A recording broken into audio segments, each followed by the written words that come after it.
Nicholas Nickleby, Part 2 by Charles Dickens. Chapter 14. Having the misfortune to treat of none but common people is necessarily of a mean and vulgar character. In that quarter of London in which Golden Square is situated, there is a bygone, faded, tumble-down street, with two irregular rows of tall, meagre houses, which seem to have stared each other out of countenance years ago. The very chimneys appear to have grown dismal and melancholy from having had nothing better to look at than the chimneys over the way. Their tops are battered and broken and blackened with smoke, and here and there some taller stack than the rest, inclining heavily to one side and toppling over the roof, seems to meditate taking revenge for half a century's neglect by crushing the inhabitants of the garrets beneath.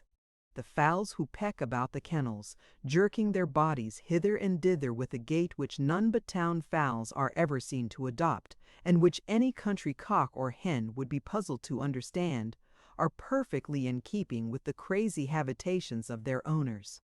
Dingy, ill-plumed, drowsy flutterers, sent, like many of the neighboring children, to get a livelihood in the streets.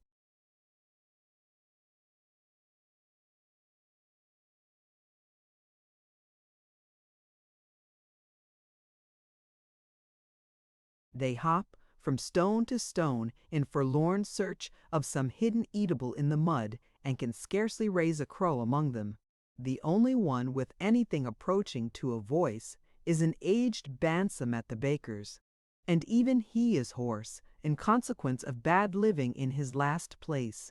To judge from the size of the houses, they have been, at one time, tenanted by persons of better condition than their present occupants, but they are now let off by the week in floors or rooms, and every door has almost as many plates or bell handles as there are apartments within. The windows are, for the same reason, sufficiently diversified in appearance, being ornamented with every variety of common blind and curtain that can easily be imagined, while every doorway is blocked up and rendered nearly impassable by a motley collection of children in porter-pots of all sizes, from the baby in arms and the half-pint pot to the full-grown girl and half-gallon can.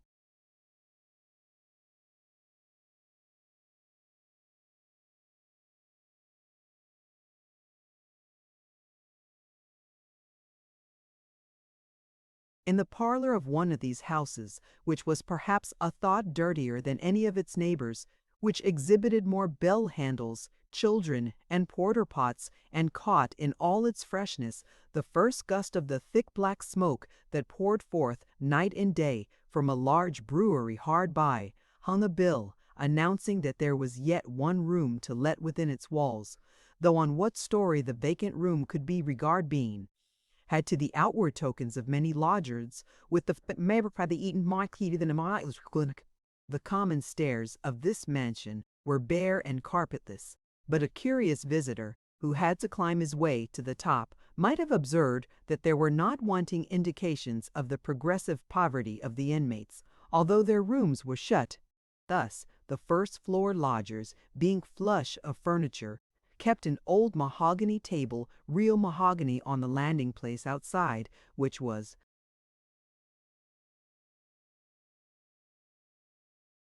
only taken in when occasion required.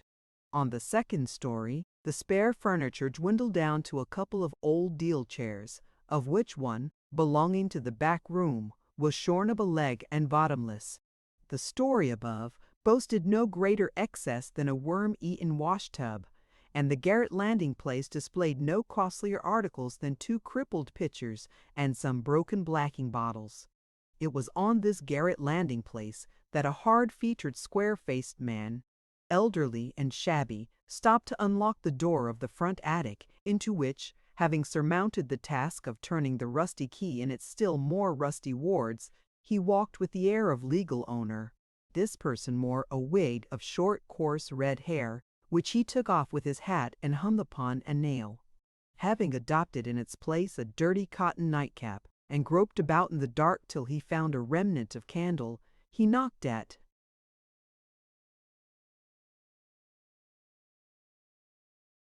the partition which divided the two garrets, and inquired in a loud voice whether Mr. Noggs had a light.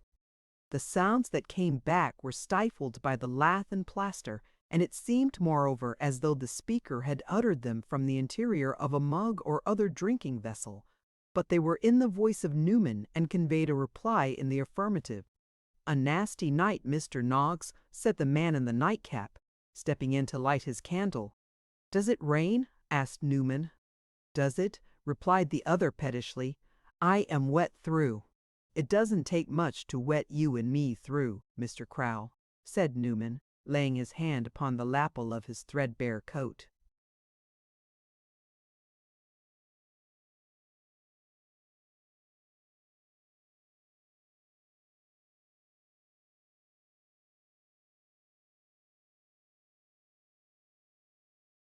"Well, and that makes it the more vexatious," observed Mr. Crowle in the same pettish tone, uttering a low querulous growl. The speaker, whose harsh countenance was the very epitome of selfishness, raked the scanty fire nearly out of the grate, and emptying the glass which Noggs had pushed towards him, inquired where he kept his coals. Newman Noggs pointed to the bottom of a cupboard, and Mr. Crowle, seizing the shovel, threw on half the stock, which Noggs very deliberately took off again, without saying a word.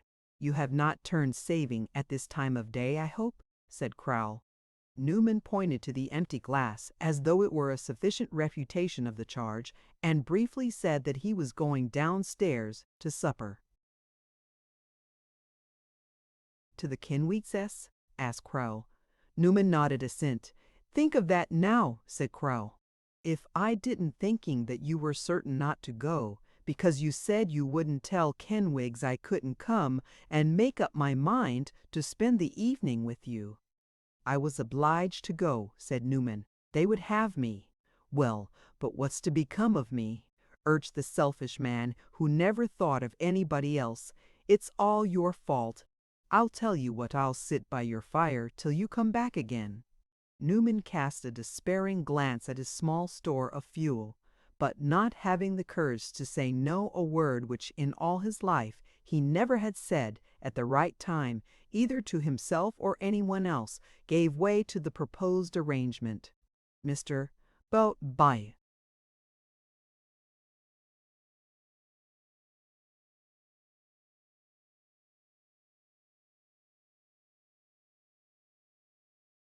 Crowle immediately went about making himself as comfortable with Newman Noggs' means as circumstances would admit of his being made. The lodgers to whom Crowle had made allusion under the designation of the Kenwigses were the wife and olive branches of one Mr. Kenwigs, a turner in ivory, who was looked upon as a person of some consideration on the premises, inasmuch as he occupied the whole of the first floor, comprising a suite of 2 rooms. Mrs. Kenwigs, too, was quite a lady in her manners, and of a very genteel family, having an uncle who collected a water rate. Besides which distinction, the 2 eldest of her little girls went twice a week to a dancing school in the neighborhood, and had flaxen hair tied with blue ribbons hanging in luxuriant pigtails down their backs, and wore little white trousers with frills round the ankles, for all of which reasons, and many more equally valid, but too numerous to mention Mrs. Kenwigs, was construed a very that for the fair clad.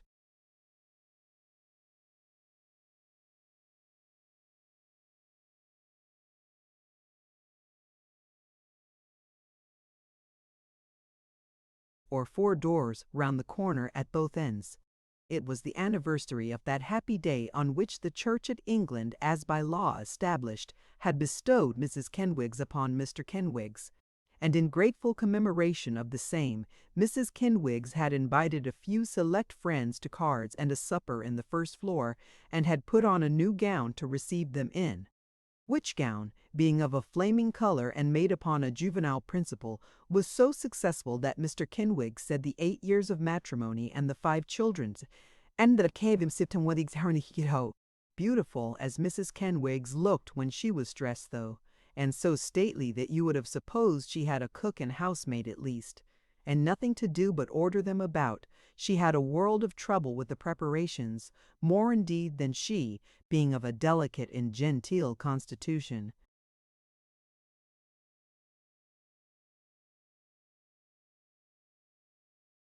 could have sustained, had not the pride of housewifery upheld her. At last, however, all the things that had to be got together were got together, and all the things that had to be got out of the way were got out of the way, and everything was ready, and the collector himself having promised to come, fortune smiled upon the occasion. The party was admirably selected.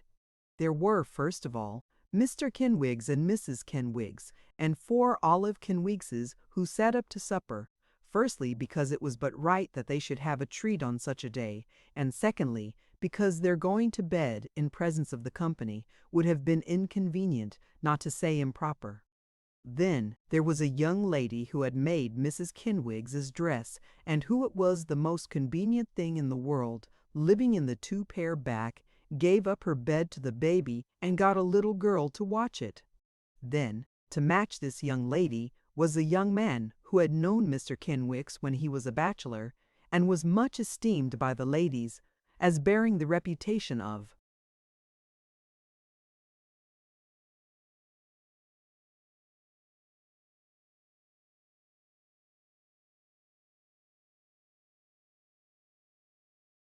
a rake. To these were added a newly married couple who had visited Mr. and Mrs. Kenwigs in their courtship, and a sister of Mrs. Kenwigs's who was quite a beauty, besides whom there was another young man supposed to entertain honorable designs upon the lady last mentioned, and Mr. Noggs, who was a genteel person to ask because he had been a gentleman once. There were also an elderly lady from the back parlor, and one more young lady who, next to the collector, perhaps was the great lion of the party, being the daughter of a theatrical fireman who went on in the pantomime and had the greatest turn for the stage that was ever known, being able to sing and recite in a manner that brought the tears into Mrs. Kenwigs's eyes. There was only one drawback upon the pleasure of seeing such friends, and that was that the lady in the back parlor, who was very fat and turned of 60, came in a low book muslin dress and short kid gloves, which so exasperated Mrs. Kenwigs that lady assured her visitors in private that if it hadn't happened that the supper was cooking at the back parlor grate at that moment, she certainly would have requested its representative to withdraw. "My dear," said Mr. Kenwigs, "wouldn't it be better to begin a round game?" "Kenwigs, my dear," returned his wife, "I am surprised at you. Would you begin without my uncle?" "I forgot the collector," said Kenwigs. "Oh no, that would never do." "He's so particular," said Mrs. Kenwigs, turning to the other married lady, "that if we began without him, I should be out of his will forever." "Dear!" cried the married lady. "You've no idea what he is," replied Mrs. Kenwigs, "and yet as good a creature as ever breathed."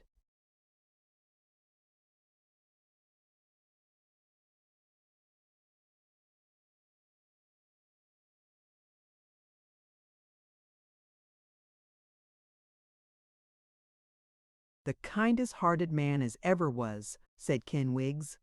"It goes to his heart, I believe, to be forced to cut the water off when the people don't pay," observed the bachelor friend, intending a joke. "George," said Mr. Kenwigs solemnly, "none of that, if you please." "It was only my joke," said the friend, abashed. "George," rejoined Mr. Kenwigs, "a joke is a wery good thing." "A wery good thing, but when that joke is made at the expense of Mrs. Kenwigs's feelings, I set my face against it. A man in public life expects to be sneered at. It is the fault of his elewated situation, and not of himself.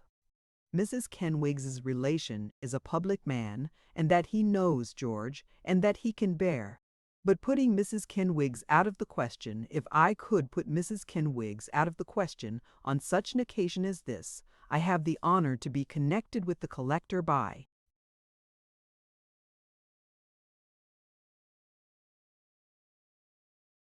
marriage, and I cannot allow these remarks in my Mr. Kenwigs was going to say house, but he rounded the sentence with apartments. At the conclusion of these observations, which drew forth evidences of acute feeling from Mrs. Kenwigs and had the intended effect of impressing the company with a deep sense of the collector's dignity, a ring was heard at the bell. "That's him," whispered Mr. Kenwigs, greatly excited. "Morlena, my dear, run down and let your uncle in and kiss him directly you get the door open. Hem, let's be talking." Adopting Mr. Kenwigs's suggestion, the company spoke very loudly to look easy and unembarrassed.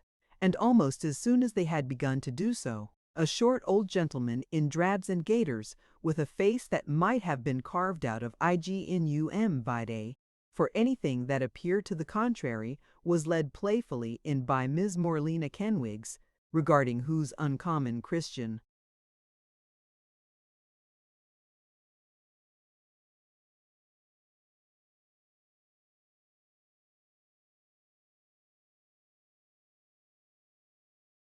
name it, may be here remarked that it had been invented and composed by Mrs. Kenwigs previous to her first lying in for the special distinction of her eldest child, in case it should prove a daughter.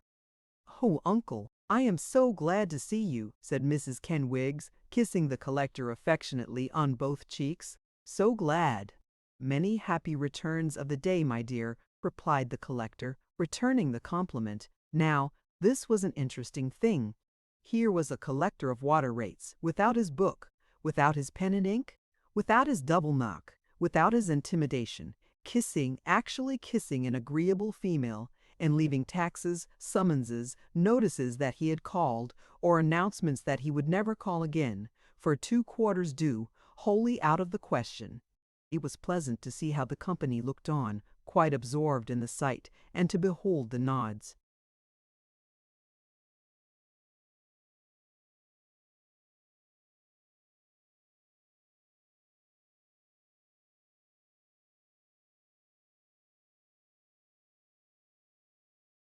And winks with which they expressed their gratification at finding so much humanity in a tax-gatherer.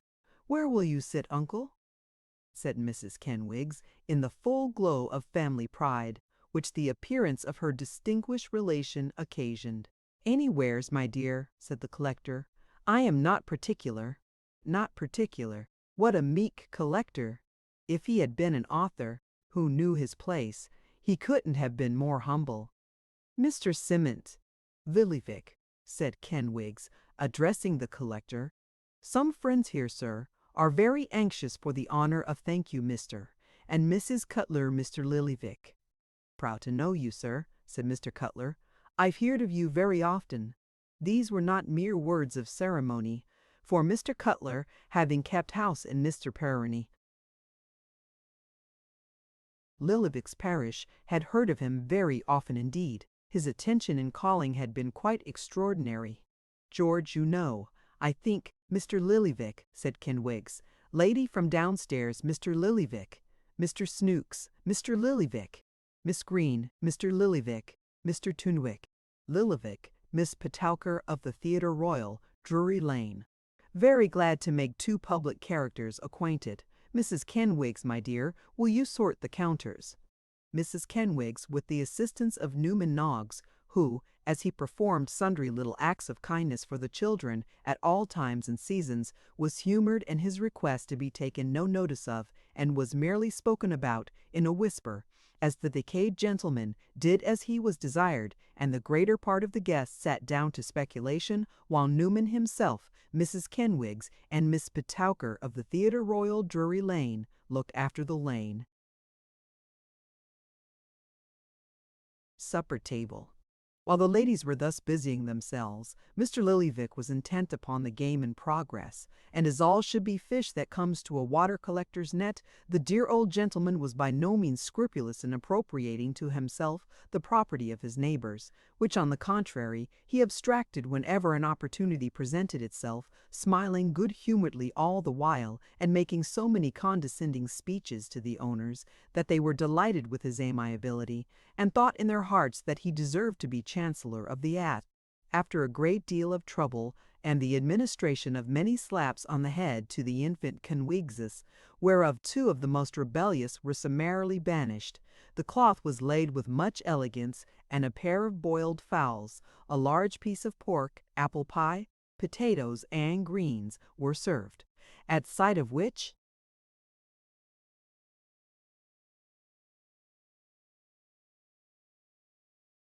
The worthy Mr. Lillyvick vented a great many witticisms and plucked up amazingly, to the immense delight and satisfaction of the whole body of admirers.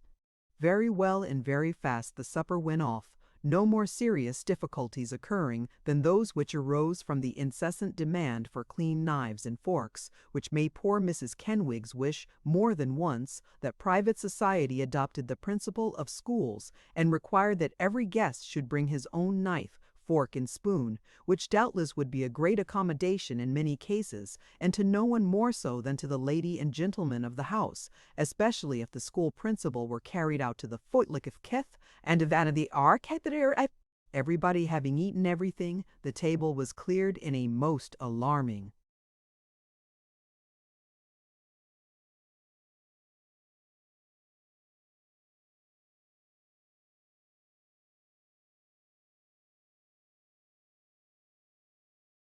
Hurry, and with great noise, and the spirits, whereat the eyes of Newman Noggs glistened, being arranged in order, with water both hot and cold, the party composed themselves for conviviality, Mr. Lillyvick being stationed in a large armchair by the fireside, and the four little Kenwigses disposed on a small form in front of the company, with their flaxen tails towards them, and their faces to the fire. An arrangement which was no sooner perfected than Mrs. Kenwigs was utterly adorable. "They're so beautiful," said Mrs. Kenwigs, sobbing. "Oh dear," said all the ladies, "so they are. It's very natural you should feel proud of that. But don't give way, don't." "I cannot help it, and it don't signify," sobbed Mrs. Kenwigs. "Oh, they're too beautiful to live, much too beautiful."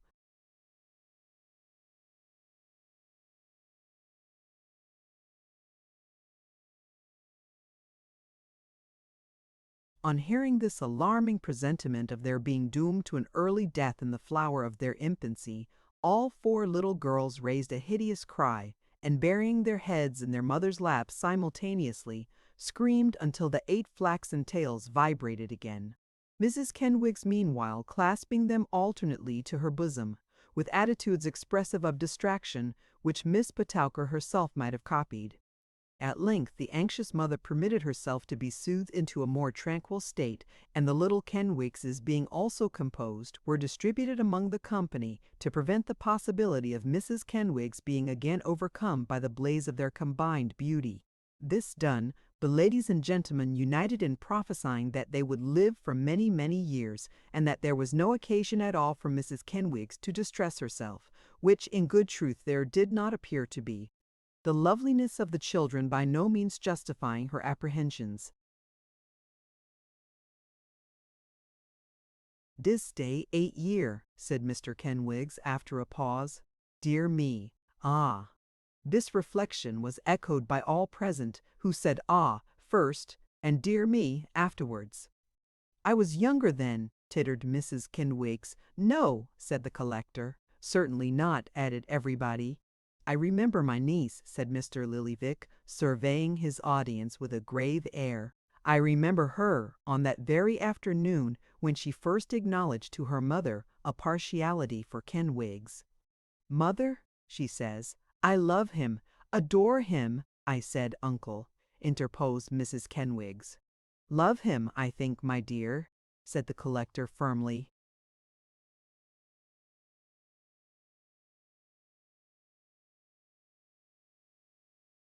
"Perhaps you are right, Uncle," replied Mrs. Kenwigs, submissively. "I thought it was adore." "Love, my dear," retorted Mr. Lillyvick. "Mother," she says, "I love him." "What do I hear?" cries her mother, and instantly falls into strong convulsions. A general exclamation of astonishment burst from the company. "Into strong convulsions," repeated Mr. Lillyvick, regarding them with a rigid look. Kenwigs will excuse my saying, in the presence of friends, that there was a very great objection to him, on the ground that he was beneath the family and would disgrace it. You remember Kenwigs? "Certainly," replied that gentleman, in no way displeased at the reminiscence, inasmuch as it proved beyond all doubt what a high family Mrs. Kenwigs came of. "I shared in that feeling," said Mr. Lillyvick. Perhaps it was natural. Perhaps it wasn't. A gentle murmur seemed to say that in one of Mr. Lillivic's station, the objection was not only natural, but highly praiseworthy. I came round to him in time, said Mr. Lillyvick. After they were married, and there was no help for it, I was one of the first to say that Kenwigs must be taken notice of. The family D.D. take notice of him in consequence, and on my representation, and I am bound to say, and proud to say, that I have always found him a very honest, well-behaved, upright, respectable sort of man. Kenwigs, shake hands. I am proud to do it, sir, said Mr. Kenwigs. So am I, Kenwigs, rejoined Mr. Lillyvick. A very happy life I have led with your niece, sir, said Kenwigs. It would have been your own fault if you had not, sir, remarked Mr. Lillyvick. Morlena Kenwigs, cried her mother, at this crisis, much affected, kiss your dear uncle.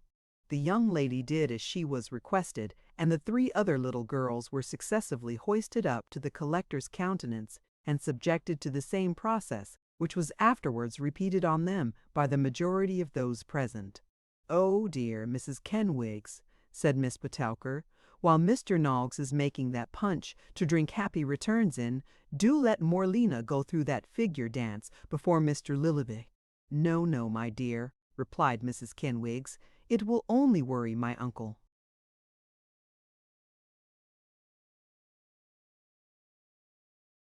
"It can't worry him, I am sure," said Miss Petowker. "You will be very much pleased, won't you, sir?" "That I am sure I shall," replied the collector, glancing at the punch mixer. "Well then, I'll tell you what," said Mrs. Kenwigs, "Morlena shall do the steps, if uncle can persuade Miss Petowker to recite us the blood drinker's burial afterwards." There was a great clapping of hands and stamping of feet at this proposition, the subject whereof gently inclined her head several times in acknowledgment of the reception. "You know," said Miss Petowker reproachfully, "that I dislike doing anything professional in private parties." "Oh, but not here," said Mrs. Kenwigs. "We are all so very friendly and pleasant." "That you might as well be going through it in your own room. Besides, the occasion, I can't resist that," interrupted Miss Petowker. "Anything in my humble power, I shall be delighted to do." Mrs. Kenwigs and Miss Petowker had arranged a small programme more of the entertainments between them, of which this was the prescribed order, but they had settled to have a little pressing on both sides, because it looked more natural. The company being all ready, Miss Petowker hummed a tune, and Morlena danced a dance, having previously had the soles of her shoes chalked with as much care as if she were going on the tight rope. It was a very beautiful figure, comprising a great deal of work for the arms, and was received with unbounded applause. "If I was blessed with a child," said Miss Petowker, blushing, "of such genius."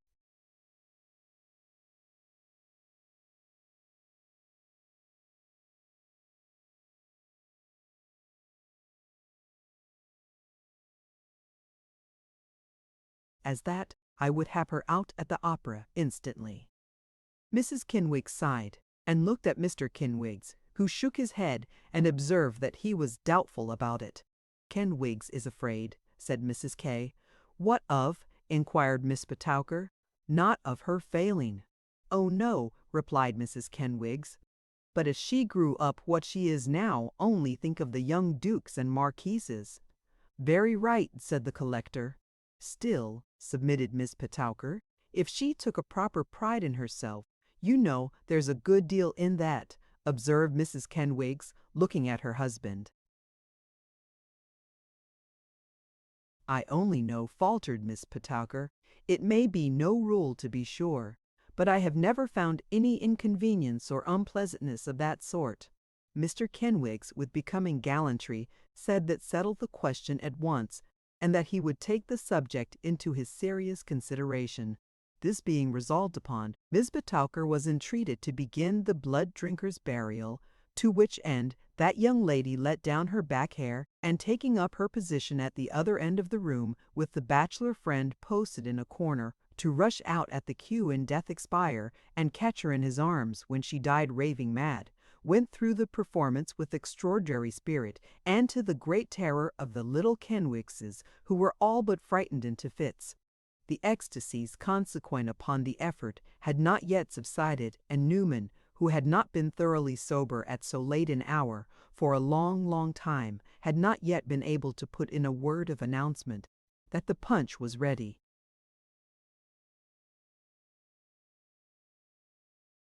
When a hasty knock was heard at the room door, which elicited a shriek from Mrs. Kenwigs, who immediately divined that the baby had fallen out of bed. "Who is that?"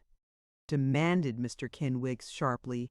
"Don't be alarmed, it's only me," said Crawl, looking in his nightcap. "The baby is very comfortable, for I peeped into the room as I came down, and it's fast asleep, and so is the girl. And I don't think the candle will set fire to the bed curtain. Unless a draught was to get into the room, it's Mr. Noggs that's wanted." "Me?" cried Newman, much astonished. "Why, it is a queer hour, isn't it?" replied Crowle, who was not best pleased at the prospect of losing his fire. "And they are queer-looking people, too, all covered with rain and mud. Shall I tell them to go away?" "No," said Newman, rising. "People? How many?"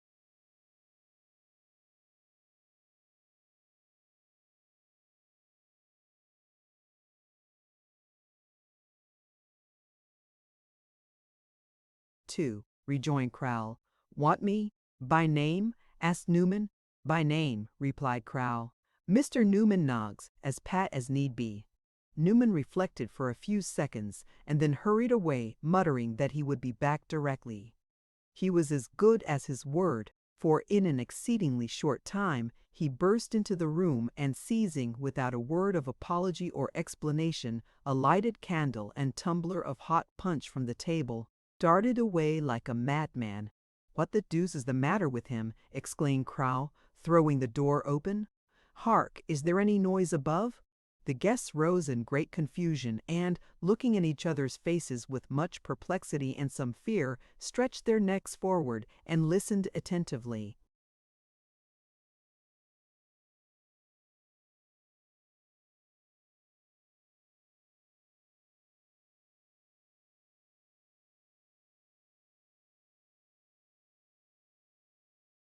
Chapter 15.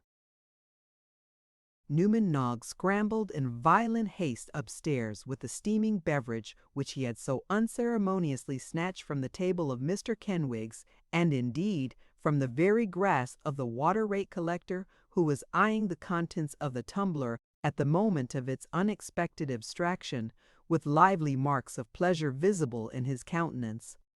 He bore his prize straight to his own back garret, where, footsore and nearly shoeless, wet, dirty, jaded, and disfigured with every mark of fatiguing travel, sat Nicholas and Smike, at once the cause and partner of his toil, both perfectly worn out by their unwonted and protracted exertion. Newman's first act was to compel Nicholas with gentle force to swallow half of the punch at a breath, nearly boiling as it was, and his next, to pour the remainder down the throat of Smike, who, never having tasted anything stronger than aperient medicine in his whole life, exhibited various odd manifestations of surprise and delight during the passage of the liquor down his throat, and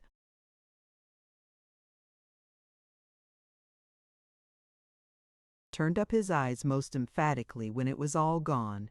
"You are wet through," said Newman, passing his hand hastily over the coat which Nicholas had thrown off. "And I haven't even a change," he added, with a wistful glance at the shabby clothes he wore himself. "I have dry clothes, or at least such as will serve my turn well, in my bundle," replied Nicholas. "If you look so distressed to see me, you will add to the pain I feel already at being compelled, for one night, to cast myself upon your slender means for aid and shelter." Newman did not look the less distressed to hear Nicholas talking in this strain, but upon his young friend grasping him heartily by the hand, and assuring him that nothing but implicit confidence in the sincerity of his professions and kindness of feeling towards himself would have induced him, on any consideration, even to have made him acquainted with his arrival in London, Mr. Ha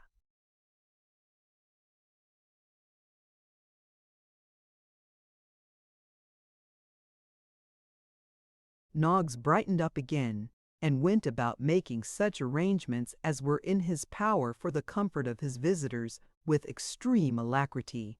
These were simple enough, poor Newman's means halting at a very considerable distance short of his inclinations. But, slight as they were not made without much bustling and running about. As Nicholas had husbanded his scanty stock of money so well that it was not yet quite expended, a supper of bread and cheese with some cold beef from the cook's shop was soon placed upon the table, and these viands being flanked by a bottle of spirits and a pot of porter, there was no ground for apprehension on the score of hunger or thirst, at all events. Such preparations as Newman had it in his power to make for the accommodation of his guests during the night occupied no very great time in completing, and as he had insisted, as an express preliminary, that Nicholas should change his clothes, and that Smike should invest himself in his solitary coat which no entreaties would dissuade him from stripping off for the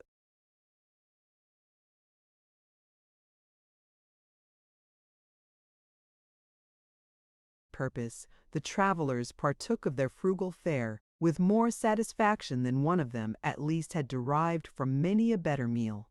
They then drew near the fire, which Newman Noggs had made up as well as he could, after the inroads of Crowle upon the fuel, and Nicholas, who had hitherto been restrained by the extreme anxiety of his friend that he should refresh himself after his journey, now pressed him with earnest questions concerning his mother and sister. "Well," replied Newman, with his accustomed taciturnity, "both well." "They are living in the city still?" inquired Nicholas. "They are," said Newman. "And my sister," added Nicholas, "is she still engaged in the business which she wrote to tell me she thought she should like so much?"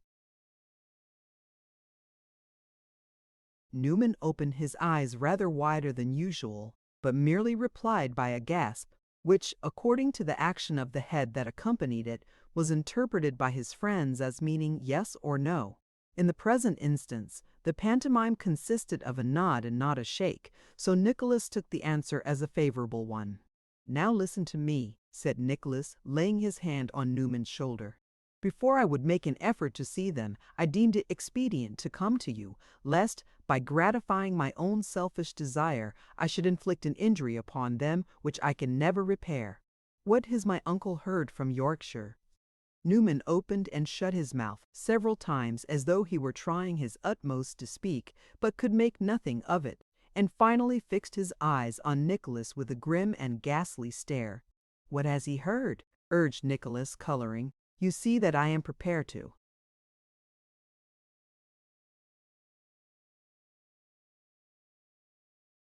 "Hear the very worst that malice can have suggested. Why should you conceal it from me? I must know it sooner or later, and what purpose can be gained by trifling with the matter for a few minutes, when half the time would put me in possession of all that has occurred? Tell me at once, pray." "Tomorrow morning," said Newman. "Hear it tomorrow." "What purpose would that answer?" urged Nicholas. "You would sleep the better," replied Newman. "I should sleep the worse," answered Nicholas impatiently. "Sleep! Exhausted as I am, and standing in no common need of rest, I cannot hope to close my eyes all night unless you tell me everything." "And if I should tell you everything," said Newman, hesitating.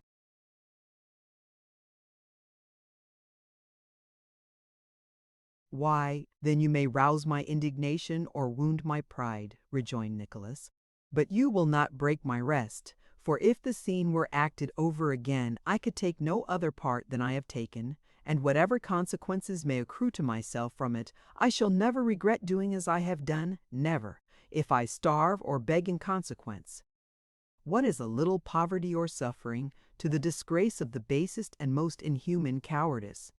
I tell you, if I had stood by tamely and passively, I should have hated myself and merited the contempt of every man in existence, the black-hearted scoundrel." With this gentle allusion to the absent Mr. Squeers, Nicholas repressed his rising wrath, and relating to Newman exactly what had passed at Doldeboys Hall, entreated him to speak out without more pressing. Thus adjured, Mr. Noggs took, from an old trunk, a sheet of paper, which appeared to have been scrawled over in great haste, and after sundry extraordinary demonstrations of reluctance, delivered himself in the following terms.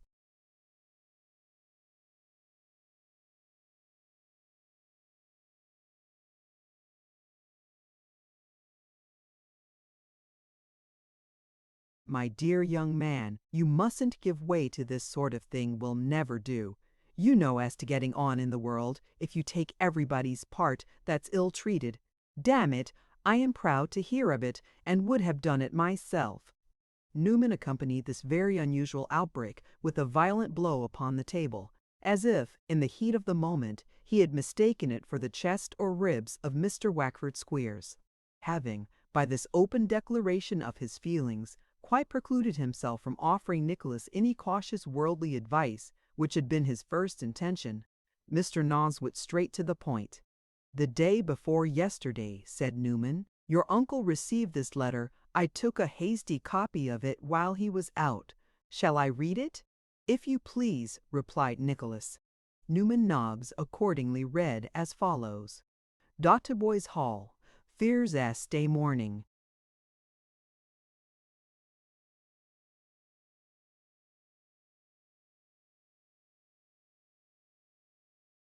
Sir, my pa requests me to write to you. The doctor's considering it doubtful whether he will ever recover the use of his legs, which prevents his holding a pen.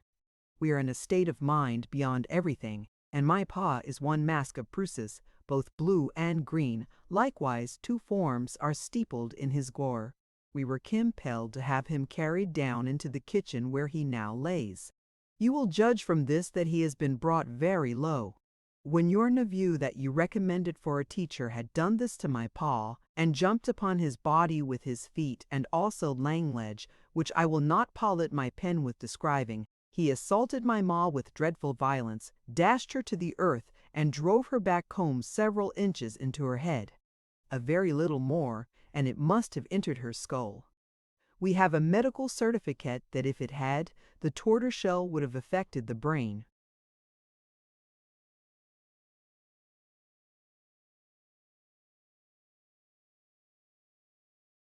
Me and my brother were then the victims of his fury, since which we have suffered very much, which leads us to the arrowing belief that we have received some injury in our insides, especially as no marks of violence are visible externally. I am screaming out loud all the time I write, and so is my brother, which takes off my attention rather, and I hope will excuse mistakes. The monster, having satiated his thirst for blood, ran away, taking with him a boy of desperate character that he had excited to rebellion, and a garnet ring belonging to my ma, and not having been apprehended by the constables, is supposed to have been took up by some stage-coach. My pa begs that if he comes to you the ring may be returned, and that you will let the thief and assassin go, as if we prosecuted him, he would only be transported, and if he is let go he is sure to be hung before long, which will save us trouble, and be much more satisfactory. Hoping to hear from you when convenient.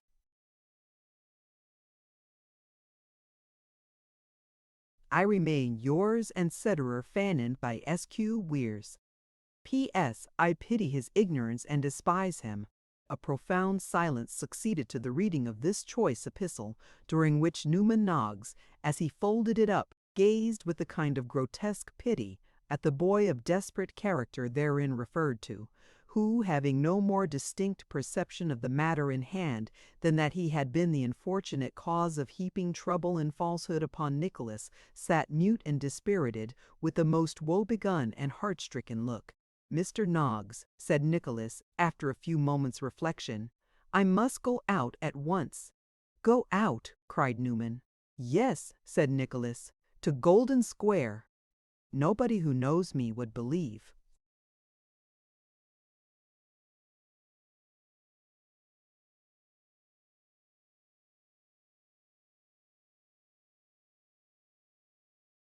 This story of the ring, but it may suit the purpose or gratify the hatred of Mr. Ralph Nickleby to feign to attach credence to it. It is due not to him but to myself that I should state the truth, and moreover I have a word or two to exchange with him, which will not keep cool. "They must," said Newman. "They must not, indeed," rejoined Nicholas firmly, as he prepared to leave the house. "Hear me speak," said Newman, planting himself before his impetuous young friend. "He is not there. He is away from town. He will not be back for 3 days, and I know that letter will not be answered before he returns." "Are you sure of this?" asked Nicholas, chafing violently and pacing the narrow room with rapid strides.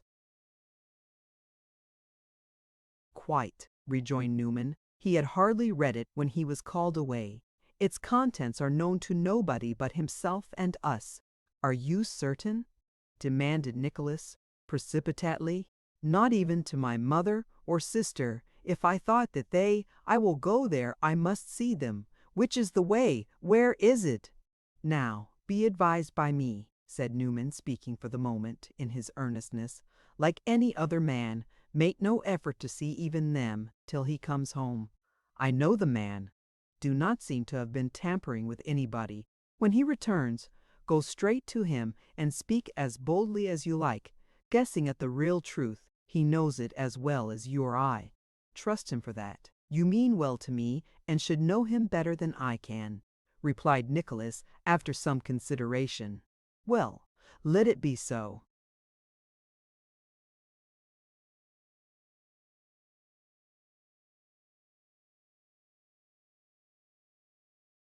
Newman, who had stood during the foregoing conversation with his back planted against the door, ready to oppose any egress from the apartment by force, if necessary, resumed his seat with much satisfaction, and as the water in the kettle was by this time boiling, made a glassful of spirits and water for Nicholas, and a cracked mug full for the joint accommodation of himself and Smike, of which the two partook in great harmony, while Nicholas, leaning his head upon his hand, remained buried in melancholy meditation.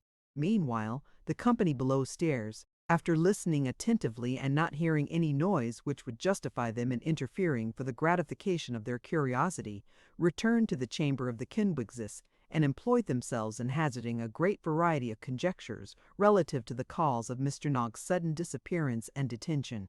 "Lor, I'll tell you what," said Mrs. Kenwigs. "Suppose it should be an express sent.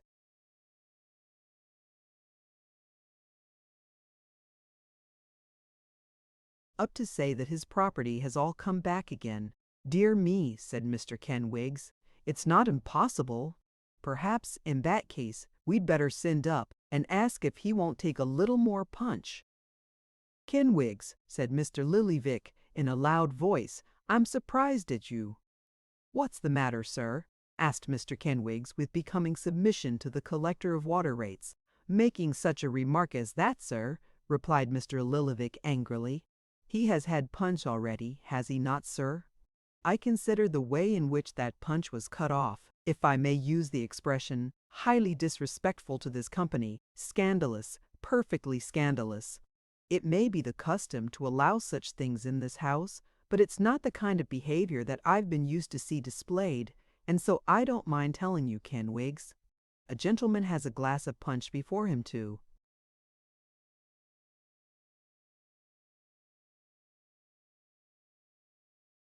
which he is just about to set his lips, when another gentleman comes and collars that glass of punch, without a 'with your leave' or 'by your leave,' and carries that glass of punch away. This may be good manners, I dare say it is, but I don't understand it, that's all. And what's more, I don't care if I never do. It's my way to speak my mind, Kenwigs, and that is my mind, and if you don't like it, it's past my regular time for going to bed, and I can find my way home without making it later."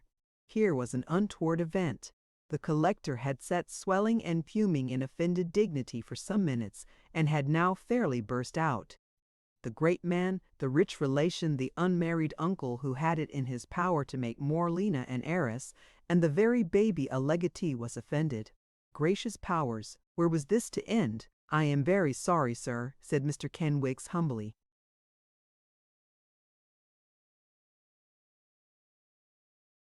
"Don't tell me you're sorry," retorted Mr. Lillyvick with much sharpness. "You should have prevented it then. The company were quite paralyzed by this domestic crash."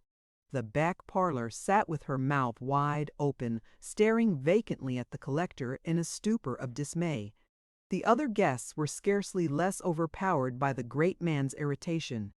Mr. Kenwigs, not being skillful in such matters, only fanned the flame in attempting to extinguish it.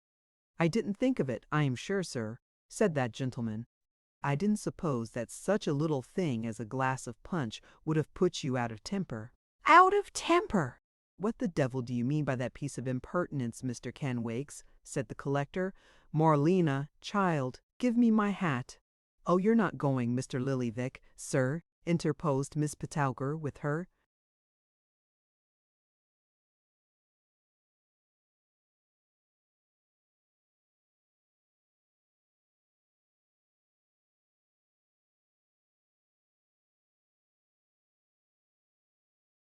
most bewitching smile. But still, Mr. Lillyvick, regardless of the siren, cried obdurately, Morlena, my hat! Upon the fourth repetition of which demand, Mrs. Kenwigs sunk back in her chair with a cry that might have softened a water-butt, not to say a water-collector, while the four little girls, privately instructed to that effect, clasped their uncle's drab shorts in their arms and prayed him, in imperfect English, to remain. "Why should I stop here, my dears?" said Mr. Lillyvick. "I'm not wanted here." "Oh, do not speak so cruelly, uncle," sobbed Mrs. Kenwigs, "unless you wish to kill me." "I shouldn't wonder if some people were to say I did," replied Mr. Lillyvick, glancing angrily at Kenwigs, out of temper.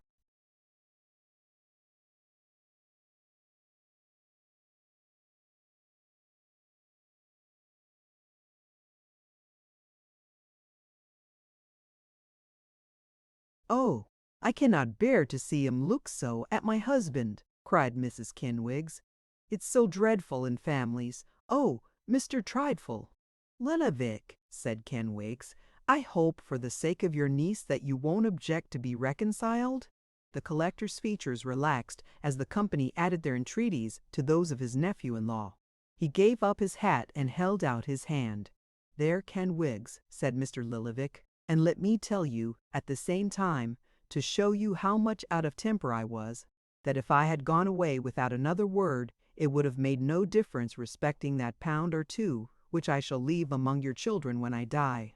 "Morlena Kenwigs," cried her mother in a torrent of affection, "go down upon your knees to your dear uncle and beg him to love you all his life through, for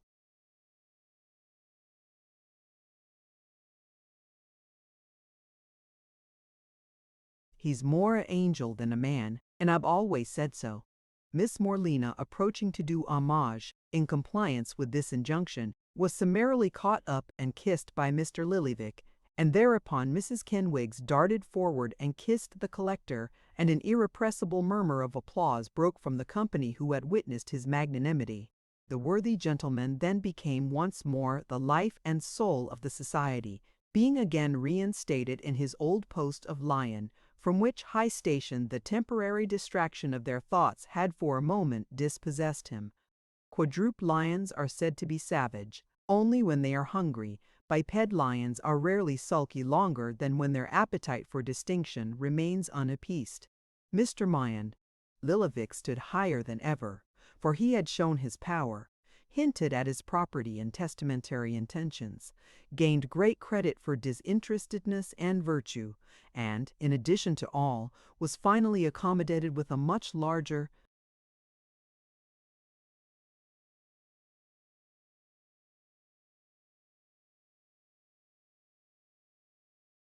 tumbler of punch than that which Newman Noggs had so feloniously made off with. "I say, I beg everybody's pardon for intruding again," said Crowle, looking in at this happy juncture. "But what a queer business this is, isn't it? Noggs has lived in this house, now going on for 5 years, and nobody has ever been to see him before, within the memory of the oldest inhabitant. It's a strange time of night to be called away, sir, certainly," said the collector, "and the behaviour of Mr. Noggs himself is, to say the least of it, mysterious." "Well, so it is," rejoined Crowle, "and I'll tell you what's more, I think these two geniuses, whoever they are, have run away from somewhere." "What makes you think that, sir?" demanded the collector, who seemed by a tacit understanding to have been chosen and elected mouthpiece to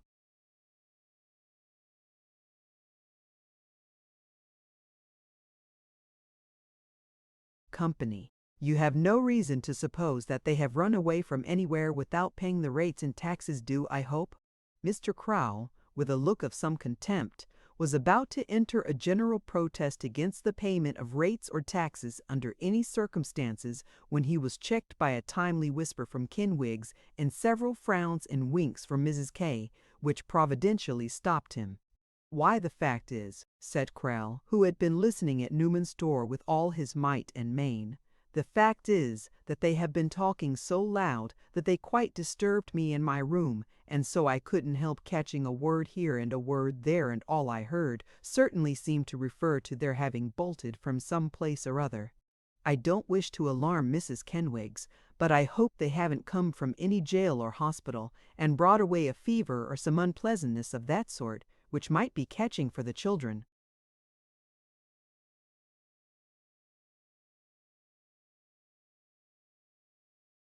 Mrs. Kenwigs was so overpowered by this supposition that it needed all the tender attentions of Miss Petowker, of the Theatre Royal, Drury Lane, to restore her to anything like a state of calmness, not to mention the assiduity of Mr. Kenwigs, who held a fat-smelling bottle to his lady's nose, until it became matter of some doubt whether the tears which coursed down her face were the result of feelings or celatile.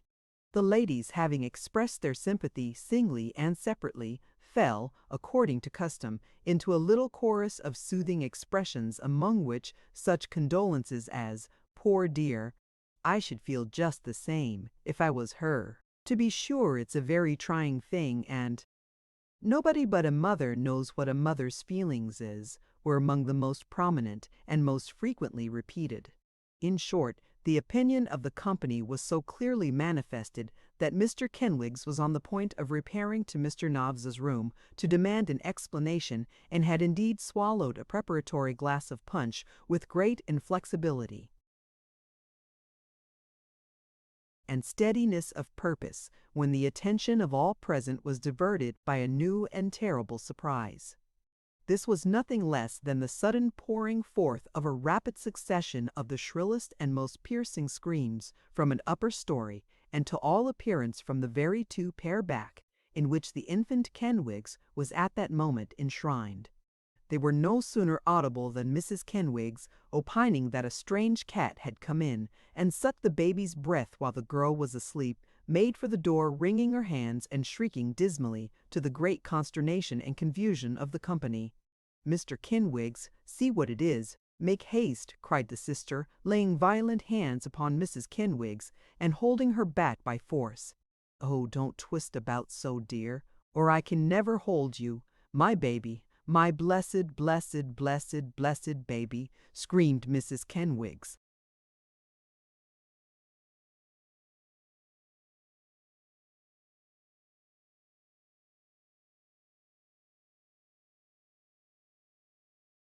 Making every blessed louder than the last.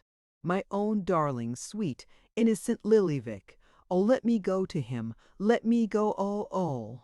Pending the utterance of these frantic cries and the wails and lamentations of the four little girls, Mr. Kenwigs rushed upstairs to the room whence the sounds proceeded, at the door of which he encountered Nicholas with the child in his arms, who darted out with such violence that the anxious father was thrown down 6 stairs, and alighted on the nearest landing-place before he had found time to open his mouth to ask what was the matter. "Don't be alarmed," cried Nicholas, running down. "Here it is. It's all out. It's all over. Pray compose yourselves. There's no harm done." And with these and 1,000 other assurances he delivered the baby, whom, in his hurry, he had carried upside down, to Mrs. Kenwigs, and ran back to assist Mr. Kenwigs, who was rubbing his head very hard and looking much bewildered by his tumble. Reassured by this cheering intelligence, the company in some degree recovered from their fears, which had been productive of some most singular instances of a total want of presence of mind. Thus, the bachelor friend had for a long time supported in his arms Mrs. Kenwigs's sister instead of Mrs. Kenwigs, and the worthy Mr. Lillyvick had been actually seen, in the perturbation of his spirits, to kiss Miss Petowker several times, behind the room door, as calmly as if nothing distressing were going forth. "It is a mere nothing," said Nicholas, returning to Mrs. Kenwigs. The little girl, who was watching the child, being tired, I suppose, fell asleep, and set her hair on fire. "Oh, you malicious little wretch!" cried Mrs. Kenwigs, impressively shaking her forefinger at the small unfortunate, who might be 13 years old, and was looking on with a singed head and a frightened face.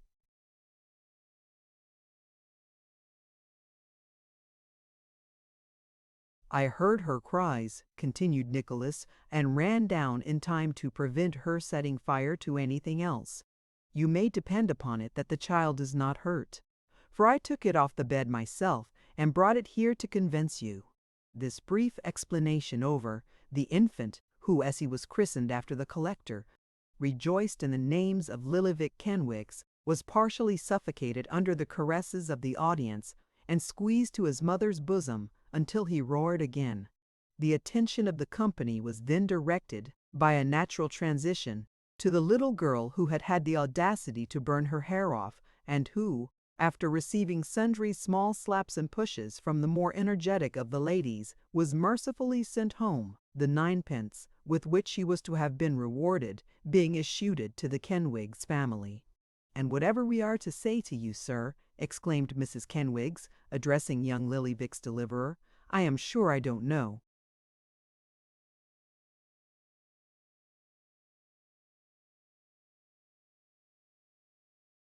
"You need say nothing at all," replied Nicholas. "I have done nothing to found any very strong claim upon your eloquence, I am sure. He might have been burnt to death, if it hadn't been for you, sir," simpered Miss Petowker. "Not very likely, I think," replied Nicholas, "for there was abundance of assistance here, which must have reached him before he had been in any danger." "You will let us drink your health, anyways, sir," said Mr. Kenwigs, motioning towards the table. "In my absence, by all means," rejoined Nicholas with a smile. "I have had a very fatiguing journey, and should be most indifferent company, a far greater check upon your merriment than a promoter of it, even if I kept awake, which I think very doubtful. If you will allow me, I'll return to my friend Mr. Noggs."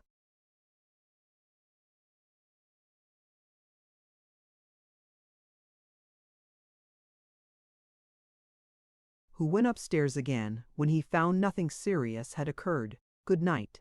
Excusing himself, in these terms, from joining in the festivities, Nicholas took a most winning farewell of Mrs. Kenwigs and the other ladies, and retired after making a very extraordinary impression upon the company.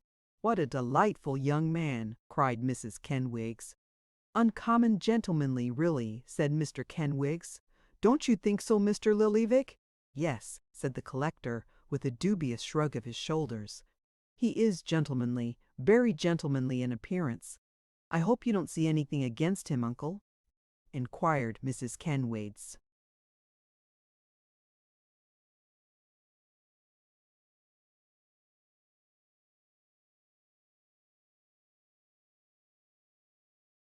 "No, my dear," replied the collector.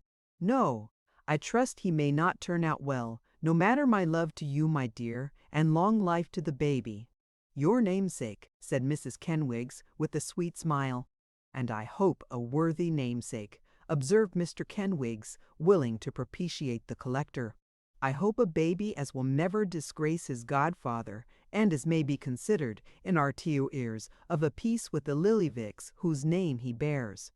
"I do say, and Mrs. Kenwigs is of the same sentiment, and feels it as strong as I do, that I consider his being called Lillyvick one of the greatest blessings and honours of my existence." "The greatest blessing, Kenwigs," murmured his lady. "The greatest blessing," said Mr. Kenwigs, correcting himself. "A blessing that I hope, one of these days, I may be able to deserve."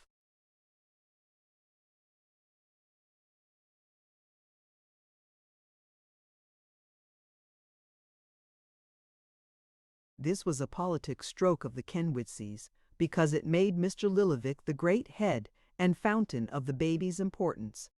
The good gentleman felt the delicacy and dexterity of the touch, and at once proposed the health of the gentleman, name unknown, who had signalized himself that night by his coolness and alacrity. "Who, I don't mind saying," observed Mr. Lillyvick, as a great concession, "is a good-looking young man enough, with manners that I hope his character may be equal to." "He has a very nice face and style, really," said Mrs. Kenwigs. "He certainly has," added Miss Patowker. "There's something in his appearance quite dear. What's that word again?" "What word?" inquired Mr. Lillyvick. "Why, dear me, how stupid I am," replied Miss Patowker, hesitating. "What do you call it, when lords break off door-knockers and beat policemen, and play at coaches with other people's money, and all that sort of thing?" "Aristocratic?" suggested the collector. "Ah, aristocratic," replied Miss Patowker. "Something very aristocratic about him, isn't there?" The gentlemen held their peace and smiled at each other, as who should say, "Well, there's no accounting for tastes." But the ladies resolved unanimously that Nicholas had an aristocratic air, and nobody caring to dispute the position, it was established triumphantly, the punch being by this time drunk out, and the little Kenwigses, who had for some time previously held their little eyes open with their little forefingers,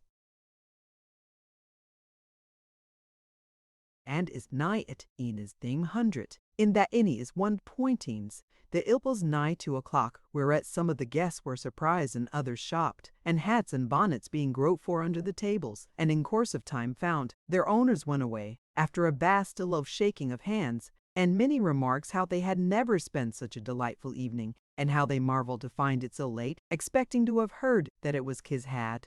To all of which flattering expressions Mr. and Mrs. Kenwigs replied by thanking every lady and gentleman seriatim for the favor of their company, and hoping they might have enjoyed themselves only half as well as they said they had.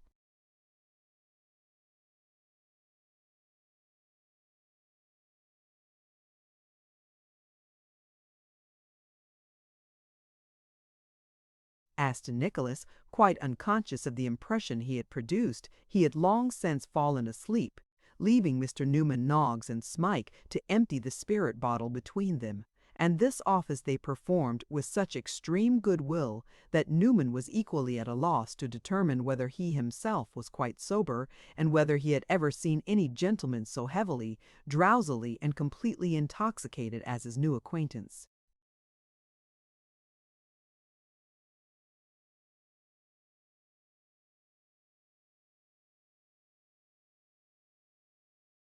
Chapter 16. Nicholas seeks to employ himself in a new capacity, and being unsuccessful, accepts an engagement as tutor in a private family.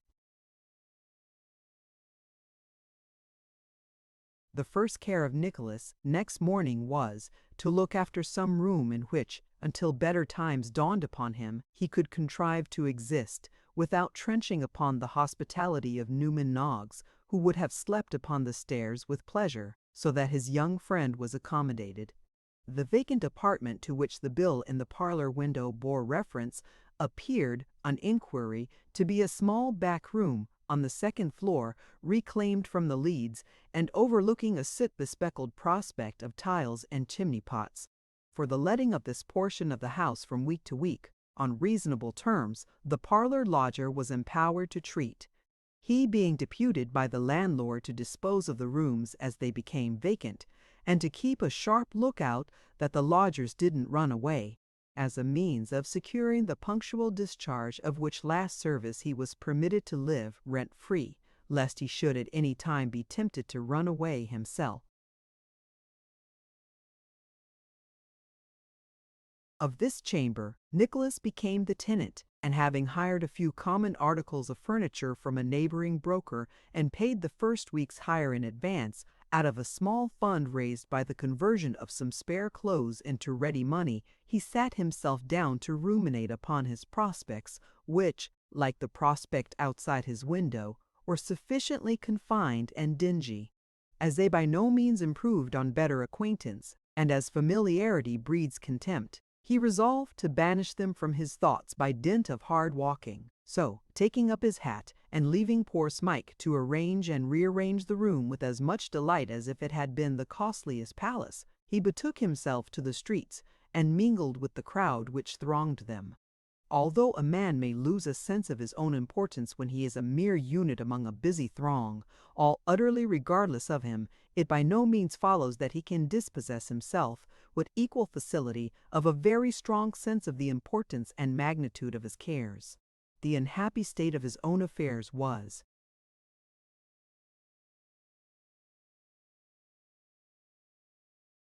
the one idea which occupied the brain of Nicholas, walk as fast as he would, and when he tried to dislodge it by speculating on the situation and prospects of the people who surrounded him, he caught himself, in a few seconds, contrasting their condition with his own, and gliding almost imperceptibly back into his old train of thought again. Occupied in these reflections, as he was making his way along one of the great public thoroughfares of London, he chanced to raise his eyes to a blue board, whereon was inscribed in characters of gold, General Agency Office. For places and situations of all kinds inquire within. It was a shop front, fitted up with a gauze blind and an inner door, and in the window hung a long and tempting array of written placards, announcing vacant places of every grade, from a secretary's to a footboy's. Nicholas halted instinctively before this temple of promise and ran his eye over the capital text openings in life which were so profusely displayed. When he had completed his survey, he walked on a little way and then back and then on again. At length, after pausing irresolutely several times before the door of the General Agency Office, he made up his mind and stepped in. He found himself in a little floor-clothed room with a high desk railed off in one corner, behind which sat a lean youth with cunning eyes and a protruding chin, whose performances and capital text darkened the window. He had a thick ledger lying open before him, and with the fingers of his right hand inserted between the leaves, and his eyes fixed on a very fat old lady in a mob cap, evidently the proprietress of the establishment, who was airing herself at the fire, seemed to be only waiting her directions to refer to some entries contained within its rusty clasps, as there was a board outside, which acquainted the public that servants of all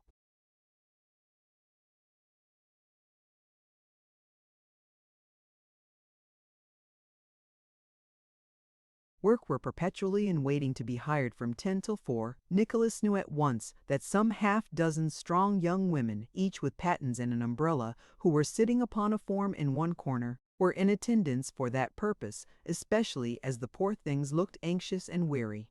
He was not quite so certain of the callings and stations of two smart young ladies who were in conversation with a fat lady before the fire, until, having sat himself down in a corner and remarked that he would wait until the other customers had been served, the fat lady resumed the dialogue which his entrance had interrupted.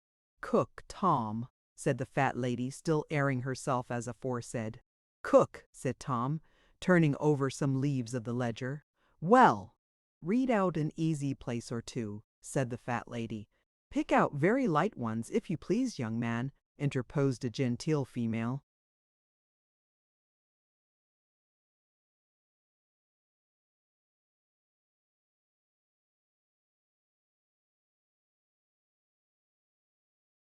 In shepherd's plaid boots, who appeared to be the client. "Mrs. Marker," said Tom, reading. "Russell Place, Russell Square, offers 18 guineas, tea and sugar found, 2 in family, and see very little company. 5 servants kept. No man, no followers." "Oh, lor!" tittered the client. "That won't do. Read another, young man, will you?" "Mrs. Mackand." "Rymug," said Tom. "Pleasant Place, Finsbury. Wages, 12 guineas, no tea, no sugar, serious family." "Ah, you needn't mind reading that," interrupted the client. "Pith 3 serious footmen," said Tom impressively. "3, did you say?" asked the client in an altered tone. 3 serious footmen, replied Tom. "Cook, housemaid, and nursemaid, each female servant required to join the Little Bethel congregation 3 times every Sunday with a serious footman.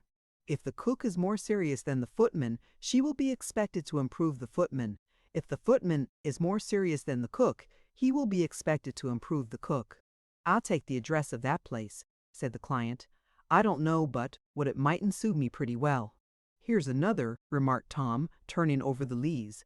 "Family of Mr. Gallanbile, MP, 15 guineas, tea and sugar, and servants allowed to see male cousins, if godly. Note: cold dinner in the kitchen on the Sabbath, Mr. Gallanbile being devoted to the observance question. No victuals, whatever cooked on the Lord's Day, with the exception of dinner for Mr. and Mrs. Gallanbile, which, being a work of piety and necessity, is exempted. Mr. Bisbury. Gallanbile dines late on the day of rest, in order to prevent the sinfulness of the cook's dressing herself. I don't think that'll answer as well as the other, said the client, after a little whispering with her friend. I'll take the other direction if you please, young man. I can but come back again if it don't do. Tom made out the address as requested, and the genteel client, having satisfied the fat lady with a small fee, meanwhile went away accompanied by her friend. As Nicholas opened his mouth to request the young man to turn to letter S and let him know what secretaryships remained undisposed of, there came into the office an applicant in whose favor he immediately retired, and whose appearance both surprised and interested him. This was a young lady who could be scarcely 18, of very slight and delicate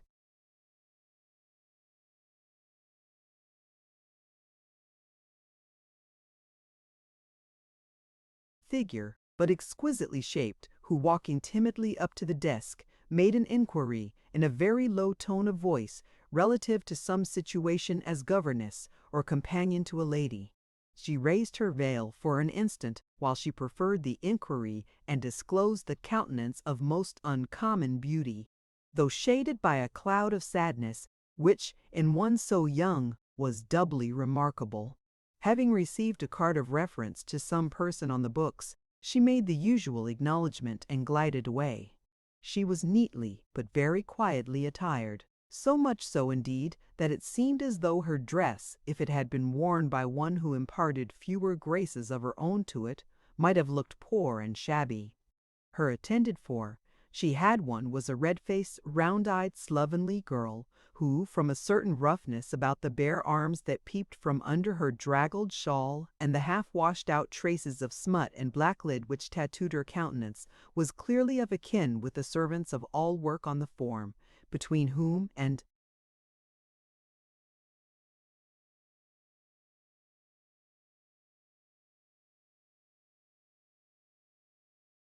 herself there had passed various grins and glances indicative of the freemasonry of the craft. This girl followed her mistress, and, before Nicholas had recovered from the first effects of his surprise and admiration, the young lady was gone. It is not a matter of such complete and utter improbability as some sober people may think, that he would have followed them out, had he not been restrained by what passed between the fat lady and her bookkeeper. "When is she coming again, Tom?" asked the fat lady. "Tomorrow morning," replied Tom, mending his pen. "Where have you sent her to?" asked the fat lady. "Mrs. Boreau." "Clark's," replied Tom.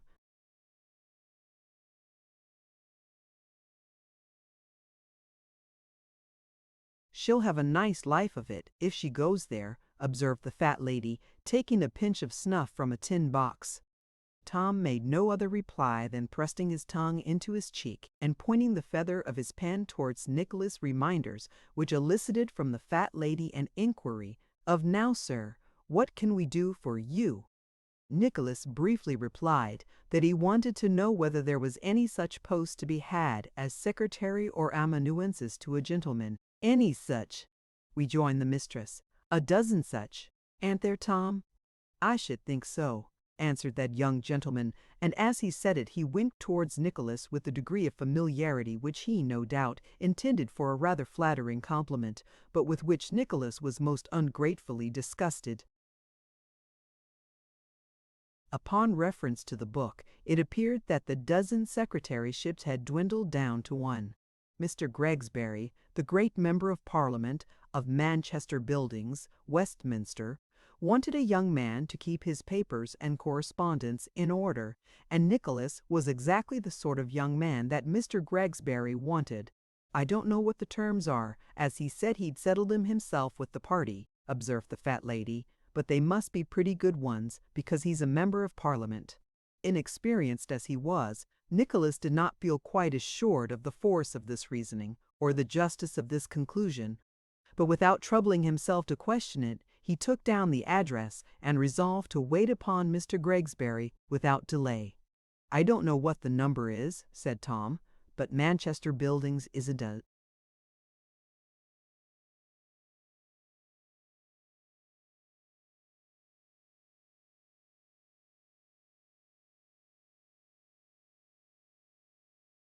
large place, and if the worst comes to the worst, it won't take you very long to knock at all the doors on both sides of the way till you find him out." "I say, what a good-looking gal that was, wasn't she?" "What girl?" demanded Nicholas sternly. "Oh yes, I know what gal, eh?" whispered Tom, shutting one eye and cocking his chin in the air. "You didn't see her, you didn't. I say, don't you wish you was me when she comes tomorrow morning?" Nicholas looked at the ugly clerk as if he had a mind to reward his admiration of the young lady by beating the ledger about his ears, but he refrained and strode haughtily out of the office, setting at defiance in his indignation those ancient laws of chivalry which not only made it proper and lawful for all good knights to hear the praise of the ladies to whom they were devoted, but rendered it incumbent upon the world and knock at head all such matter-of-fact and unpoetical characters as declined to exalt above all the earth damsels whom they had never chanced to look upon or hear of, as if that were any excuse. Thinking no longer of his own misfortunes, but wondering what could be those of the beautiful girl he had seen, Nicholas, with many wrong turns and many inquiries and almost as many misdirections, bent his steps towards the place whither he had been directed. Within the precincts of the ancient city of Westminster, and within half a quarter of a mile of its ancient sanctuary, is a narrow and dirty region, the sanctuary of the smaller members of Parliament in modern days.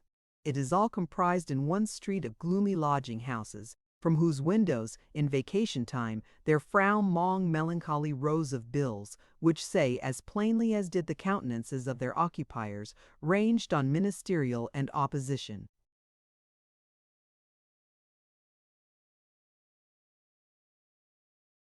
Benches in the session which slumbers with its fathers, to let, to let. In busier periods of the year these bills disappear, and the houses swarm with legislators. There are legislators in the parlors, in the first floor, in the second, in the third, in the garrets. The small apartments reek with the breath of deputations and delegates. In damp weather the place is rendered close by the steams of moist acts of Parliament and frozy petitions. General postmen grow faint as they enter its infected limits, and shabby figures in quest of franks flit restlessly to and fro like the troubled ghosts of complete letter-writers departed. This is Manchester Buildings, and here, at all hours of the night, may be heard the rattling of latch-keys in their respective keyholes, with now and then, when a gust of wind sweeps across the water, which watches the ilks. All the livelong day there is a grinding of organs and clashing and clanging of little boxes of music, for Manchester Buildings is an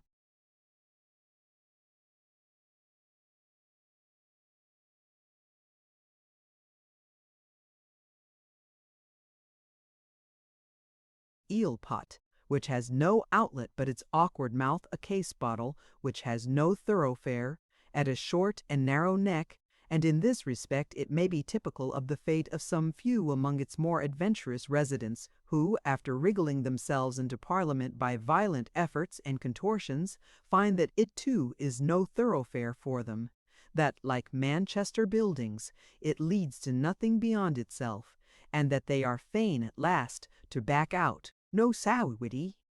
No pity. Into Manchester Buildings Nicholas turned with the address of the great Mr. Gregsbury in his hand. As there was a stream of people pouring into a shabby house not far from the entrance, he waited until they had made their way in, and then making up to the servant, ventured to inquire if he knew where Mr. Gregsbury lived. The servant was a very pale, shabby boy who looked as if he had slept.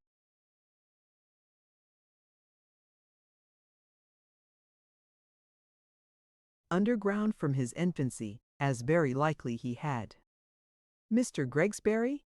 said he. "Mr. Gregsbury lodges here. It's all right, come in." Nicholas thought he might as well get in while he could, so in he walked, and he had no sooner done so than the boy shut the door and made off.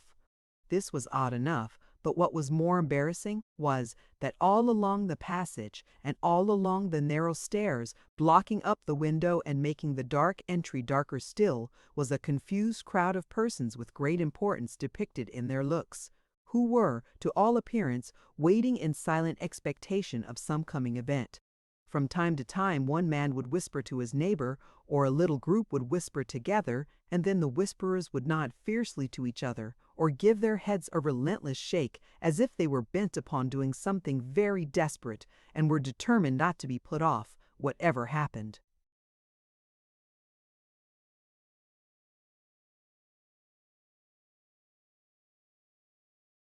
As a few minutes elapsed without anything occurring to explain this phenomenon, and as he felt his own position a peculiarly uncomfortable one, Nicholas was on the point of seeking some information from the man next him, when a sudden move was visible on the stairs, and a voice was heard to cry, "Now, gentlemen, have the goodness to walk up."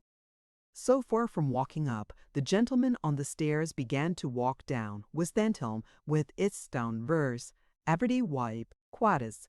The gentleman nearest the street retorted, with equal courtesy, that they couldn't think of such a thing on any account, but they did it without thinking of such a thing on any account, but they did it without thinking of it some such a thing on any account, but they did it without thinking of it, inasmuch as the other gentleman pressing some half dozen, among whom as for Kumbori with animals,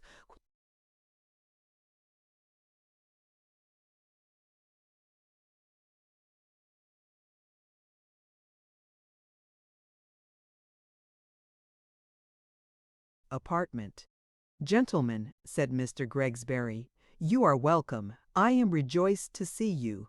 For a gentleman who was rejoiced to see a body of visitors, Mr. Gregsbury looked as uncomfortable as might be, but perhaps this was occasioned by senatorial gravity and a statesmanlike habit of keeping his feelings under control.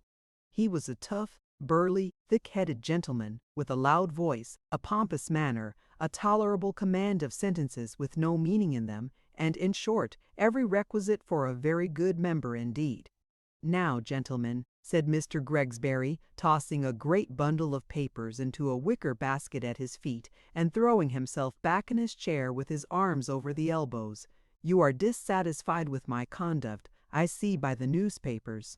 "Yes, Mr. Gregsbury, we are," said a plump old gentleman in a violent heat.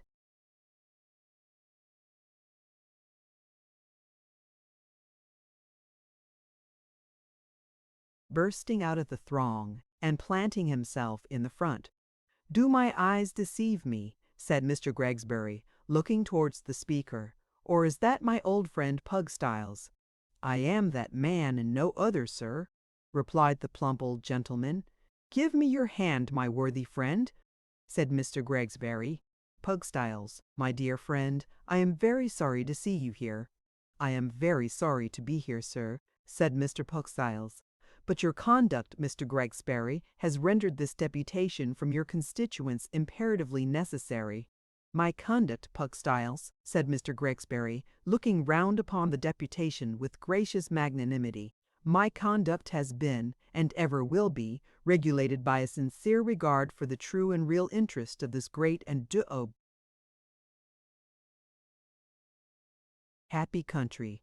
Whether I be at home or abroad, whether I behold the Simmon Node Summentalven, in Ovidedi, Furtis meets, her streets with cabs, her skies with balloons of a power and magnitude hitherto unknown in the history of aeronautics in this or any other nation, I say, whether I look merely at home, or, stretching my eyes farther, contemplate the boundless prospect of conquest and possession achieved by British perseverance and British valor, which is outspray, exclaimable. The general impression seemed to be that as an explanation of Mr. Gregsbury's political conduct it did not enter quite enough into detail, and one gentleman in the rear did not scruple to remark aloud that, for his purpose, it savored rather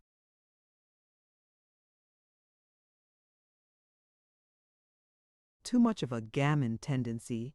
The meaning of that term gammon, said Mr. Gregsbury, is unknown to me. If it means that I grow a little too fervid, or perhaps even hyperbolical, in extolling my native land, I admit the full justice of the remark.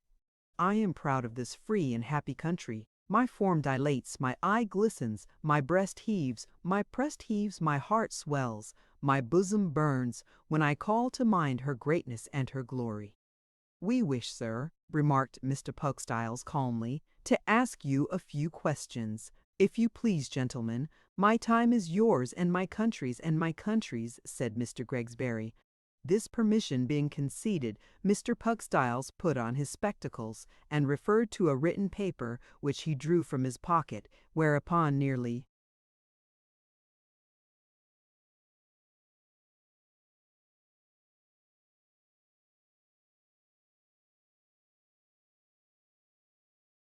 every other member of the deputation pulled a written paper from his pocket to check Mr. Pugstyles off as he read the questions. This done, Mr. Pugstyles proceeded to business. Question number 1.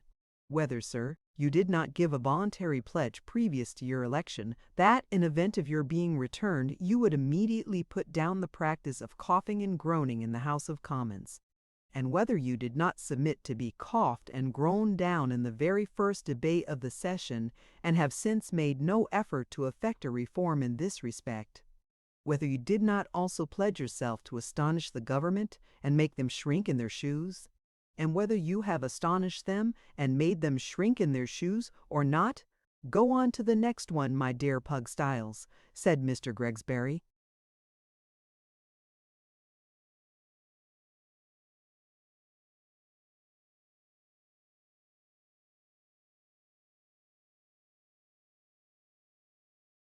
Have you any explanation to offer with reference to that question, sir? Asked Mr. Pugstyles. Certainly not, said Mr. Gregsbury. The members of the deputation looked fiercely at each other, and afterwards at the member. Dear Pugstyles, having taken a very long stare at Mr. Gregsbury over the tops of his spectacles, resumed his list of inquiries. Question number 2. Whether, sir, you did not likewise give a voluntary pledge that you would support your colleague on every occasion, and whether you did not, the night before last, desert him and vote upon the other side, because the wife of a leader on that other side had invited Mrs. Gregsbury to an evening party. Go on, said Mr. Gregsbury.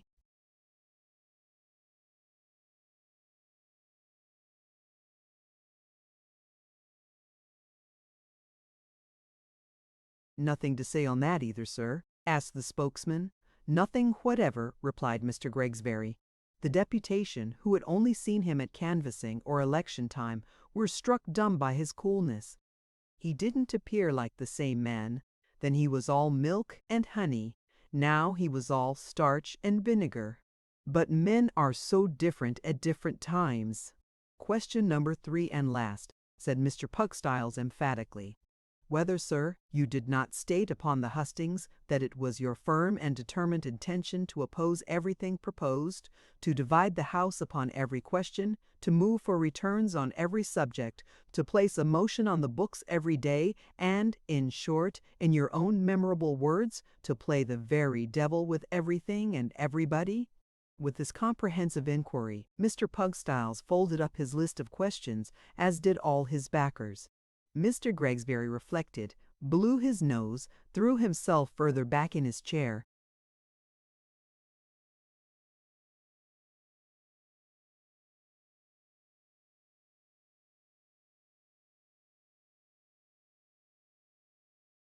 came forward again, leaning his elbows on the table, made a triangle with his 2 thumbs and his 2 forefingers, and tapping his nose with the apex thereof, replied smiling as he said it, I deny everything. At this unexpected answer, a hoarse murmur arose from the deputation, and the same gentleman who had expressed an opinion relative to the gammoning nature of the introductory speech again made a monosyllabic demonstration by growling out, Resign, which growl, being taken up by his fellows, swelled into a very earnest and general remonstrance. I am requested, sir, to express a hope said Mr. Pugstyles with a distant bow, "that on receiving a requisition to that effect from a great majority of your constituents, you will not object at once to resign your seat in favor of some candidate whom they think they can better trust." To this Mr. Gregsbury read the following reply, which, anticipating the request, he had composed in the form of a letter whereof copies had been made to send round to the newspapers. A near M.R. Pugstyles. Next to the welfare of our beloved island, this great and free and happy country, whose powers and resources are, I sincerely believe, illimitable, I value that noble independence which is an Englishman's proudest boast, and which I fondly hope to bequeath to my children, untarnished and unsullied, actuated by no personal motives, but moved only by high and great constitutional considerations, which I will not attempt to explain, for they are really beneath the comprehension of those who have not made themselves masters, as I have, of the intricate and arduous study of politics. I would rather keep my seat, and intend doing so. Will you do me the favor to present my compliments to the constituent body?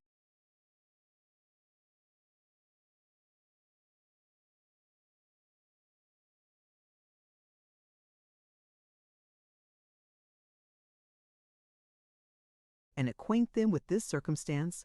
With great esteem, my dear Mr. Pugstyles, ainsi them it iris. Then you will not resign under any circumstances? Asked the spokesman. Mr. Gregsbury smiled and shook his head. Then, good morning, sir, said Pugstyles angrily. Heaven bless you, said Mr. Gregsbury.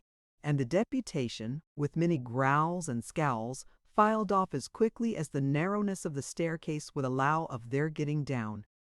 The last man being gone, Mr. Gregsbury rubbed his hands and chuckled, as merry fellows will when they think they have said or done a more than commonly good thing. He was so engrossed in the self-congratulation that he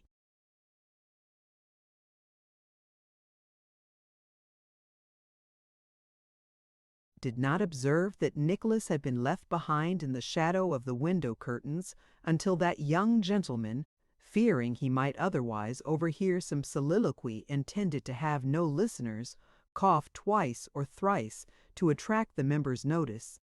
"What's that?" said Mr. Gregsbury in sharp accents. Nicholas stepped forward and bowed. "What do you do here, sir?" asked Mr. Gregsbury. "A spy upon my privacy. A concealed voter.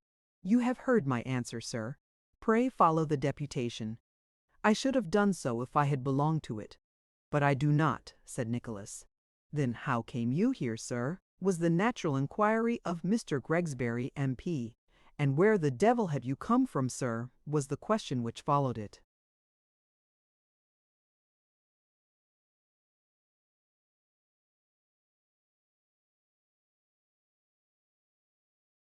"I brought this card from the General Agency office, sir," said Nicholas, "wishing to offer myself as your secretary, and understanding that you stood in need of one." "That's all you have come for, is it?" said Mr. Gregsbury, eyeing him in some doubt. Nicholas replied in the affirmative. "You have no connection with any of those rascally papers, have you?"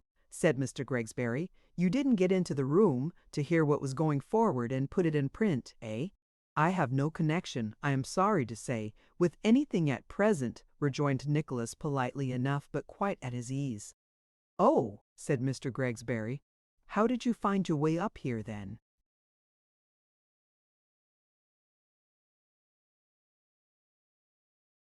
Nicholas related how he had been forced up by the deputation. "That was the way, was it?" said Mr. Gregsbury. "Sit down." Nicholas took a chair, and Mr. Gregsbury stared at him for a long time, as if to make certain, before he asked any further questions, that there were no objections to his outward appearance. "You want to be my secretary, do you?" he said at length. "I wish to be employed in that capacity, sir," replied Nicholas. "Well," said Mr. Gregsbury, "now what can you do?" "I suppose," replied Nicholas, smiling, "that I can do what usually falls to the lot of other secretaries." "What's that?" inquired Mr. Gregsbury.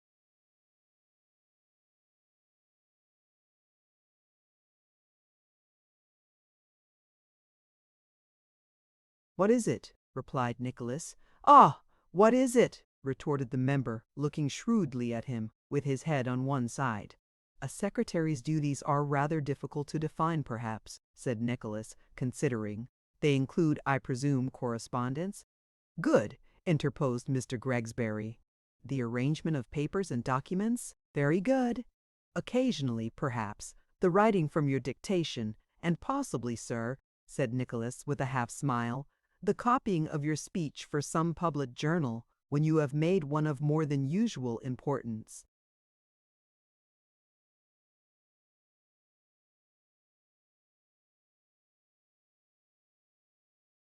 "Certainly," rejoined Mr. Gregsbury. "What else?"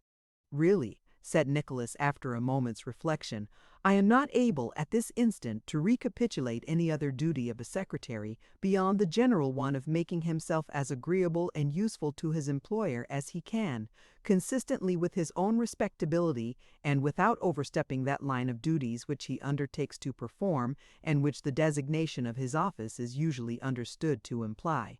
Mr. Gregsbury looked fixedly at Nicholas for a short time, and then glancing warily round the room, said in a suppressed voice, "This is all very well, Mr. What is your name?" "Nickleby." "This is all very well, Mr. Nickleby, and very proper, so far as it goes, so far as it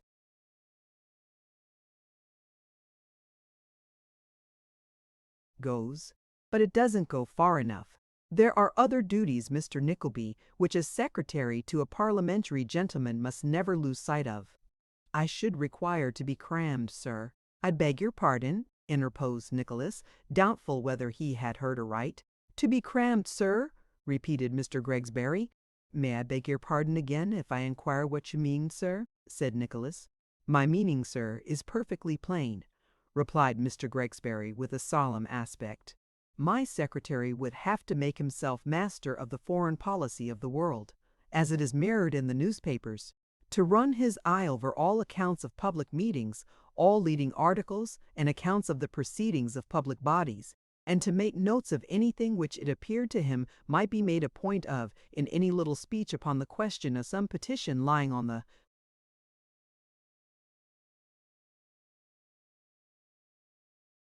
table, or anything of that kind. Do you understand?"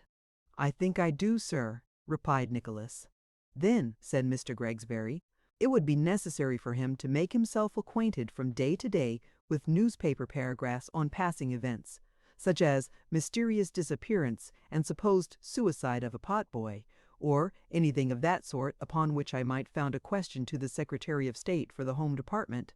Then he would have to copy the question, and as much as I remembered of the answer, including a little compliment about independence and good sense, and to send the manuscript in a frank to the local paper, with perhaps half a dozen lines of leader to the effect that I was always to be found in my place in Parliament, and never shrunk from the responsible and arduous duties, and so forth." You see, Nicholas bowed.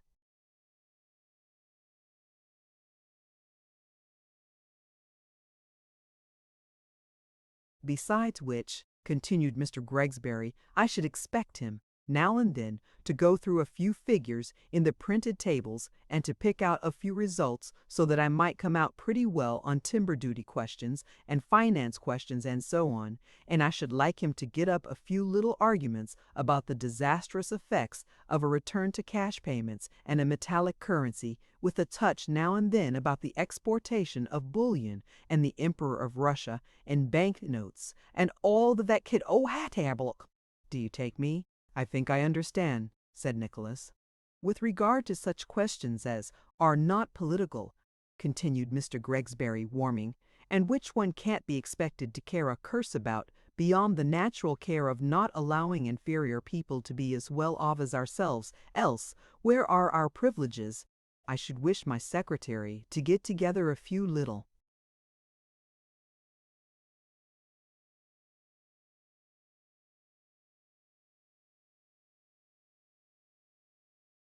flourishing speeches of a patriotic cast. For instance, if any preposterous bill were brought forward for giving poor grubbing devils of authors a right to their own property, I should like to say that I for one would never consent to opposing an insurmountable bar to the diffusion of literature among the people, you understand.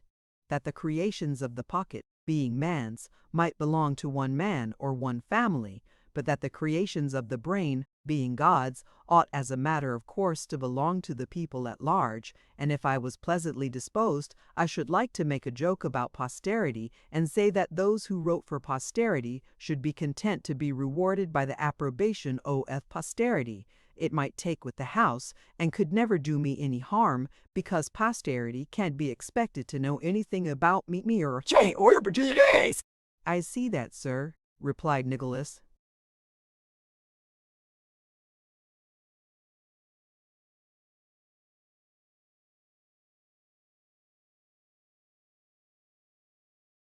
You must always bear in mind in such cases as this, where our interests are not affected, said Mr. Gregsbury, to put it very strong about the people, because it comes out very well at election time, and you could be as funny as you liked about the authors, because I believe the greater part of them live in lodgings and are not voters.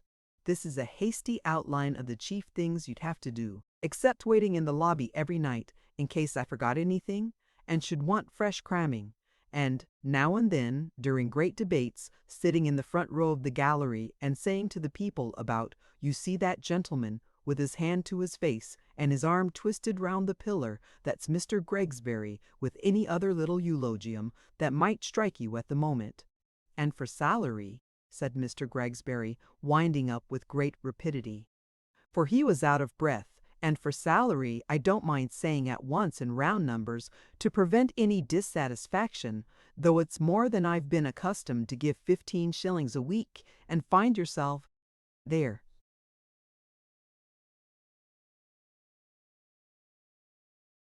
With this handsome offer, Mr. Gregsbury once more threw himself back in his chair and looked like a man who had been most profligately liberal, but is determined not to repent of it notwithstanding. 15 shillings a week is not much, said Nicholas mildly. Not much? 15 shillings a week not much, young man? Cried Mr. Gregsbury. 15 shillings. Pray do not suppose that I quarrel with the sum, sir, replied Nicholas. For I am not ashamed to confess that whatever it may be in itself, to me it is a great deal. But the duties and responsibilities make the recompense small, and they are so very heavy that I fear to undertake them. Do you decline to undertake them, sir? Inquired Mr. Gregsbury, with his hand on the bell rope.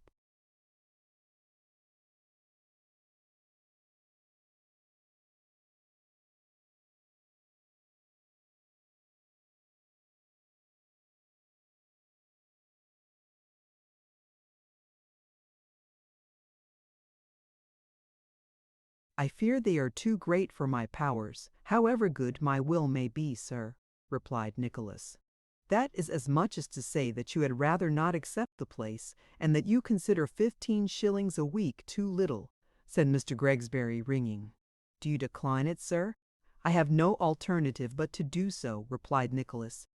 Dora Matthews, said Mr. Gregsbury as the boy appeared. I am sorry I have troubled you unnecessarily, sir, said Nicholas. I am sorry you have, rejoined Mr. Gregsbury, turning his back upon him. Dora Matthews. Good morning, sir, said Nicholas.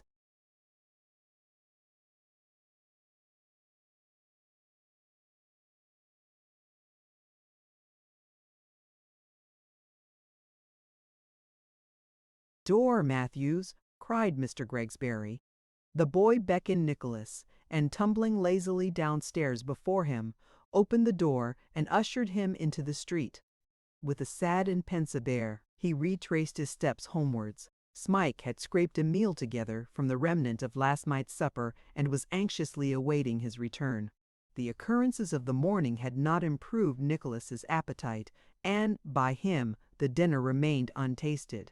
He was sitting in a thoughtful attitude, with the plate which the poor fellow had assiduously filled with the choicest morsels, untouched, by his side, when Newman Noggs looked into the room. "Come back?" asked Newman. "Yes," replied Nicholas, tired to death, and, what is worse, might have remained.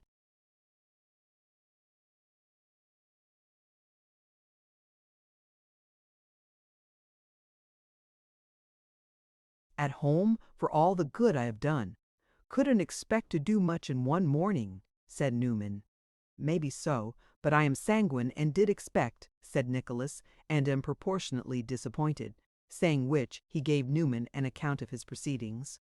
If I could do anything, said Nicholas, anything, however slight, until Ralph Nickleby returns, and I have eased my mind by confronting him, I should feel happier. I should think it no disgrace to work, heaven knows. Lying indolently here like a half-tamed sullen beast distracts me. I don't know, said Newman. Small things offer they would pay the rent and more, but you wouldn't like them. No, you could hardly be expected to undergo it. No, no. What could I hardly be expected to undergo? Asked Nicholas, raising his eyes. Show me, in this wide waste of London, any honest means by which I could even defray the weekly hire of this poor room, and see if I shrink from resorting to them. Undergo. I have undergone too much, my friend, to feel pride or squeamishness now. Except, added Nicholas hastily after a short silence, except such squeamishness as is common honesty, and so much pride as constitutes self-respect. I see little to choose between assistant to a brutal pedagogue and toad-eater to a mean and ignorant upstart, be he member or no member. I hardly know whether I should tell you what I heard this morning or not, said Newman. Has it reference to what you said just now? Asked Nicholas. It has. Then in heaven's name, my good friend, tell it me, said Nicholas. For God's sake, consider my deplorable condition, and, while I promise to take no step without taking counsel with you, give me, at least, a vote in my own behalf. Moved by this entreaty, Newman stammered forth a variety of most unaccountable and entangled sentences, the upshot of which was that Mrs. Kenwigs had examined him at great length that morning, touching the origin of his acquaintance with, and the whole life, adventures, and pedigree of, Nicholas, that Newman had parried these questions as long as he could, but being, at length, hard-pressed and driven into a corner, had gone so far as to admit that Nicholas was a tutor of great accomplishments, that Mrs. Kenwigs, impelled by gratitude or ambition, or maternal pride, or maternal love, or all four powerful motives conjointly, had taken secret conference with Mr. Kenwigs, and had finally returned to propose that Mr. Johnson should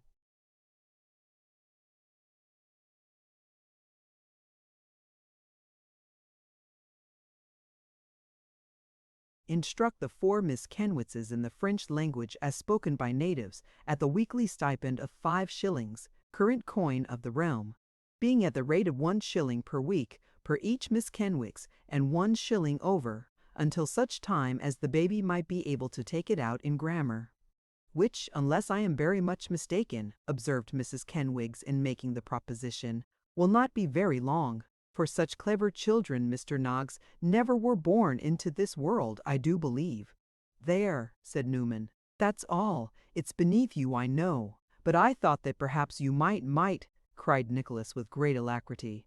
Of course I shall. I accept the offer at once. Tell the worthy mother so without delay, my dear fellow, and that I am ready to begin whenever she pleases.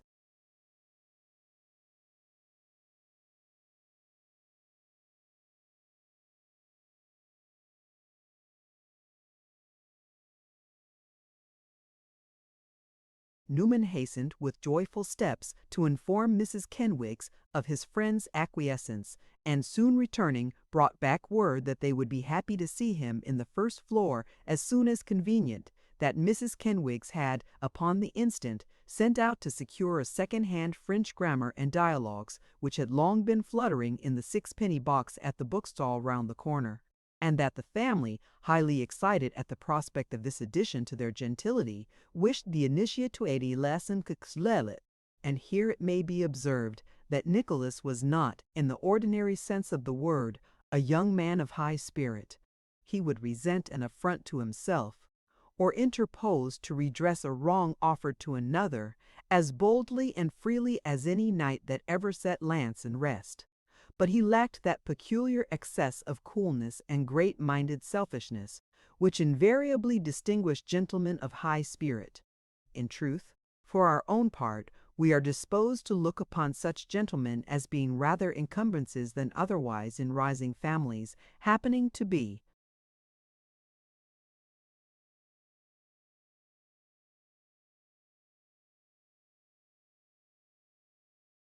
acquainted with several whose spirit prevents their settling down to any groveling occupation, and only displays itself in a tendency to cultivate mustachios and look fierce.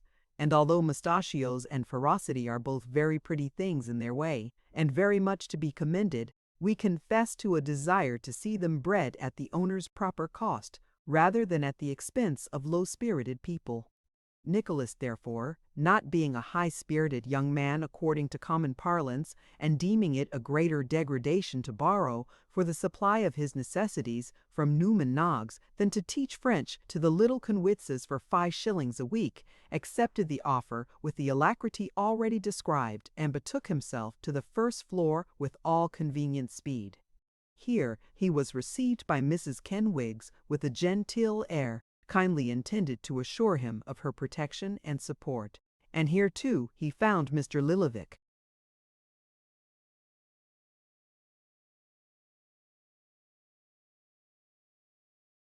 And Miss Petowker, the 4 Miss Kenwitzes on their form of audience, and the baby in a dwarf porter's chair with a deal tray before it, amusing himself with the toy horse without a head.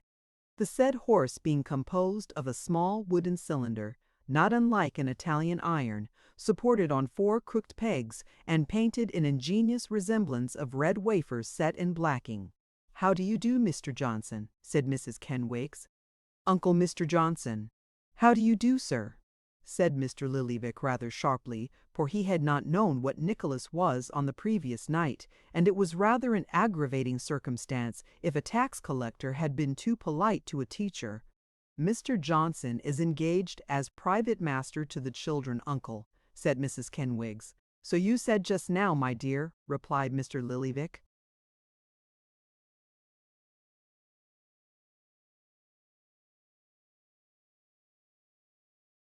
"But I hope," said Mrs. Kenwigs, drawing herself up, "that will not make them proud, but that they will bless their own good fortune, which has borne them superior to common people's children. Do you hear, Morlena?" "Yes, ma," replied Miss Kenwigs. "And when you go out in the streets, or elsewhere, I desire that you don't boast of it to the other children," said Mrs. Kenwigs, "and that if you must say anything about it, you don't say no more than, 'We've got a private master comes to teach us at home, but we ain't proud, because ma says it's sinful.' Do you hear, Morlena?" "Yes, ma," replied Miss Kenwigs again. "Then mind you recollect, and do as I tell you," said Mrs. Kenwigs. "Shall Mr. Johnson begin, uncle?" "I am ready to hear, if Mr. Johnson is ready to commence, my dear," said the collector, assuming the air of a profound critic. "What sort of language do you consider French, sir?" "How do you mean?" asked Nicholas. "Do you consider it a good language, sir?" said the collector. "A pretty language, a sensible language." "A pretty language, certainly," replied Nicholas, "and as it has a name for everything, and admits of elegant conversation about everything, I presume it is a sensible one." "I don't know," said Mr. Lillyvick doubtfully. "Do you call it a cheerful language now?" "Yes," replied Nicholas, "I should say it was, certainly."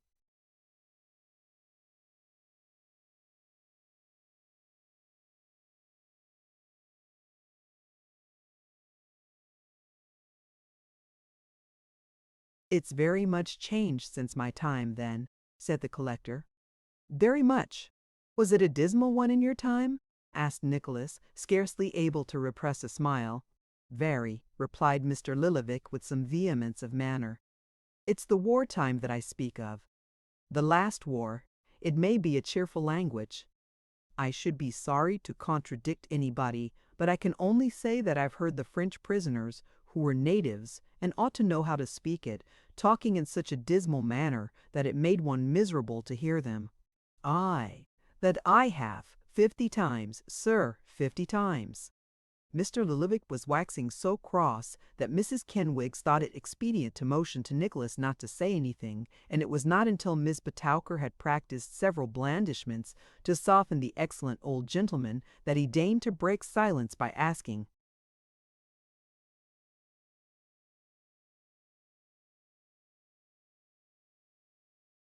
"What's the water in French, sir?" "Leau," replied Nicholas.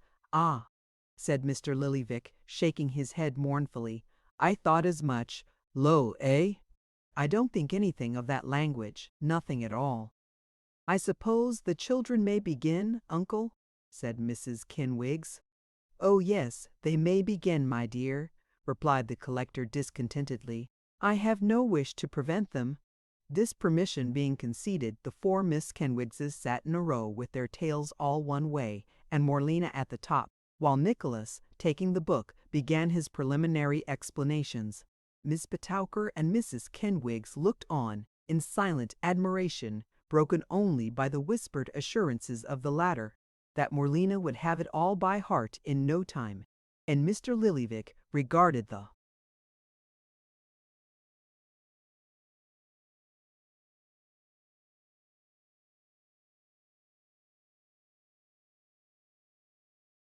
group with frowning and attentive eyes, lying in wait for something upon which he could open a fresh discussion on the language. Chapter 17 follows the fortunes of Miss Nickleby. It was with a heavy heart and many sad forebodings which no effort could banish that Kate Nickleby, on the morning appointed for the commencement of her engagement with Madame Mantalini, left the city when its clocks yet wanted a quarter of an hour of 8, and threaded her way alone amid the noise and bustle of the streets towards the West End of London. At this early hour many sickly girls, whose business, like that of the poor worm, is to produce with patient toil the finery that bedecks the thoughtless and luxurious, traverse our streets, making towards the scene of their daily labor, and catching, as if by stealth, in their hurried walk, the only gasp of wholesome air and glimpse of sunlight which cheer their monotonous existence during the long train of hours that make a working day. As she drew nigh to the more fashionable quarter of the town, Kate marked many of this class as they passed by, hurrying like herself to their painful occupation, and saw, in their unhealthy looks and feeble gait, but too clear, an evidence that her misgivings were not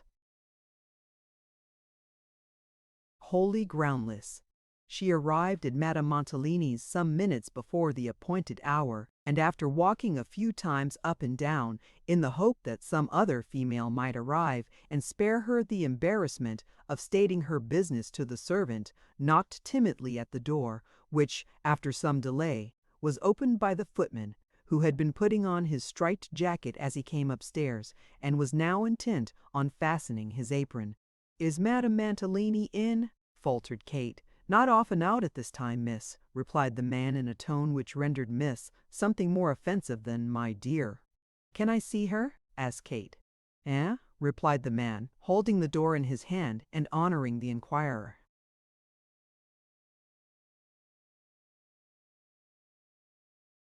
With a stare and a broad grin, "Lord, no.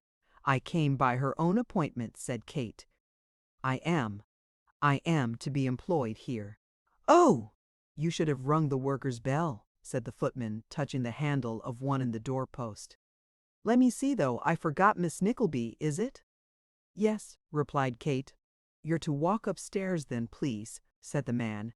"Madame Mantalini wants to see you this way. Take care of these things on the floor," cautioning her, in these terms, not to trip over a heterogeneous litter of pastry cooks' trays, lamps, waiters full of glasses, and piles of rout seats which were strewn about the hall, plainly bespeaking a late party on the previous night. The man led the way to the second story and ushered Kate into a back room.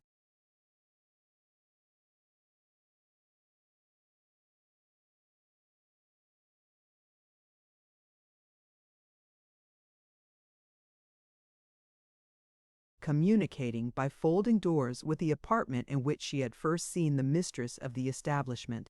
"If you'll wait here a minute," said the man, "I'll tell her presently." Having made this promise with much affability, he retired and left Kate alone.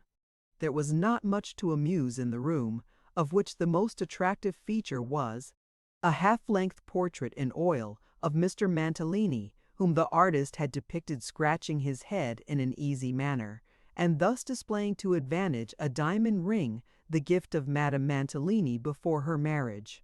There was, however, the sound of voices in conversation in the next room, and as the conversation was loud and the partition thin, Kate could not help discovering that they belonged to Mr. and Mrs. Mantalini. "If you will be odiously, damnably, outrageously jealous, my soul," said Mr. Mantalini, "you will be very miserable, horrid, miserable, damnation, miserable." And then there was a sound as though Mr. Mantalini were sipping his coffee. "I am miserable," returned Madame Mantalini, evidently pouting.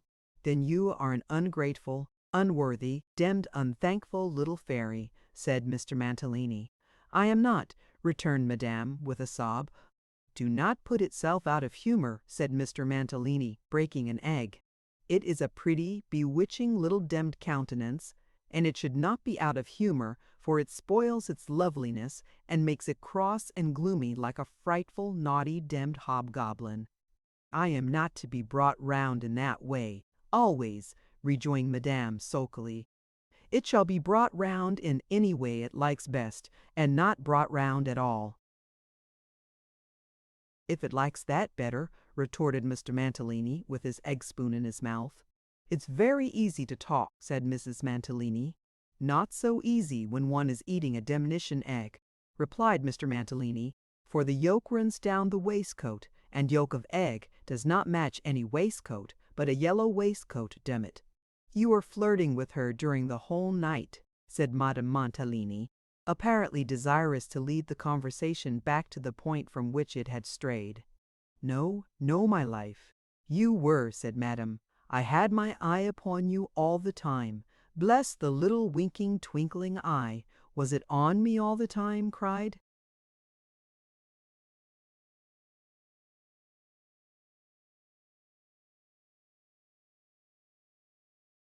Mantalini, in a sort of lazy rapture. "Oh, dim it! And I say once more," resumed Madame, "that you ought not to waltz with anybody but your own wife, and I will not bear it, Mantalini, if I take poison first." "She will not take poison and have horrid pains, will she?" said Mantalini, who, by the altered sound of his voice, seemed to have moved his chair and taken up his position nearer to his wife. "She will not take poison, because she had a demmed fine husband who might have married 2 countesses and a dowager." "2 countesses," interposed Madame. "You told me one before." "2," cried Mantalini. "2 demmed fine women, real countesses, and splendid fortunes, dim it." "And why didn't you?" asked Madame playfully.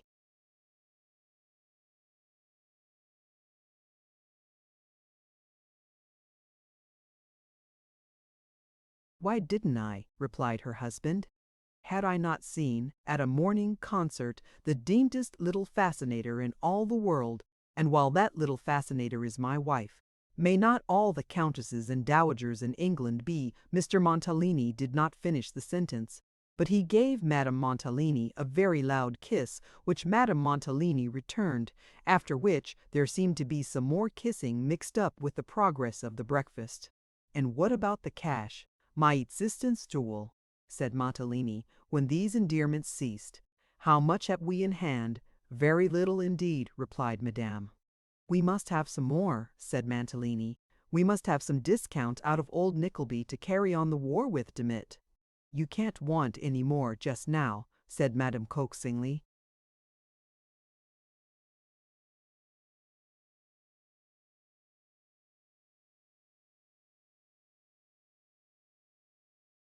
"My life and soul," returned her husband, "there is a horse for sale at Scrubbs's, which it would be a sin and a crime to lose going, my senses' joy, for nothing."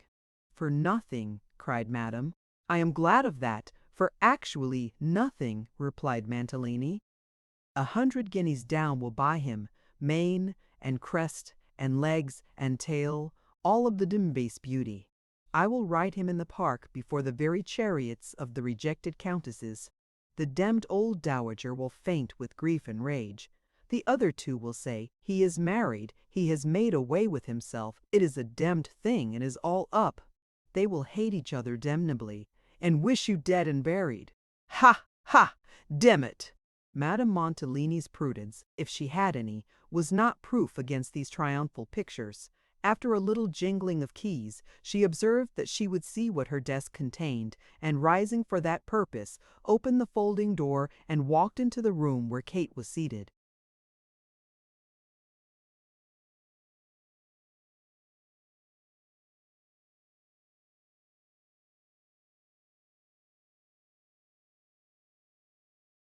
"Dear me, child," exclaimed Madame Montellini, recoiling in surprise. "How came you here?" "Child," cried Montellini, hurrying in. "How came I? Oh, Dimmet, how do you do?" "I have been waiting here some time, ma'am," said Kate, addressing Madame Montellini. "The servant must have forgotten to let you know that I was here, I think." "You really must see to that man," said Madame, turning to her husband. "He forgets everything. I will twist his dim nose off his countenance for leaving such a very pretty creature all alone by herself," said her husband. "Montellini," cried Madame, "you forget yourself."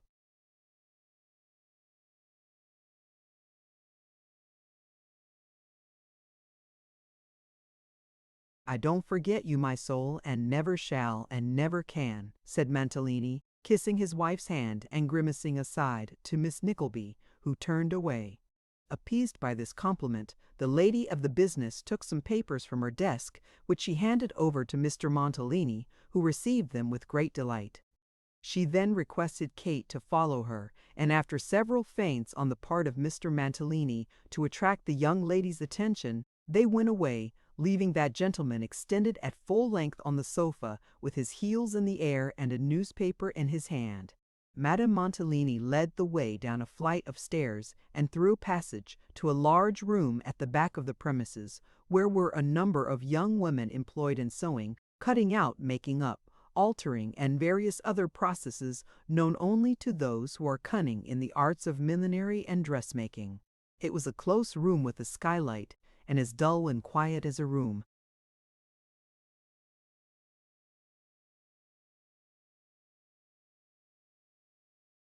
Need be.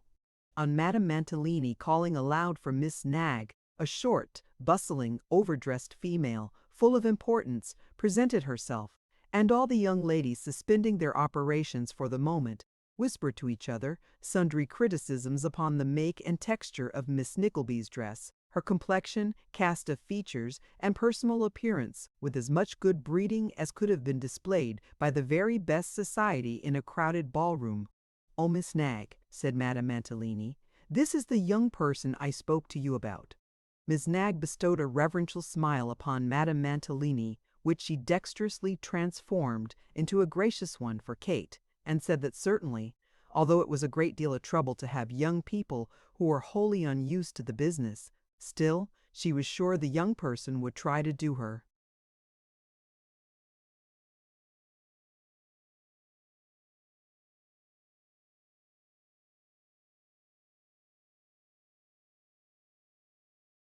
Best impressed with which conviction Miss Nagg felt an interest in her already.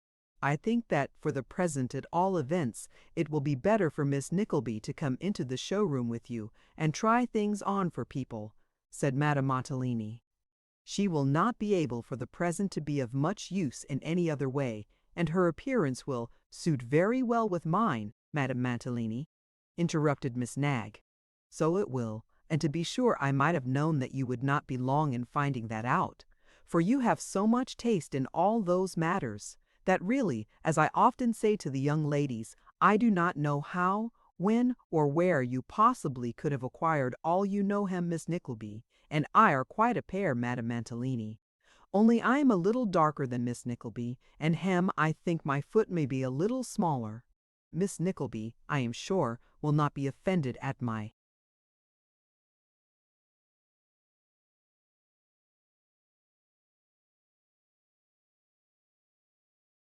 saying that, when she hears that our family always have been celebrated for small feet, ever since our family had any feet at all. Indeed, I think. I had an uncle once, Madame Montellini, who lived in Cheltenham and had a most excellent business as a tobacconist, him who had such small feet that they were no bigger than those which are usually joined to wooden legs, the most symmetrical feet, Madame Montellini, that even you can imagine. They must have had something of the appearance of club feet, Miss Nagg, said Madame. Well now, that is so like you, returned Miss Nagg. Ha ha ha ha, of club feet. Oh, very good.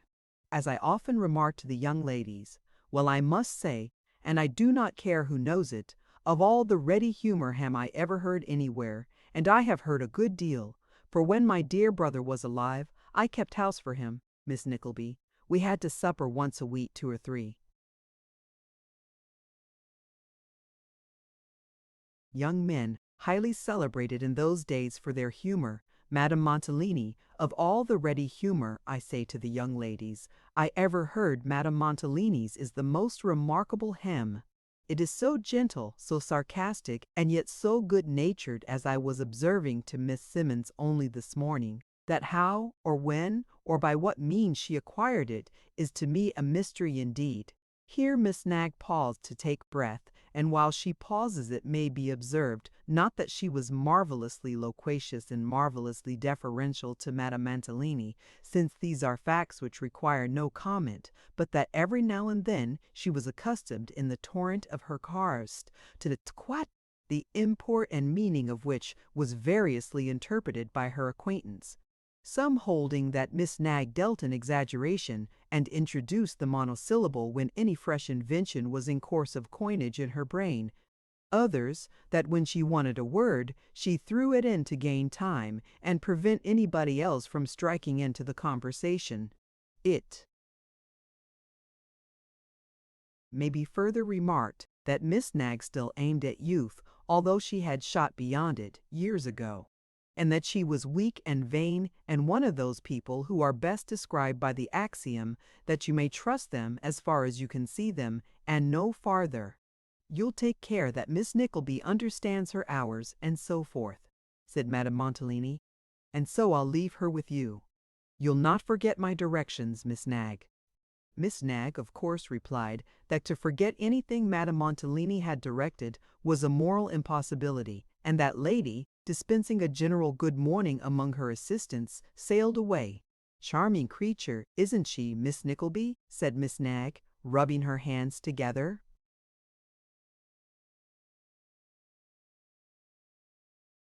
I have seen very little of her, said Kate.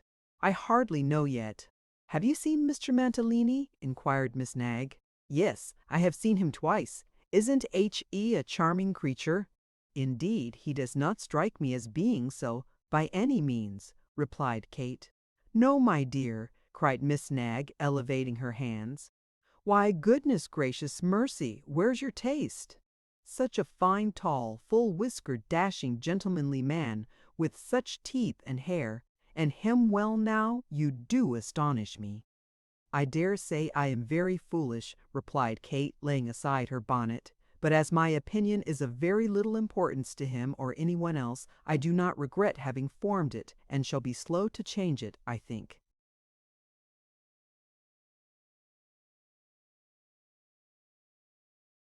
He is a very fine man, don't you think so? Asked one of the young ladies. Indeed he may be, for anything I could say to the contrary, replied Kate. And drives very beautiful horses, doesn't he? Inquired another. I dare say he may, but I never saw them, answered Kate. Never saw them, interposed Miss Nagg. Oh well, there it is, at once you know. How can you possibly pronounce an opinion about a gentleman, if you don't see him as he turns out altogether? There was so much of the world, even of the little world of the country girl, in this idea of the old milliner, that Kate, who was anxious, for every reason, to change the subject, made no further remark, and left Miss Nagg in possession of the field.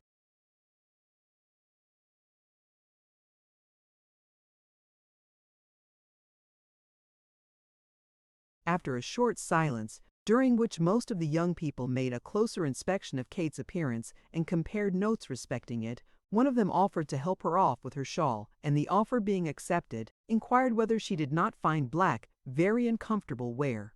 "I do indeed," replied Kate with a bitter sigh. "So dusty and hot," observed the same speaker, adjusting her dress for her. Kate might have said that mourning is sometimes the coldest wear which mortals can assume, that it not only chills the breasts of those it clothes, but extending its influence to summer friends, freezes up their sources of goodwill and kindness, and withering all the buds of promise they once so liberally put forth, leaves nothing but bared and rotten hearts exposed. There are few who have lost a friend or relative constituting in life their sole dependence, who have not keenly felt this chilling influence of their sable garb. She had felt it acutely, and feeling it at the moment, could not quite restrain her tears. "I am very sorry to have wounded you by my thoughtless speech," said her companion. "I did not think of it. You are in mourning for some near relation?" "For my father," answered Kate. "For what relation, Miss Simmons?" asked Miss Nagg in an audible voice. "Her father," replied the other softly. "Her father, eh?" said Miss Nagg, without the slightest depression of her voice. "Ah, a long illness, Miss Simmons." "Hush," replied the girl. "I don't know. Our misfortune was very sudden," said Kate, turning away, "or I might perhaps, at a time like this, be enabled to support it better."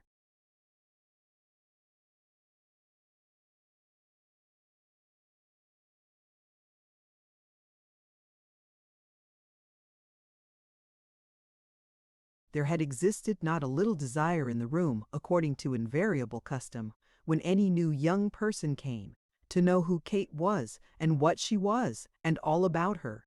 But, although it might have been very naturally increased by her appearance and emotion, the knowledge that it pained her to be questioned was sufficient to repress even this curiosity, and Miss Nagg, finding it hopeless to attempt extracting any further particulars just then, reluctantly commanded silence and bade the work proceed. Commanded silence. In silence, then, the tasks were plied until 1:30, when a baked leg of mutton, with potatoes to correspond, were served in the kitchen. The meal over, and the young ladies having enjoyed the additional relaxation of washing their hands, the work began again, and was again performed in silence until the noise of carriages rattling through the streets and of loud double knocks at doors gave token that the day's work of the more fortunate members of society was proceeding in its turn.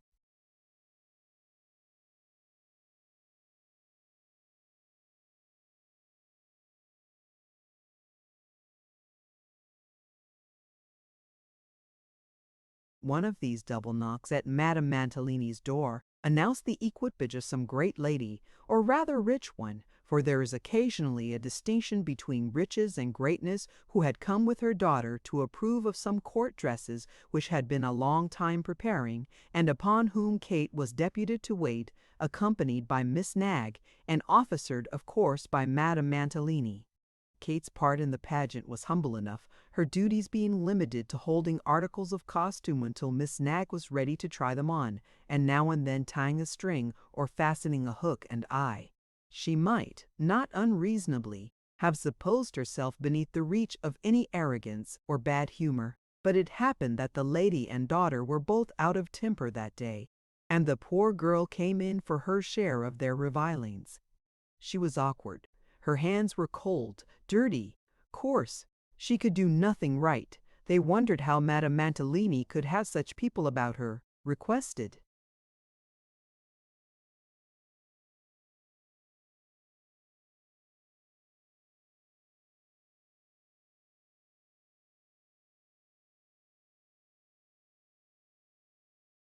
They might see some other young woman the next time they came, and so forth. So common an occurrence would be hardly deserving of mention, but for its effect.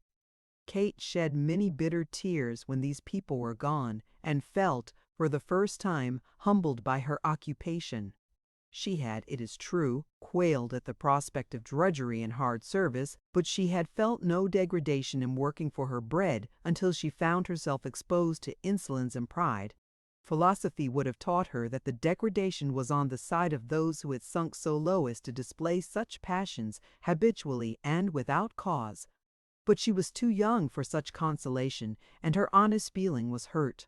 May not the complaint that common people are above their station often take its rise in the fact of common people being below theirs? In such scenes and occupations the time wore on until 9 o'clock, when Kate, jaded and dispirited with the occurrences of the day, hastened from the confinement of the workroom to join her mother at the street corner and walk home, the more sadly, from having to disguise her real feelings and feign to participate in all the sanguine visions of her companion. "Bless my soul, Kate," said Mrs. Nickleby, "I've been thinking all day what a delightful thing it would be for Madame Montellini to take you into partnership. Such a likely thing, too, you know. Why, your poor dear papa's cousin's sister-in-law, a Miss Browndock, was taken into partnership by a lady that kept a school at Hammersmith, and made her fortune in no time at all. I forget, by the by, whether that Miss Browndock was the same lady that got the £10,000 prize in the lottery, but I think she was. Indeed, now I come to think of it, I am sure she was. Montellini and Nickleby, how well it would sound! And if Nicholas has any good fortune, you might have Dr. Nickleby, the headmaster of Westminster School, living in the same street."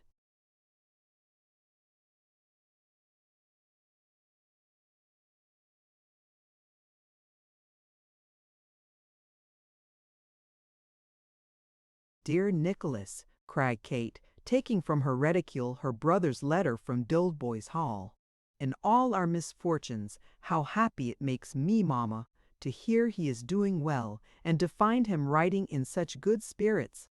It consoles me for all we may undergo, to think that he is comfortable and happy." Poor Kate! She little thought how weak her consolation was, and how soon she would be undeceived.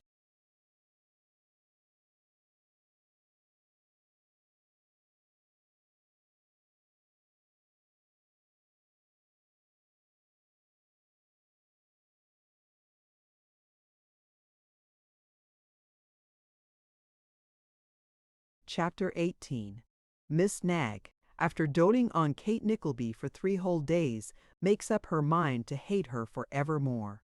The causes which led Miss Nagg to form this resolution.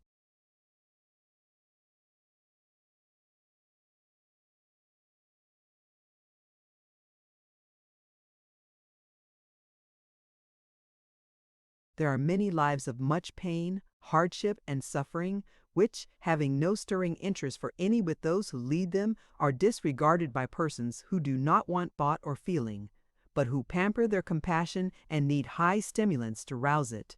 There are not a few among the disciples of charity who require in their vocation scarcely less excitement than the votaries of pleasure in theirs, and hence it is that diseased sympathy and compassion are every day expended on out-of-the-way objects, when only too many demands upon the legitimate exercise of the same virtues, in a healthy state, are constantly within the sight and hearing of the most unobservant person alive. In short, charity must have its romance as the novelist or playwright must have his. A thief in fustian is a vulgar character, scarcely to be thought of by persons of refinement. But dress him in green velvet, with a high-crowned hat, and change the scene of his operations from a thickly peopled city to a mountain road, and you shall find in him the very soul of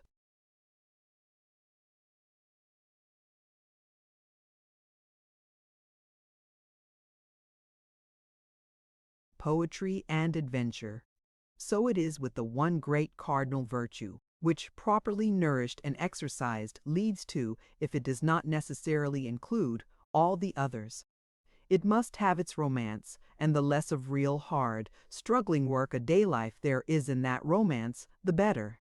The life to which poor Kate Nickleby was devoted, in consequence of the unforeseen train of circumstances already developed in this narrative, was a hard one, but lest the very dullness, unhealthy confinement, and bodily fatigue, which made up its sum and substance, should deprive it of any interest with the mass of the charitable and sympathetic, I would rather keep Miss Nickleby herself in view just now. then chilled them in the outset by a minute and lengthened description of the establishment presided over by Montellini. "Well now, indeed, Madame Montellini," said Miss Knag, as Kate was taking her weary way homewards on the first night of her novitiate, "that Miss Nickleby is the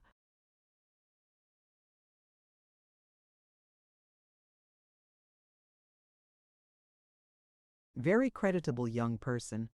"A very creditable young person indeed, him upon my word, Madame Montellini. It does very extraordinary credit even to your discrimination that you should have found such a very excellent, very well behaved, very unassuming young woman to assist in the fitting on. I have seen some young women, when they had the opportunity of displaying before their betters, behave in such a, oh dear well. But you're always right, Madame Montellini, always. And as I very often tell the young ladies, how you do contrive to be always right when so many people are so often wrong, is to me a mystery indeed. Beyond putting a very excellent client out of humor, Miss Nickleby has not done anything very remarkable today that I am aware of, at least," said Madame Montellini in reply. "Oh dear," said Miss Knag, "but you must allow a great deal for inexperience. You know." "And youth?" inquired Madame. "Oh, I say nothing about that, Madame Montellini," replied Miss Knag, reddening, "because if youth were any excuse, you wouldn't have quite so good a forewoman as I have, I suppose," suggested Madame. "Well, I never did know anybody like you, Madame Montellini," rejoined Miss Knag most complacently, "and that's the fact, for you know what one's going to say before it has time to rise to one's lips." "Oh, very good. Ha, ha, ha." "For myself," observed Madame Mantalini, glancing with affected carelessness at her assistant and laughing heartily in her sleeve, "I consider Miss Nickleby the most awkward girl I ever saw in my life."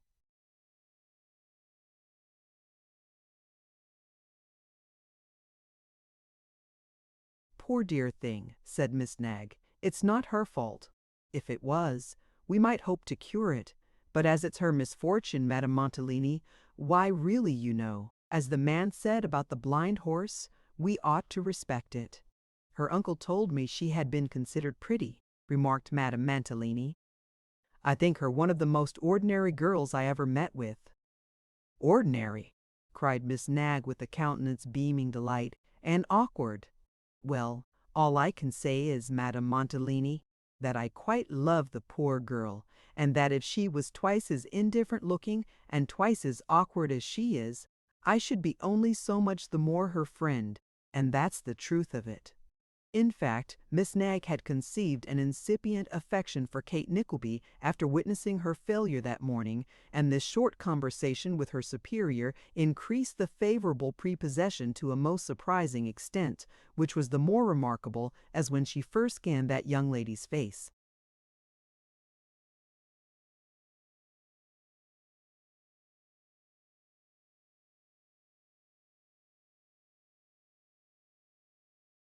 And figure, she had entertained certain inward misgivings that they would never agree. "But now," said Miss Knag, glancing at the reflection of herself in a mirror at no great distance, "I love her. I quite love her. I declare I do." Of such a highly disinterested quality was this devoted friendship, and so superior was it to the little weaknesses of flattery or ill nature, that the kind-hearted Miss Knag candidly informed Kate Nickleby next day that she saw she would never do for the business, but that she need not give herself the slightest uneasiness on this account, for that she, Miss Knag, by increased exertions on her own part, would keep her as much as possible in the background, and that all she would have to do would do which be to refrain. This last suggestion was so much in accordance with the timid girl's own feelings and wishes that she,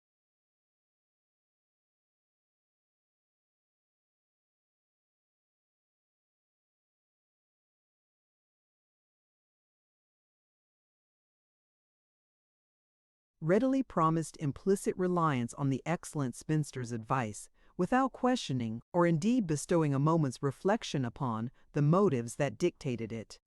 "I take quite a lively interest in you, my dear soul, upon my word," said Miss Nagg.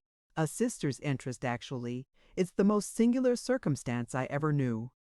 Undoubtedly it was singular that if Miss Nagg did feel a strong interest in Kate Nickleby, it should not rather have been the interest of a maiden aunt or grandmother, that being the conclusion to which the difference in their respective ages would have naturally tended. But Miss Nagg wore clothes of a very youthful pattern, and perhaps her feelings took the same shape. "Bless you," said Miss Nagg, bestowing a kiss upon Kate at the conclusion of the second day's work. "How very awkward you have been all day."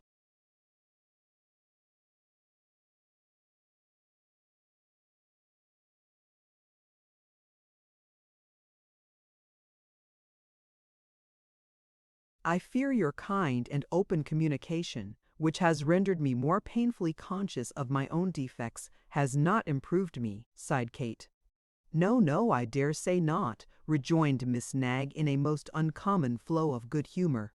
"But how much better that you should know it at first, and so be able to go on, straight and comfortable. Which way are you walking, my love?"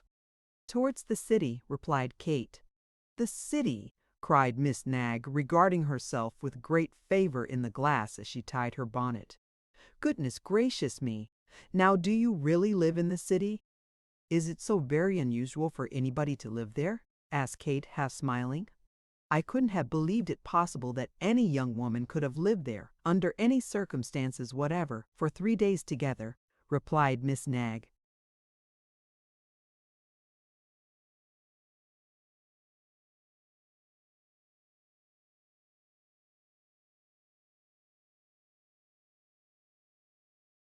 "Reduced, I should say poor people," answered Kate, correcting herself hastily, for she was afraid of appearing proud. "Must live where they can." "Ah!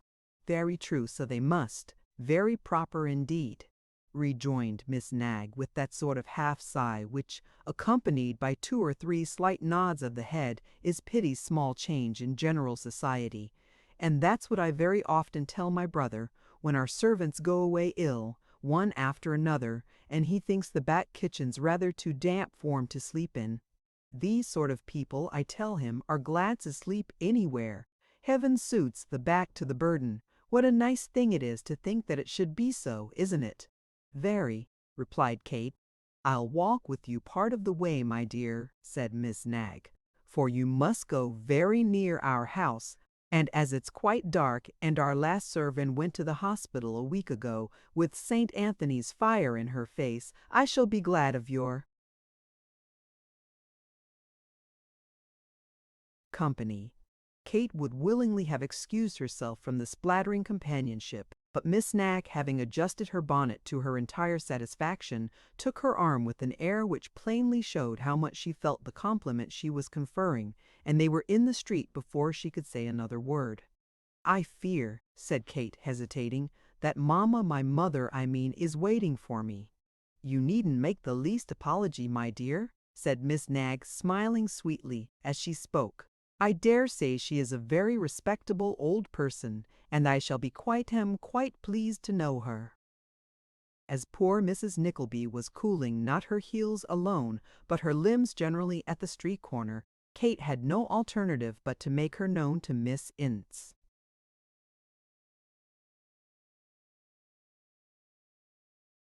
Nagg, who, doing the last new carriage customer at second hand, acknowledged the introduction with condescending politeness. The three then walked away, arm in arm, with Miss Nagg in the middle, in a special state of amiability. "I have taken such a fancy to your daughter, Mrs. Nickleby, you can't think," said Miss Nagg, after she had proceeded a little distance in dignified silence.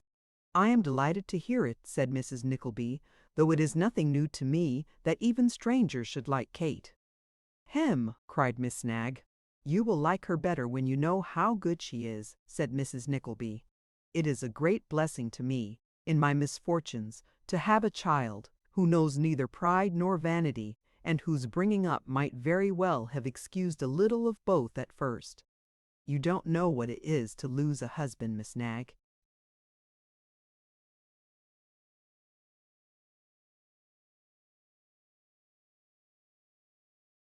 As Miss Nagg had never yet known what it was to gain one, it followed, very nearly as a matter of course, that she didn't know what it was to lose one.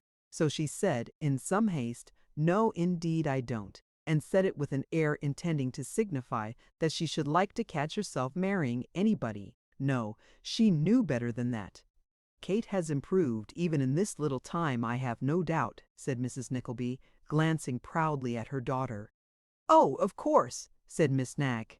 "And will improve still more," added Mrs. Nickleby. "That she will, I'll be bound," replied Miss Nagg, squeezing Kate's arm in her own to point the joke. "She always was clever," said poor Mrs. Nickleby, brightening up, "always from a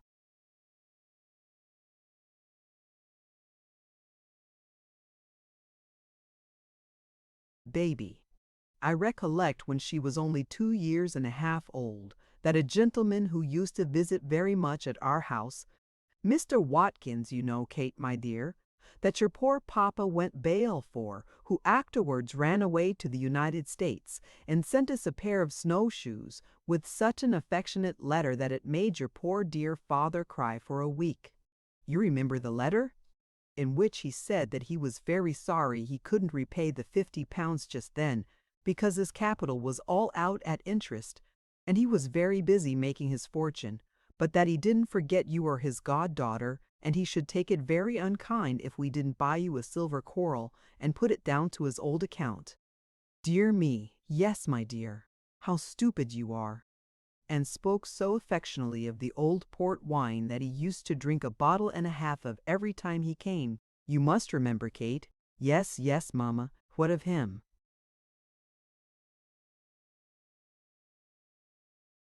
"Why, that Mr. Watkins, my dear," said Mrs. Nickleby slowly, as if she were making a tremendous effort to recollect something of paramount importance, "that Mr. Watkins, he wasn't any relation, Miss Nagg will understand, to the Watkins who kept the old boar in the village. By the by, I don't remember whether it was the old boar or the George the Third, but it was one of the two, I know, and it's much the same that Mr. Watkins said, when you were only 2 years and a half old, that you were one of the Mottingley's de ours. He did indeed, Miss Nagg, and he wasn't at all fond of children, and couldn't have had the slightest motive for doing it. I know it was he who said so, because I recollect, as well as if it was only yesterday, his borrowing £20 of her poor dear papa the very moment afterwards." Having quoted this extraordinary and most disinterested testimony to her daughter's excellence, Mrs. Nickleby stopped to breathe, and Miss Nagg, finding that the discourse was turning upon family greatness, lost no time in striking in.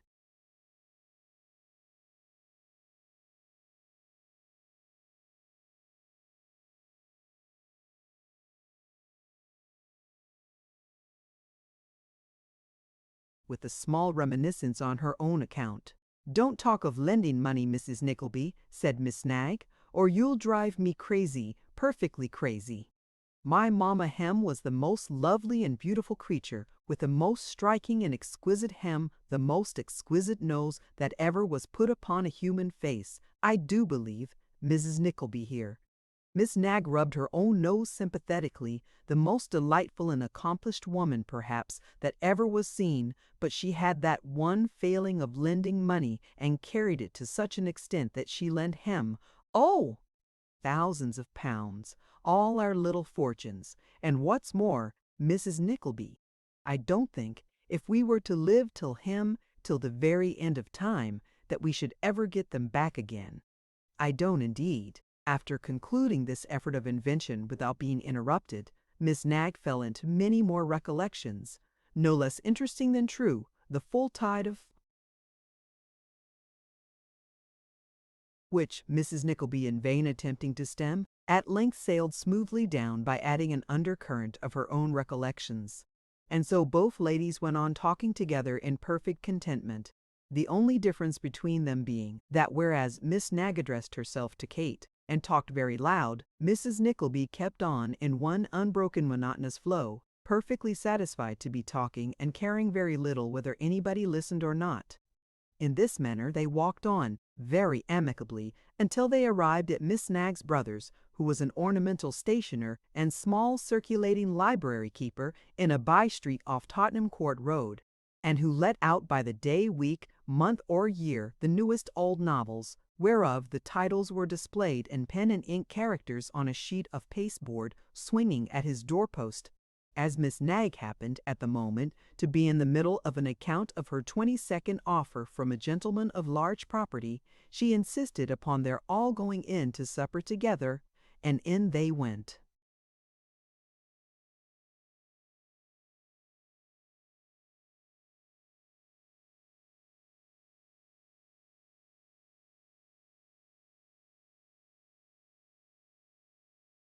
"Don't go away, Mortimer," said Miss Nagg as they entered the shop. "It's only one of our young ladies and her mother, Mrs. and Miss Nickleby." "Oh, indeed," said Mr. Mortimer Nagg. "Ah!" Having given utterance to these ejaculations with a very profound and thoughtful air, Mr. Nagg slowly snuffed 2 kitchen candles on the counter and 2 more in the window, and then snuffed himself from a box in his waistcoat pocket.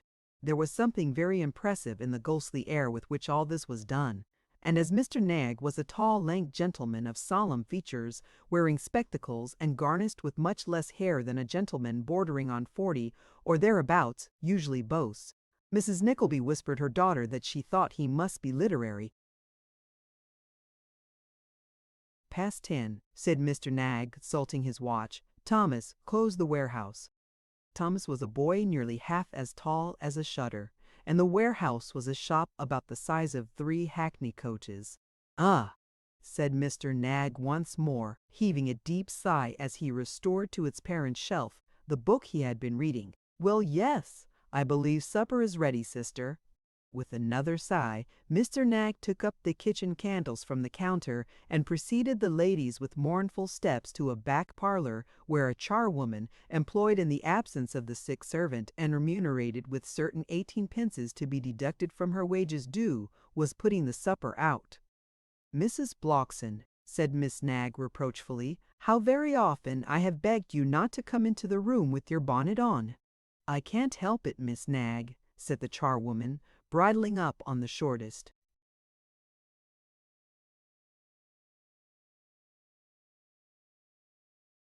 Notice: there's been a deal o' cleaning to do in this house, and if you don't like it, I must trouble you to look out for somebody else, for it don't hardly pay me, and that's the truth, if I was to be hung this minute. "I don't want any remarks, if you please," said Miss Nagg, with a strong emphasis on the personal pronoun. "Is there any fire downstairs for some hot water presently?" "No, there is not, indeed, Miss Nagg," replied the substitute, "and so I won't tell you no stories about it." "Then why is it there?" said Miss Nagg. "Because there are no coals left out, and if I could make coals I would, but as I can't, I won't, and so I make bold to tell you, mem," replied Mrs. Blockson. "Will you hold your tongue, female?" said Mr. Mortimer Nagg, plunging.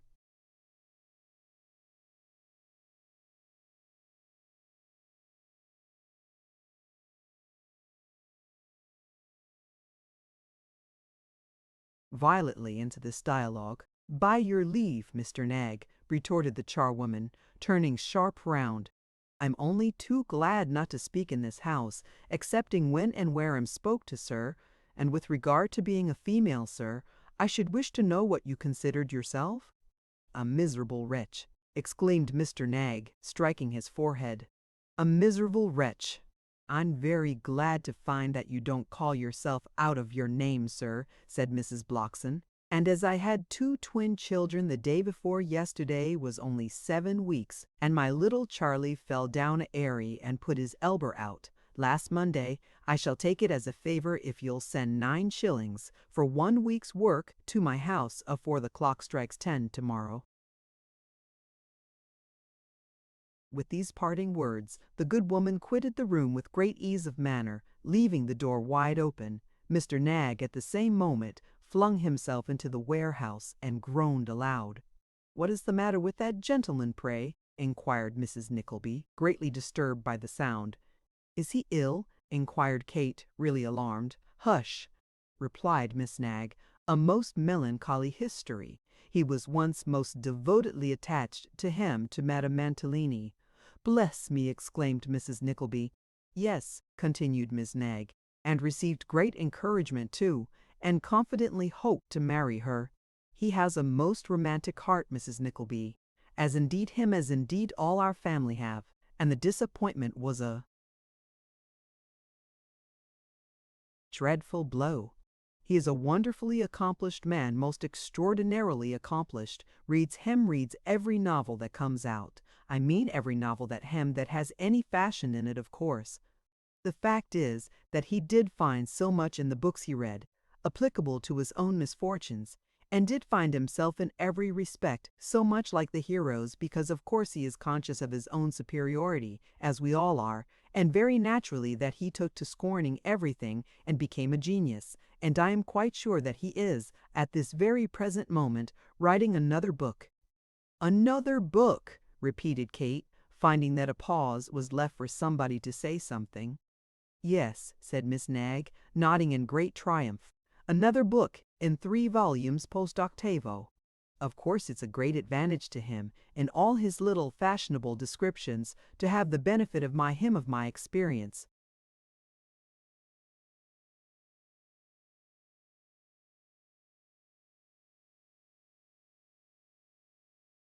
Because, of course, few authors who write about such things can have such opportunities of knowing them as I have.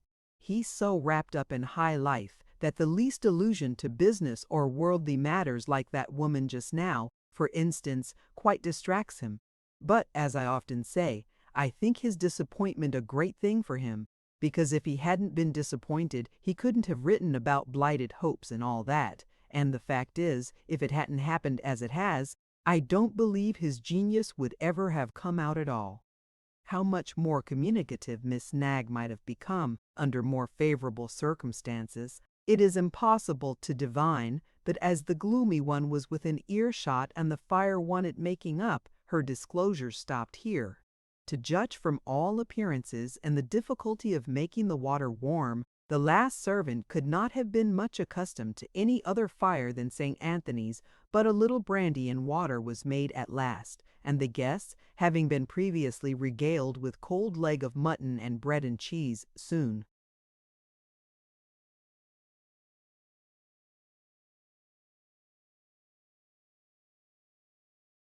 afterwards took leave, Kate amusing herself all the way home with the recollection of her last glimpse of Mr. Mortimer Nagg, deeply abstracted in the shop, and Mrs. Nickleby by debating within herself whether the dressmaking firm would ultimately become Mantalini, Nagg, and Nickleby, or Mantalini, Nickleby, and Nagg. At this high point, Miss Nagg's friendship remained for 3 whole days, much to the wonderment of Madame Mantalini's young ladies, who had never beheld such constancy in that quarter before. But on the 4th it received a check no less violent than sudden, which thus occurred. It happened that an old lord of great family, who was going to marry a young lady of no family in particular, came with the young lady and the young lady's sister to witness the ceremony of trying on 2 nuptial bonnets, which had been ordered the day before, and Madame Mantalini announcing the fact in a shrill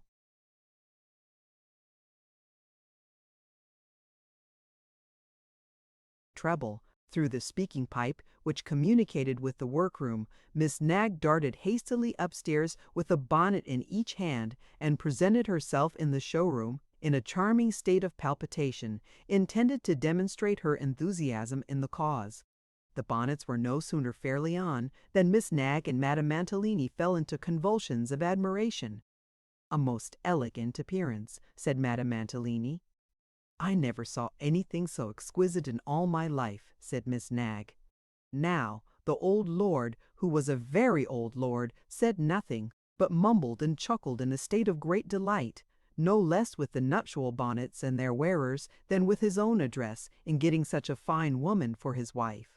And the young lady, who was a very lively young lady, seeing the old lord in this rapturous condition, chased the old lord behind a cheval glass, and there kissed him, while Madame Mantalini and the other young lady looked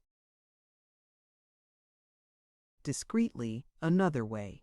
But, pending the salutation, Miss Nag, who was tinged with curiosity, stepped accidentally behind the glass, and encountered the lively young lady's eye just at the very moment when she kissed the old lord, upon which the young lady, in a pouting manner, murmured something about an old thing, and great impertinence, and finished by darting a look of displeasure at Miss Nag, and smiling contemptuously. "Madame Mantalini," said the young lady. "Ma'am," said Madame Mantalini, "pray have up that pretty young creature we saw yesterday." "Oh yes, do," said the sister.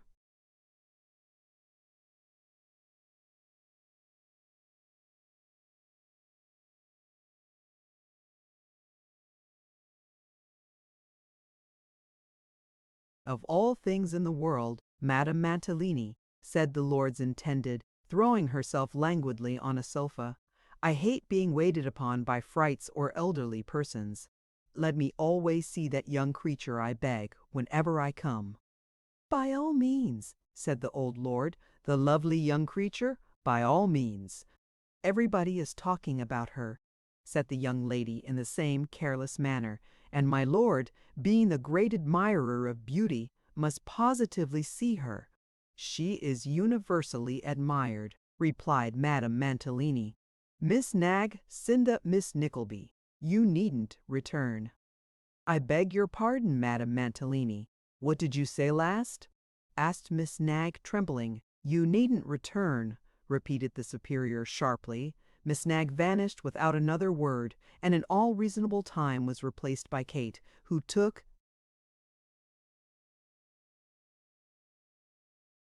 off the new bonnets and put on the old ones, blushing very much to find that the old lord and the two young ladies were staring her out of countenance all the time. "Why, how you colour, child," said the lord's chosen bride. "She is not quite so accustomed to her business as she will be in a week or two," interposed Madame Mantalini with a gracious smile. "I'm afraid you've been giving her some of your wicked looks, my lord," said the intended. "No, no, no," replied the old lord. "No, no, no, I'm going to be married and lead a new life." "Ha, ah, ah, a new life, a new life, a new life, a new life, ha, ha." It was a satisfactory thing to hear that the old gentleman was going to lead a new life, for it was pretty evident that his old one would not last him much.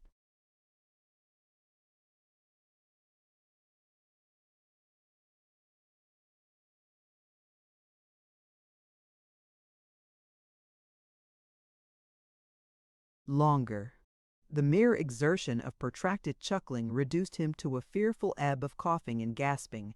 It was some minutes before he could find breath to remark that the girl was too pretty for a milliner. "I hope you don't think good looks a disqualification for the business, my lord," said Madame Mantalini, simpering. "Not by any means," replied the old lord, "or you would have left it long ago." "You naughty creature," said the lively lady, poking the pier with her parasol. "I won't have you talk so. How dare you?" This playful inquiry was accompanied with another poke, and another, and then the old lord caught the parasol and wouldn't give it up again, which induced the other lady to come to the rescue, and some very pretty sportiveness ensued. "You will see that those little alterations are made, Madame Mantalini," said the lady. "Nay, you bad man, you positively shall go first. I wouldn't leave you behind with that pretty girl, not for half a second. I know you too well. Jane, my dear, let him go first, and we shall be quite sure of him." The old lord, evidently much flattered by the suspicion, bestowed a grotesque leer upon Kate as he passed, and receiving another tap with the parasol for his wickedness, tottered downstairs to the door, where his sprightly body was hoisted into the carriage by two stout footmen.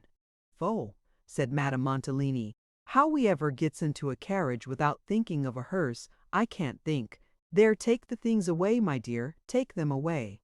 Kate, who had remained during the whole scene with her eyes modestly fixed upon the ground, was only too happy to avail herself of the permission to retire, and hastened joyfully downstairs to Miss Nag's dominion.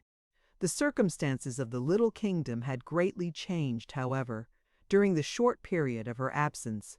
In place of Miss Nagg being stationed in her accustomed seat, preserving all the dignity and greatness of Madame Mantalini's representative, that worthy soul was reposing on a large box, bathed in tears, while 3 or 4 of the young ladies in close attendance upon her, together with the presence of hartshorn, vinegar, and other restoratives, would have borne ample testimony, even without the derangement of the head-dress and front row of curls, to her having fainted desperately. "Bless me," said Kate, stepping hastily forward, "what is the matter?" This inquiry produced in Miss Nagg violent symptoms of a relapse, and several young ladies, darting angry looks at Kate, applied more vinegar and hartshorn, and said it was a shame.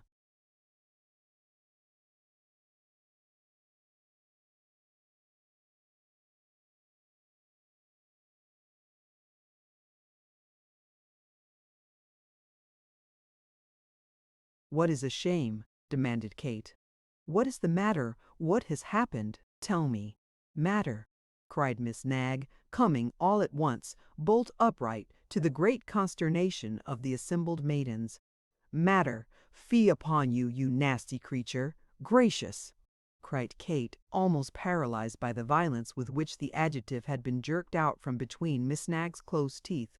"Have I offended you? You offended me," retorted Miss Nagg.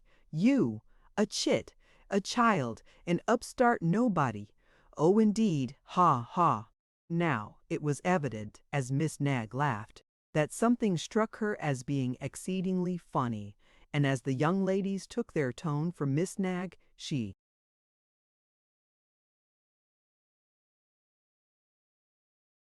being the chief, they all got up a laugh without a moment's delay, and nodded their heads a little, and smiled sarcastically to each other, as much as to say how very good that was. "Here she is," continued Miss Nagg, getting off the box and introducing Kate with much ceremony and many low curtsies to the delighted throng. "Here she is. Everybody is talking about her, the belle, ladies, the beauty, the oh, you bold-faced thing." At this crisis, Miss Nagg was unable to repress a virtuous shudder, which immediately communicated itself to all the young ladies. After which Miss Nagg laughed, and after that cried.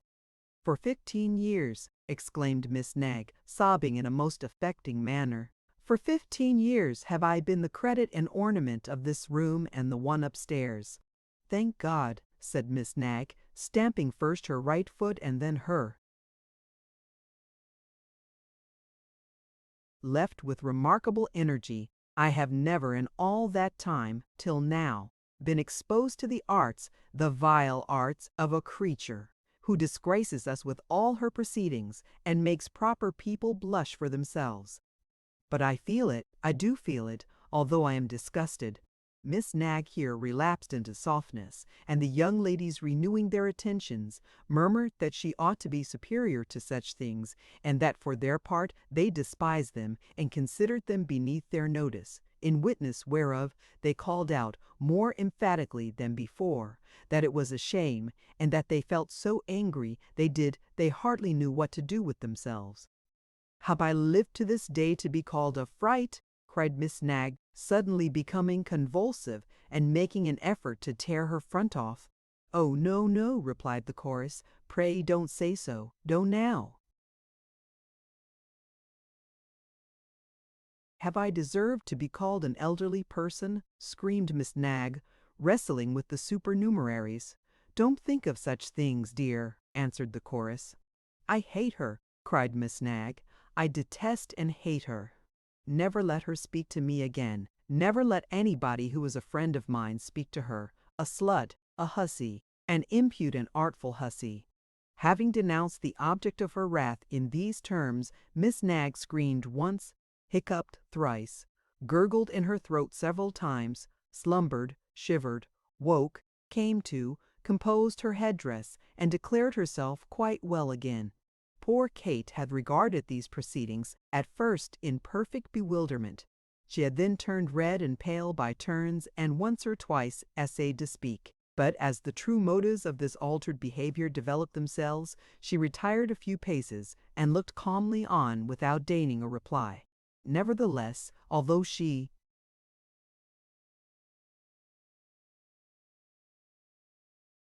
walked proudly to her seat and turned her back upon the group of little satellites who clustered round their ruling planet in the remotest corner of the room, she gave way, in secret, to some such bitter tears as would have gladdened Miss Nagg's inmost soul, if she could have seen them fall.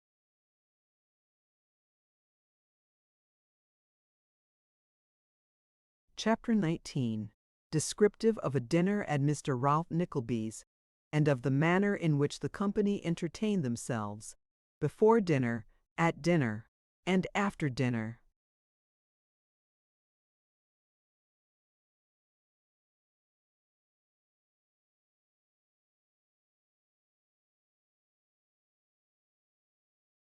The bile and rancour of the worthy Miss Nagg undergoing no diminution during the remainder of the week, but rather augmenting with every successive hour, and the honest ire of all the young ladies rising, or seeming to rise, in exact proportion to the good spinster's indignation, and both waxing very hot every time Miss Nickleby was called upstairs. It will be readily imagined that young lady's daily life was none of the most cheerful or enviable kind. She hailed the arrival of Saturday night as a prisoner would a few delicious hours' respite from slow and wearing torture, and felt that the poor pittance for her first week's labor would have been dearly and hardly earned had its amount been trebled. When she joined her mother, as usual, at the street corner, she was not a little surprised to find her in conversation with Mr. Ralph Nickleby, but her surprise was soon redoubled, no less by the matter of their conversation than by the smoothed and altered manner of Mr. Nickleby himself.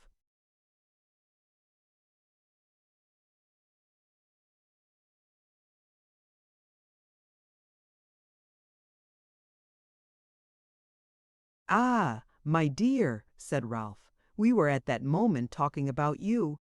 "Indeed," replied Kate, shrinking, though she scarce knew why, from her uncle's cold, glistening eye. "That instant," said Ralph, "I was coming to call for you, making sure to catch you before you left, but your mother and I have been talking over family affairs, and the time has slipped away so rapidly. Well, now hasn't it?" interposed Mrs. Nickleby, quite insensible to the sarcastic tone of Ralph's last remark.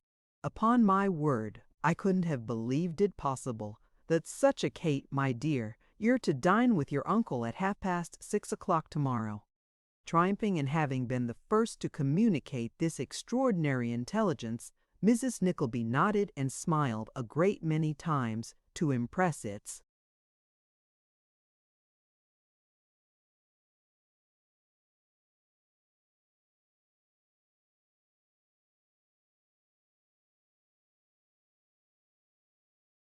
full magnificence on Kate's wondering mind, and then flew off, at an acute angle, to a committee of ways and means.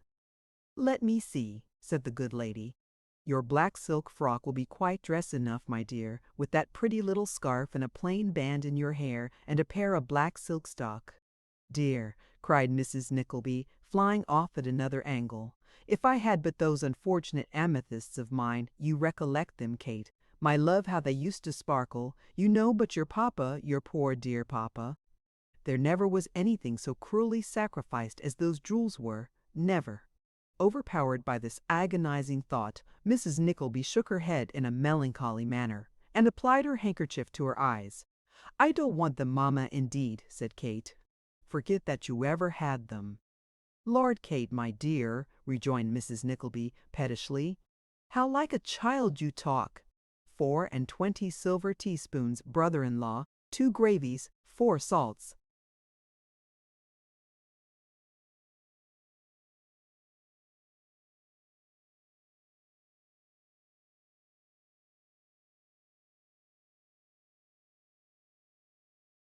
All the amethysts, necklace, brooch, and earrings, all made away with, at the same time, and I saying, almost on my bended knees, to that poor good soul, "Why don't you do something, Nicholas? Why don't you make some arrangement?"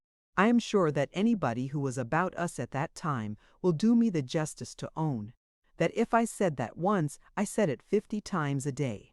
Didn't I, Kate, my dear? Did I ever lose an opportunity of impressing it on your poor papa? No, no, mamma, never, replied Kate. And to do Mrs. Nickleby justice, she never had lost, and to do married ladies as a body justice, they seldom do lose any occasion of inculcating similar golden percepts, whose only blemish is the slight degree of vagueness and uncertainty in which they are usually enveloped.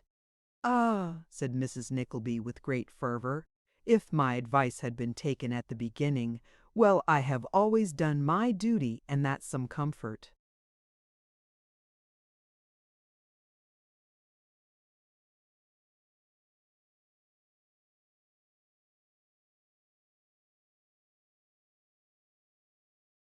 When she had arrived at this reflection, Mrs. Nickleby sighed, rubbed her hands, cast up her eyes, and finally assumed a look of meek composure, thus importing that she was a persecuted saint, but that she wouldn't trouble her hearers by mentioning a circumstance which must be so obvious to everybody.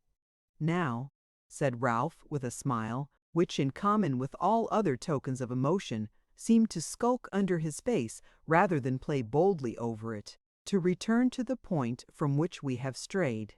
I have a little party of gentlemen with whom I am connected in business just now, at my house tomorrow, and your mother has promised that you shall keep house for me. I am not much used to parties, but this is one of business, and such fooleries are an important part of it sometimes.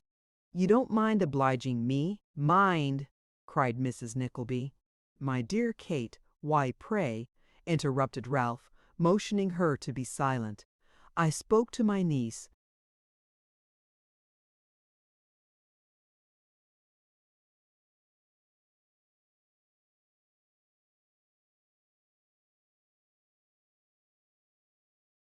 I shall be very glad, of course, uncle, replied Kate, but I am afraid you will find me awkward and embarrassed. Oh, no, said Ralph. Come when you like. In a hackney coach I'll pay for it. Good night. God bless you. The blessing seemed to stick in Mr. Ralph Nickleby's throat, as if it were not used to the thoroughfare and didn't know the way out. But it got out somehow, though awkwardly enough, and having disposed of it, he shook hands with his two relatives and abruptly left them.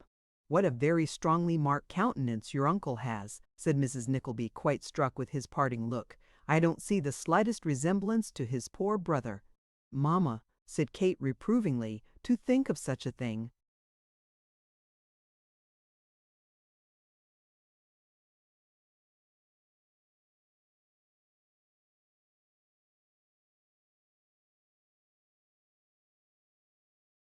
No, said Mrs. Nickleby, musing, there certainly is none, but it's a very honest face. The worthy matron made this remark with great emphasis and elocution, as if it comprised no small quantity of ingenuity and research, and, in truth, it was not unworthy of being classed among the extraordinary discoveries of the age. Kate looked up hastily, and as hastily looked down again. "What has come over you, my dear, in the name of goodness?" asked Mrs. Nickleby when they had walked on, for some time, in silence. "I was only thinking, mamma," answered Kate. "Thinking," repeated Mrs. Nickleby. "Aye, and indeed plenty to think about, too. Your uncle has taken a strong fancy to you, that's quite clear, and if some extraordinary good fortune doesn't come to you, after this, I shall be a little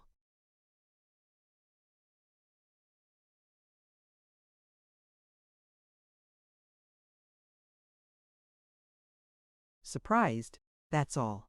With this she launched out into sundry anecdotes of young ladies who had had £1,000 notes given them in reticules by eccentric uncles, and of young ladies who had accidentally met amiable gentlemen of enormous wealth at their uncles' houses and married them after short but ardent courtships, and Kate, listening first in apathy and afterwards in amusement, felt, as they walked home, something of her mother's sanguine complexion gradually awakening in her dome bosom. Such is hope, heaven's own gift to struggling mortals, pervading like some subtle essence from the skies all things both good and bad, as universal as death and more infectious than disease. The feeble winter sun and winter suns in the city are very feeble indeed might have brightened up as he shone through the dim windows of the no-windows.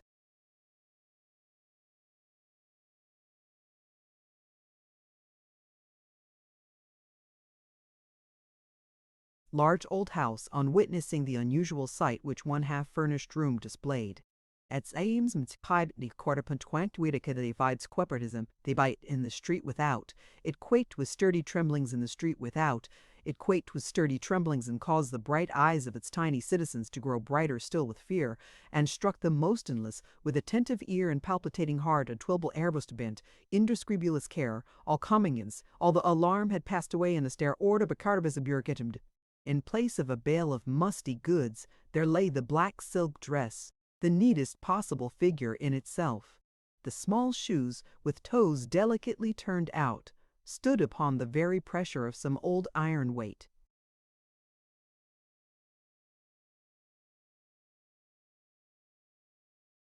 And a pile of harsh discolored leather had unconsciously given place to the very same little pair of black silk stockings which had been the objects of Mrs. Nickleby's peculiar care. Rats and mice and such small gear had long ago been starved or had emigrated to better quarters, and in their stead appeared gloves, bands, scarfs, hairpins, and many other little devices, almost as ingenious in their way as rats and mice themselves, for the tantalization of mankind. About and among them all moved Kate herself, not the least beautiful or unwonted relief to the stern, old, gloomy building. In good time or in bad time, as the reader likes to take it, for Mrs. Nickleby's impatience went a great deal faster than the clocks at that end of the town, and Kate was dressed to the very last hairpin a full hour and a half before it was at all necessary to begin to think about it. In good time or in bad time, the toilet was completed, and it being at length the hour agreed upon for starting, the milkman fetched a coach from the nearest stand, and Kate, with many adieux to her, agreed upon for starting. Mother, and many kind messages to Miss La Creevy, who was to come to tea, seated herself in it and went away in state, if ever anybody went away in state, in a hackney coach yet. And the coach and the coachman and the horses rattled and jangled and whipped and cursed and swore and tumbled on together until they came to Golden Square. The coachman gave a tremendous double knock at the door, which was opened long before he had done, as quickly as if there had been a man behind it, with his hand tied to the latch. Kate, who had expected no more uncommon appearance than Newman Noggs in a clean shirt, was not a little astonished to see that the opener was a man in handsome livery, and that there were 2 or 3 others in the hall. There was no doubt about its being the right house, however, for there was the name upon the door. So she accepted the laced coat sleeve which was tendered her, and entering the house was ushered upstairs into a back drawing-room, where she was left alone. If she had been surprised at the apparition of the footman, she was perfectly absorbed in amazement at the richness and splendor of the furniture. The softest and most elegant carpets, the most exquisite pictures, the costliest mirrors, articles of richest ornament, quite dazzling from their beauty, and perplexing from the prodigality with which they were scattered around, encountered her on every side. The very staircase, nearly down to the hall door, was crammed with beautiful and luxurious things, as though the house were brimful of riches, which, with a very trifling addition, would fairly run over into the street. Presently she heard a series of loud double knocks at the street door, and after every knock some new voice in the next room. The tones of Mr. Ralph Nickleby were easily distinguishable at first, but by degrees they merged into the general buzz of conversation, and all she could ascertain was that there were several gentlemen with no very musical voices who talked very loud, laughed very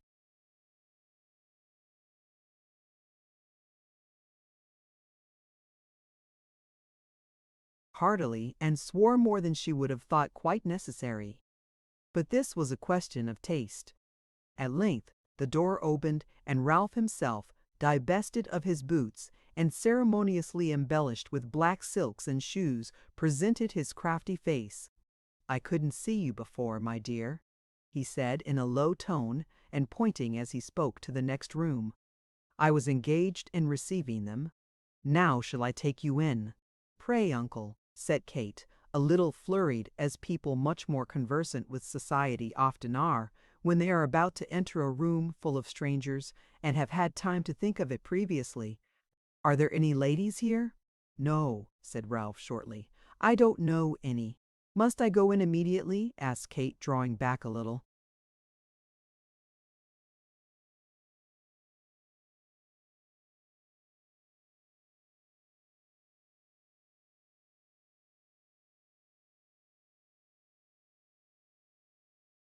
"As you please," said Ralph, shrugging his shoulders. "They are all come, and dinner will be announced directly afterwards, that's all."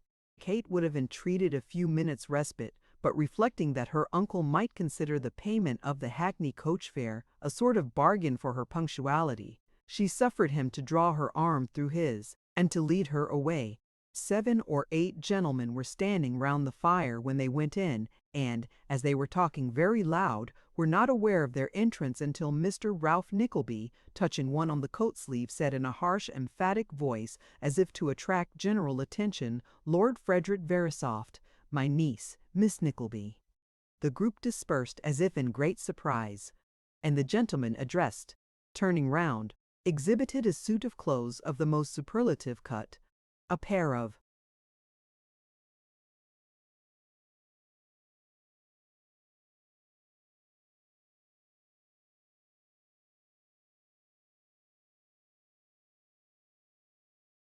whiskers of similar quality, a moustache, a head of hair, and a young face. "Eh?" said the gentleman. "What the devil?" With which broken ejaculations he fixed his glass in his eye and stared at Miss Nickleby in great surprise. "My niece, my lord," said Ralph. "Then my ears did not deceive me, and it's not us work," said his lordship. "How do? I'm very happy." And then his lordship turned to another superlative gentleman, something older, something stouter, something redder in the face, and something longer upon town, and said in a loud whisper that the girl was devilish pretty. "Introduce me, Nickleby," said this second gentleman, who was lounging with his back to the fire and both elbows on the chimney-piece. "Sir Mulberry Hawk," said Ralph. "Otherwise the most knowing card in the paw-ock, Miss Nickleby," said Lord Frederick Verisopht. "Don't leave me out, Nickleby," cried a sharp-faced gentleman who was sitting on a low chair with a high back, reading the paper. "Mr. Pike," said Ralph. "Nor me, Nickleby," cried a gentleman with a flushed face and a flash air, from the elbow of Sir Mulberry Hawk. "Mr. Pluck," said Ralph. Then wheeling about again towards a gentleman with the neck of a stork and the legs of no animal in particular, Ralph introduced him as the Honourable Mr. Snob, and a white-headed person at the table as Colonel Chowser. The colonel was in conversation with somebody who appeared to be a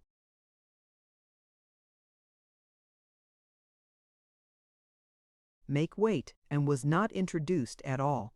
There were 2 circumstances which, in this early stage of the party, struck home to Kate's bosom, and brought the blood tingling to her face.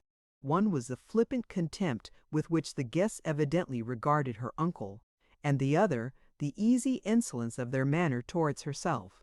That the first symptom was very likely to lead to the aggravation of the second, it needed no great penetration to foresee. And here Mr. Ralph Nickleby had reckoned without his host. For however fresh from the country a young lady by nature may be, and however unacquainted with conventional behaviour, the chances are that she will have quite as strong an innate sense of the decencies and proprieties of life as if she had run the gauntlet of a dozen London seasons, possibly a stronger one, for such senses have been known to blunt in this improving process. When Ralph had completed the ceremonial of introduction, he led his blushing niece to a seat.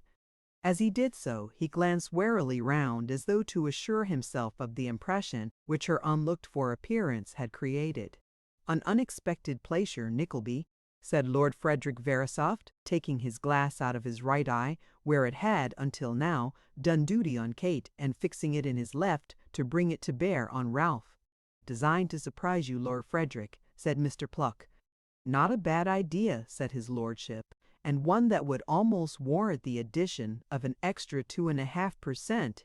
"Nickleby," said Sir Mulberry Hawk in a thick, coarse voice, "take the hint and tack it on the other 25, or whatever it is, and give me half for the advice." Sir Mulberry garnished this speech with a hoarse laugh, and terminated it with,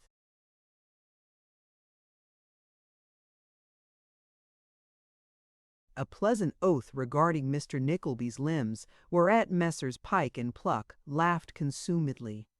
These gentlemen had not yet quite recovered the jest, when dinner was announced, and then they were thrown into fresh ecstasies by a similar cause, for Sir Mulberry Hawk, in an excess of humour, shot dexterously past Lord Frederick Verisopht, who was about to lead Kate downstairs, and drew her arm through his up to the elbow.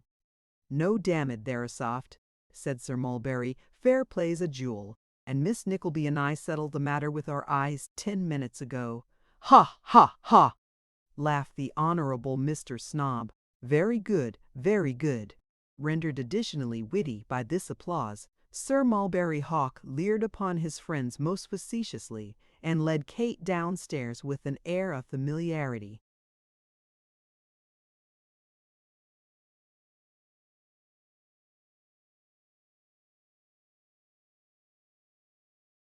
Which roused in her gentle breast such burning indignation as she felt it almost impossible to repress. Nor was the intensity of these feelings at all diminished when she found herself placed at the top of the table with Sir Mulberry Hawk and Lord Frederick Verisopht on either side. "Oh, you found your way into our neighbourhood, have you?" said Sir Mulberry as his lordship sat down. "Of course," replied Lord Frederick, fixing his eyes on Miss Nickleby. "How can you ask me?" "Well, you attend to your dinner," said Sir Mulberry, "and don't mind Miss Nickleby and me, for we shall prove very indifferent company, I dare say." "I wish you'd interfere here, Nickleby," said Lord Frederick. "What is the matter, my lord?" demanded Ralph from the bottom of the table,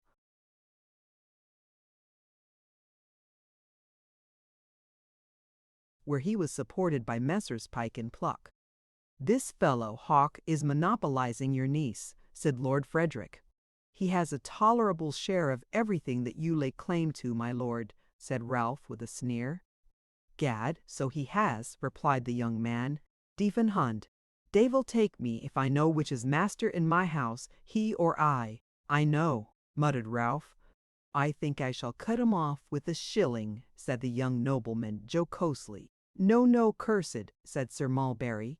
"When you come to the shilling, the last shilling I'll cut you fast enough, but till then I'll never leave you. You may take your oath of it." This sally, which was strictly founded on fact, was received with a general roar, above which was plainly distinguishable the laughter of Mr. Pike and Mr. Pluck, who were, evidently, Sir Mulberry's toads in ordinary. Indeed, it was not difficult to see that the majority of the company preyed upon the unfortunate young lord, who, weak and silly as he was, appeared by far the least vicious of the party.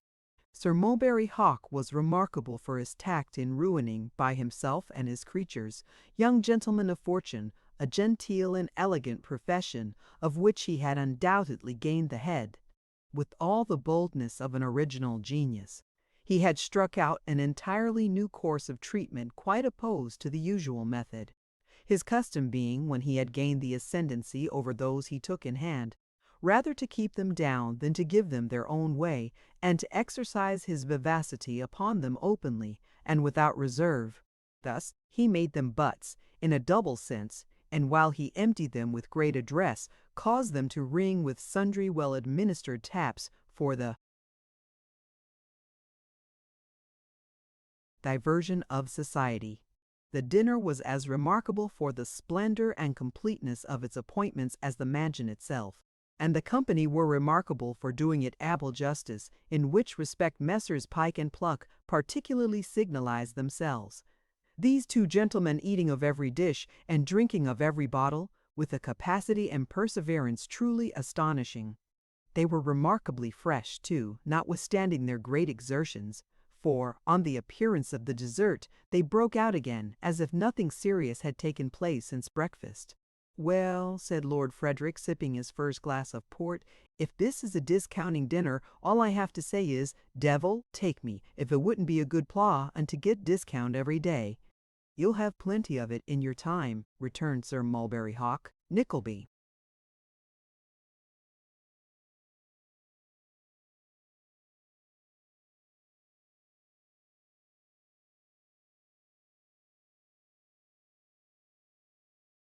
"Will tell you that. What do you say, Nickleby?" inquired the young man. "Am I to be a good customer?" "It depends entirely on circumstances, my lord," replied Ralph. "On your lordship's circumstances," interposed Colonel Chowser of the militia and the race-courses. The gallant colonel glanced at Messrs. Pike and Pluck as if he thought they ought to laugh at his joke, but those gentlemen, being only engaged to laugh for Sir Mulberry Hawk, were, to his signal discomfiture, as grave as a pair of undertakers. To add to his defeat, Sir Mulberry, considering any such efforts an invasion of his peculiar privilege, eyed the offender steadily through his glass as if astonished at his presumption, and audibly stated his impression that it was an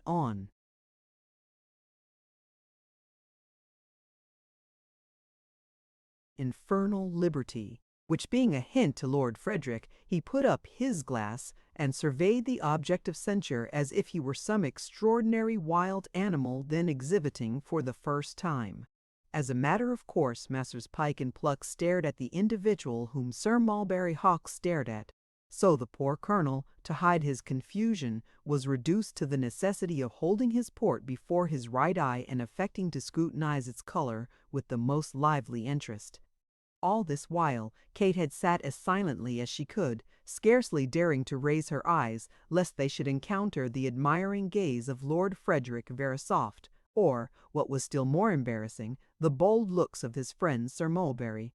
The latter gentleman was obliging enough to direct general attention towards her.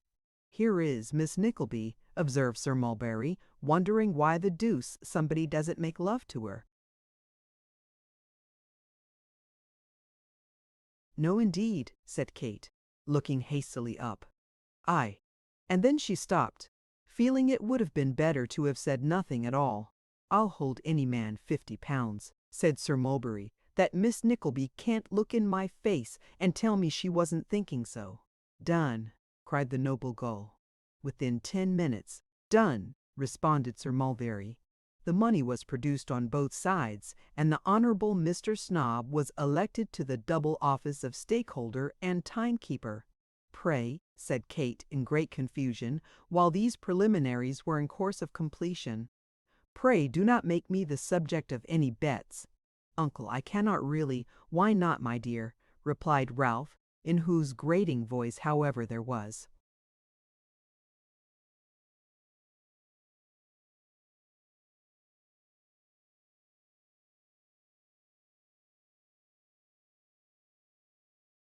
an unusual huskiness, as though he spoke unwillingly, and would rather that the proposition had not been broached.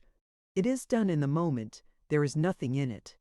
"If the gentlemen insist on it." "I don't insist on it," said Sir Mulberry with a loud laugh. "That is, I by no means insist upon Miss Nickleby's making the denial, for if she does, I lose. But I shall be glad to see her bright eyes, especially as she favours the mahogany so much." "So she does, and it's too bad of you, Miss Nickleby," said the noble youth. "Quite cruel," said Mr. Pike. "Horrid cruel," said Mr. Pluck. "I don't care if I do lose," said Sir Mulberry, "for one tolerable look at Miss Nickleby's eyes is worth double the money." "More," said Mr. Pike. "Far more," said Mr. Pluck. "How goes the enemy, Snob?" asked Sir Mulberry Hawk. 4 minutes gone. Bravo! "Won't you ache one effort for me, Miss Nickleby?" asked Lord Frederick after a short interval. "You needn't trouble yourself to inquire, my buck," said Sir Mulberry. "Miss Nickleby and I understand each other. She declares on my side, and shows her taste. You haven't a chance, old fellow? Time snob. 8 minutes gone.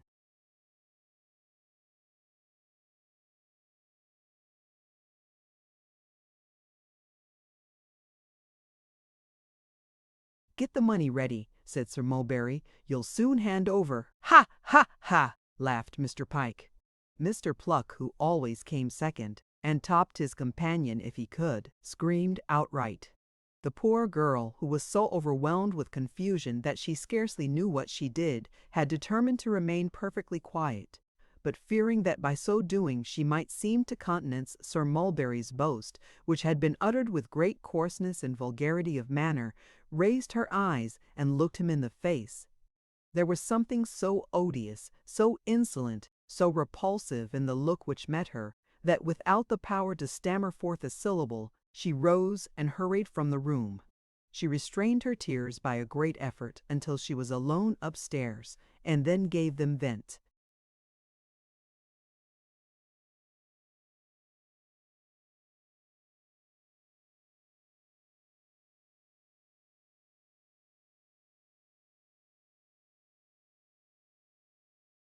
Capital, said Sir Mulberry Hawk, putting the stakes in his pocket. That's a girl of spirit, and will drink her health. It is needless to say that Pike & Co. responded with great warmth of manner to this proposal, or that the toast was drunk with many little insinuations from the firm relative to the completeness of Sir Mulberry's conquest. Ralph, who, while the attention of the other guests was attracted to the principals in the preceding scene, had eyed them like a wolf, appeared to breathe more freely now his niece was gone. The decanters passing quickly round, he leaned back in his chair and turned his eyes from speaker to speaker, as they warmed with wine, with looks that seemed to search their hearts and lay bare, for his distempered sport, every idle thought within them. Meanwhile Kate, left wholly to herself, had, in some degree, recovered her composure. She had learnt from a female attendant that her uncle wished to see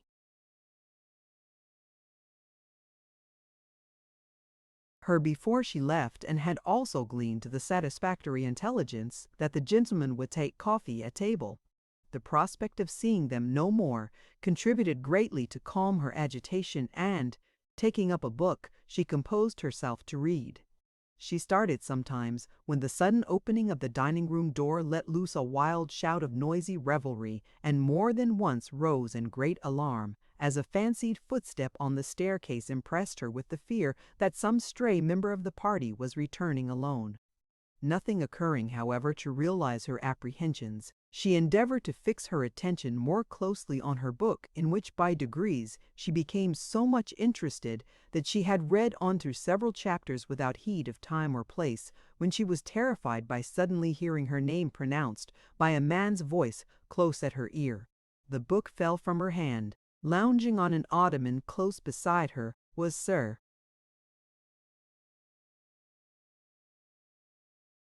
Mulberry Hawk. Evidently the worse if a man be a ruffian at heart, he is never the better for wine. What a delightful studiousness, said this accomplished gentleman. Was it real now, or only to display the eyelashes? Kate, looking anxiously towards the door, made no reply. I have looked at 'em for 5 minutes, said Sir Mulberry. Upon my soul, they're perfect. Why did I speak, and destroy such a pretty little picture? Do me the favor to be silent now, sir, replied Kate. No, don't, said Sir Mulberry, folding his crushed hat to lay his elbow on, and bringing himself still closer to the young lady. Upon my life, you oughtn't to. Such a devoted slave of yours, Miss Nickleby. It's an infernal thing to treat him so harshly. Upon my soul it is.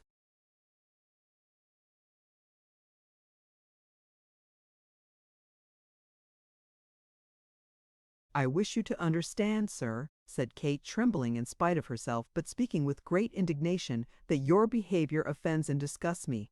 If you have a spark of gentlemanly feeling remaining, you will leave me.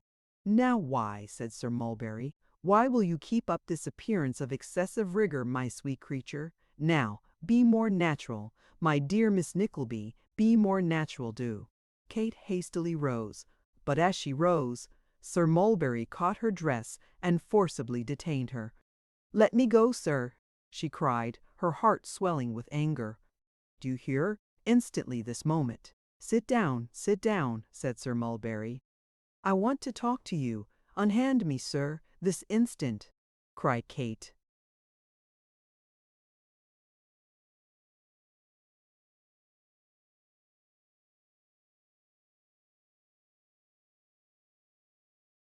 "Not for the world," rejoined Sir Mulberry.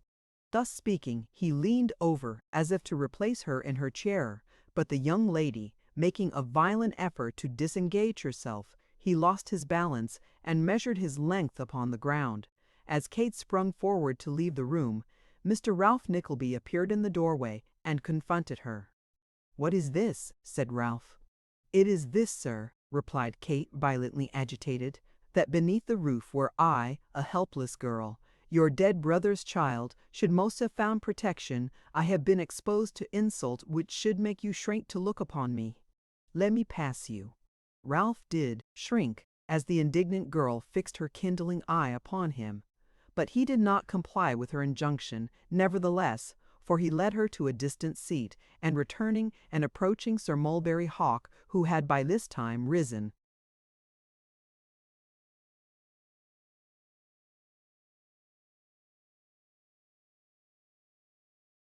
motioned towards the door. "Your way lies there, sir," said Ralph, in a suppressed voice that some devil might have owned with pride.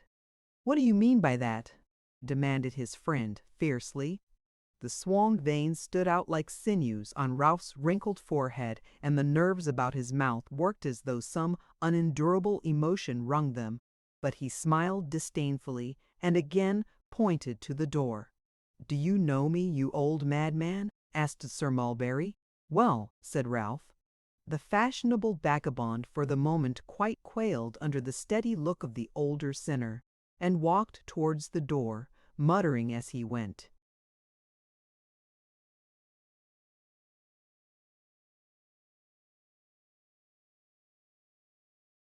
"You wanted the Lord, did you?" he said, stopping short when he reached the door, as if a new light had broken in upon him, and confronting Ralph again. "Damn, I was in the way, was I?" Ralph smiled again, but made no answer. "Who brought him to you first?" pursued Sir Mulberry, "and how, without me, could you ever have wound him in your net as you have?" "The net is a large one, and rather full," said Ralph. "Take care that it chokes nobody in the meshes. You would sell your flesh and blood for money, yourself, if you have not already made a bargain with the devil," retorted the other. "Do you mean to tell me that your pretty niece was not brought here as a decoy for the drunken boy downstairs?"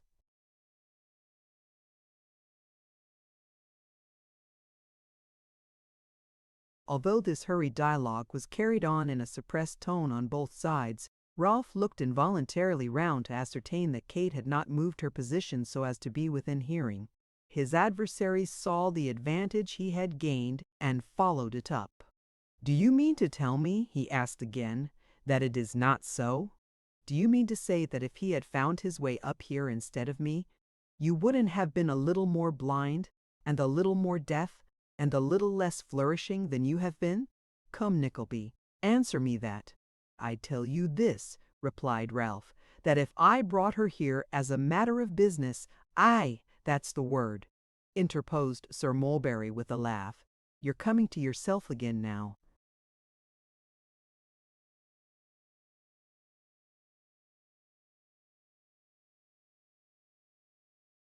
"As a matter of business," pursued Ralph, speaking slowly and firmly as a man who has made up his mind to say no more, "because I thought she might make some impression on the silly youth you have taken in hand, and are lending good help to ruin, I knew knowing him that it would be long before he outraged her girl's feelings, and that unless he offended by mere puppyism and emptiness, he would, with a little management, respect the sex and conduct even of his usurer's niece.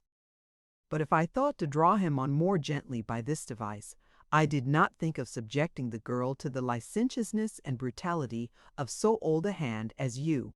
And now we understand each other, especially as there was nothing to be got by it, eh?" sneered Sir Mulberry. "Exactly so," said Ralph. He had turned away and looked over his shoulder to make this last reply. The eyes of the two worthies met, with an expression as if each rascal felt that there was no disguising himself from the other. "And, sir—"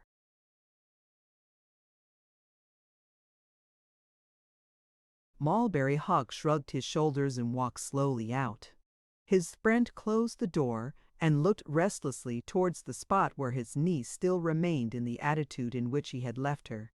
She had flung herself heavily upon the couch, and with her head drooping over the cushion and her face hidden in her hands, seemed to be still weeping in an agony of shame and grief. Ralph would have walked into any poverty-stricken debtor's house and pointed him out to a bailiff, though in attendance upon a young child's deathbed, without the smallest concern, because it would have been a matter quite in the ordinary course of business, and the man would have been an offender against his only code of morality. But here was a young girl who had done no wrong save that of coming into the world alive, who had patiently yielded to all his wishes, who had tried hard to please him above all, who didn't owe him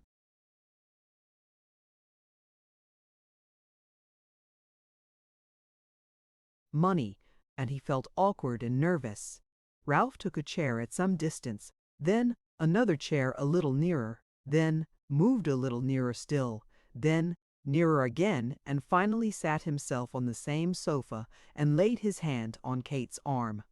"Hush, my dear," he said, as she drew it back and her sobs burst out afresh. "Hush, hush, don't mind it now, don't think of it." "Oh, for pity's sake, let me go home," cried Kate. "Let me leave this house and go home." "Yes, yes," said Ralph, "you shall. But you must dry your eyes first and compose yourself. Let me raise your head. There, there." "Oh, uncle!" exclaimed Kate, clasping her hands. "What have I done? What have I done that you should subject me to this? If I had wronged you in thought, or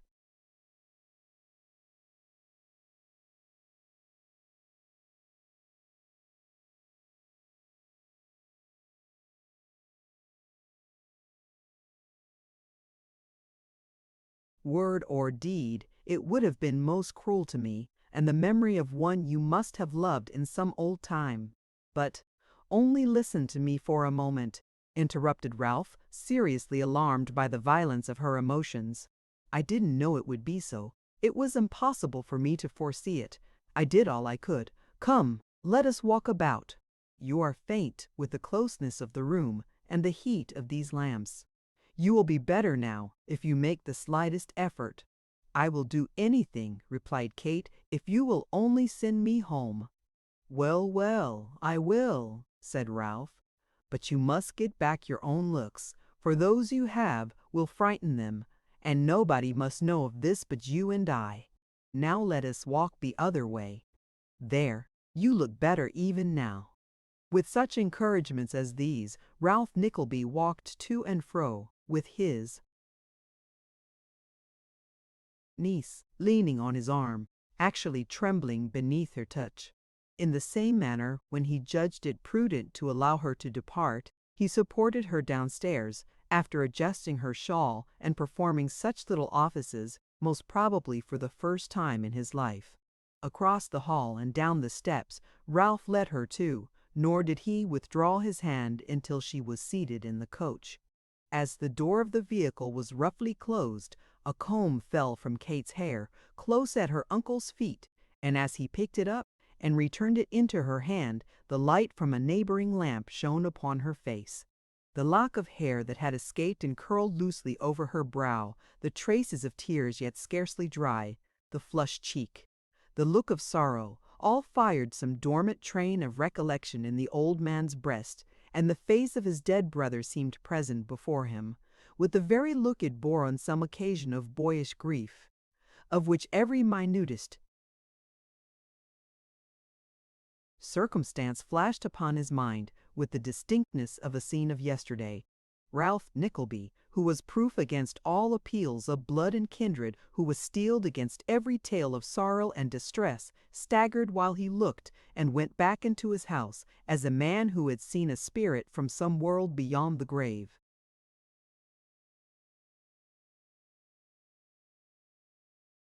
Chapter 20, wherein Nicholas at length encounters his uncle, to whom he expresses his sentiments with much candor. His resolution. Little Miss La Creevy trotted briskly through divers streets at the west end of the town, early on Monday morning, the day after the dinner, charged with the important commission of acquainting Madame Mantalini that Miss Nickleby was too unwell to attend that day, but hoped to be enabled to resume her duties on the morrow. And as Miss La Creevy walked along, revolving in her mind various genteel forms and elegant turns of expression, with a view to the selection of the very best in which to couch her communication, she cogitated a good deal upon the probable causes of her young friend's indisposition. "I don't know what to make of it," said Miss La Creevy. "Her eyes were decidedly red last night. She said she had a headache. Headaches don't occasion red eyes. She must have been crying." Arriving at this conclusion, which, indeed, she had established to her perfect satisfaction on the previous evening, Miss La Creevy went on to consider, as she had done nearly all night, what new cause of unhappiness her young friend could possibly have had. "I can't think of anything," said the little portrait painter. "Nothing at all, unless it was the behavior of that old bear. Cross to her, I suppose. Unpleasant brute." Relieved by this expression of opinion, albeit it was vented upon empty air, Miss La Creevy trotted on to Madame Mantalini's, and being informed that the governing power was not yet out of bed, requested an interview with the second in command, whereupon Miss Nagg appeared. "So far as I am concerned," said Miss Nagg when the message had been delivered, with many ornaments of speech, "I could spare Miss Nickleby for evermore." "Oh, indeed, ma'am," rejoined Miss La Creevy, highly offended. "But, you see, you are not mistress of the business, and therefore it's of no great consequence." "Very good, ma'am," said Miss Nagg. "Have you any further commands for me?" "No, I have not, ma'am," rejoined Miss La Creevy. "Then good morning, ma'am," said Miss Nagg. "Good morning to you, ma'am, and many obligations for your extreme politeness and good breeding," rejoined Miss La Creevy, thus terminating the interview, during which both ladies had trembled very much and been marvellously polite, certain indications that they were within an inch of a very desperate quarrel. Miss La Creevy bounced out of the room and into the street. "I wonder who that is," said the queer little soul. "A nice person to know, I should think. I wish I had the painting of her, I did do her justice." So, feeling quite satisfied that she had said a very cutting thing at Miss Nagg's expense, Miss La Creevy had a hearty laugh, and went home to breakfast in great good humor. Here was one of the advantages of having lived alone so long. The little bustling, active, cheerful creature existed entirely within herself, talked to herself, made a confidant of herself, was as sarcastic as she could be on people who offended her, by herself, pleased herself, and did no harm. If she indulged in scandal, nobody's reputation suffered, and if she enjoyed a little bit of revenge, no living soul was one atom the worse. One of the many to whom, from straitened circumstances, a consequent inability to form the associations they would wish, and a disinclination to mix with the society they could obtain, London is as complete a solitude as the plains of Syria, the humble artist had pursued her lonely but contented way for many years, and, until the peculiar misfortunes of the Nickleby family attracted her attention, had made no friends.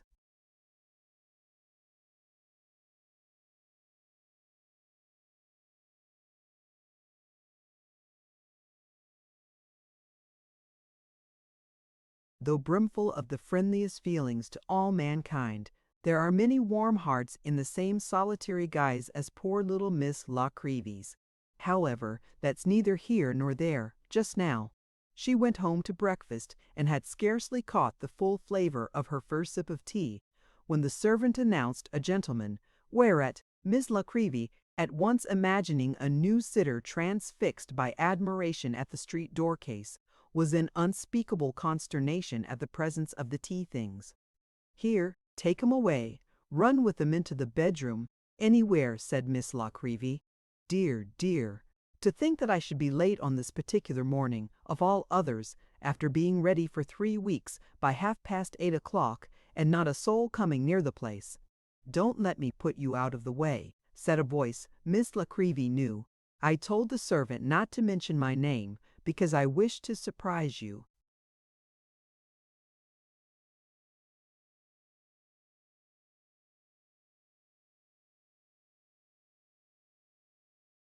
"Mr. Nicholas," cried Miss Nickleby, starting in great astonishment. "You have not forgotten me, I see," replied Nicholas, extending his hand. "Why, I think I should even have known you if I had met you in the street," said Miss Nickleby with a smile. "Hannah, another cup and saucer. Now, I'll tell you what, young man, I'll trouble you not to repeat the impertinence you were guilty of on the morning you went away. You would not be very angry, would you?" asked Nicholas. "Wouldn't I?" said Miss Nickleby. "You had better try, that's all." Nicholas, with becoming gallantry, immediately took Miss Nickleby at her word, who uttered a faint scream and slapped his face, but it was not a very hard slap, and that's the truth. "I never saw such a rude creature," exclaimed Miss Nickleby.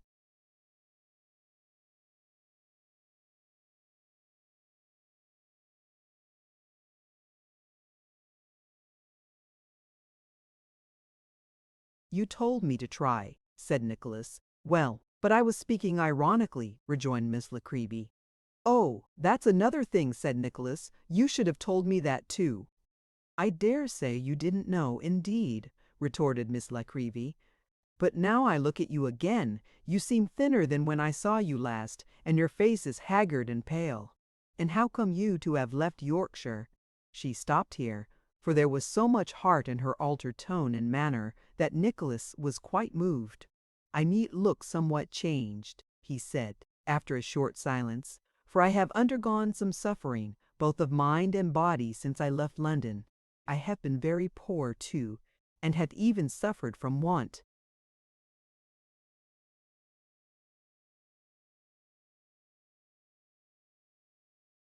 "Good heaven, Mr. Nicholas," exclaimed Miss Nickleby, "what are you telling me?" "Nothing which need distress you quite so much," answered Nicholas with a more sprightly air. "Neither did I come here to bewail my lot, but on matter more to the purpose. I wish to meet my uncle face to face. I should tell you that first." "Then all I have to say about that is," interposed Miss Nickleby, "that I don't envy you your taste, and that sitting in the same room with his very boots would put me out of humor for a fortnight." "In the main," said Nicholas, "there may be no great difference of opinion between you and me so far, but you will understand that I desire to confront him, to justify myself, and to cast his duplicity and malice in his throat." "That's quite another matter," rejoined Miss Nickleby. "Heaven forgive me, but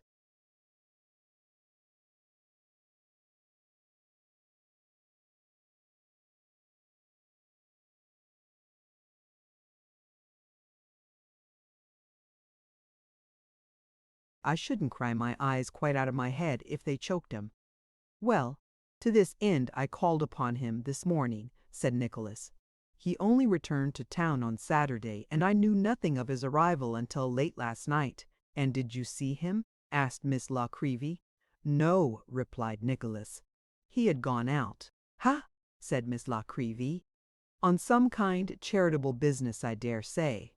"I have reason to believe," pursued Nicholas, "from what has been told me by a friend of mine who is acquainted with his movements, that he intends seeing my mother and sister to-day, and giving them his version of the occurrences that have befallen me. I will meet him there." "That's right," said Miss Nickleby, rubbing her hands. "And yet I don't know."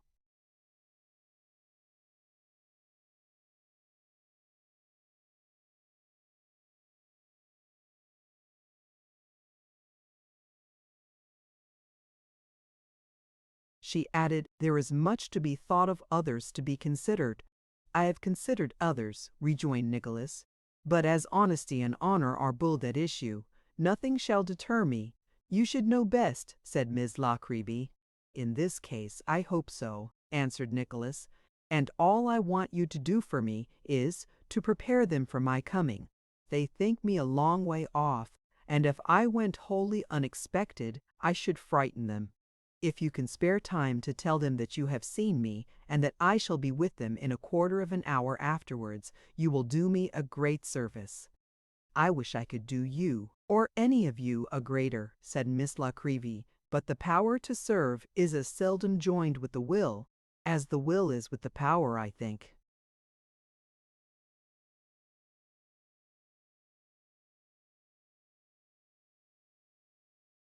Talking on very fast and very much, Miss La Creevy finished her breakfast with great expedition, put away the tea-caddy and hid the key under the fender, resumed her bonnet, and, taking Nicholas's arm, sallied forth at once to the city. Nicholas left her near the door of his mother's house, and promised to return within a quarter of an hour. It so chanced that Ralph Nickleby, at length seeing fit, for his own purposes, to communicate the atrocities of which Nicholas had been guilty, had, instead of first proceeding to another quarter of the town, on business, as Newman Noggs supposed, he would gone straight to his sister-in-law.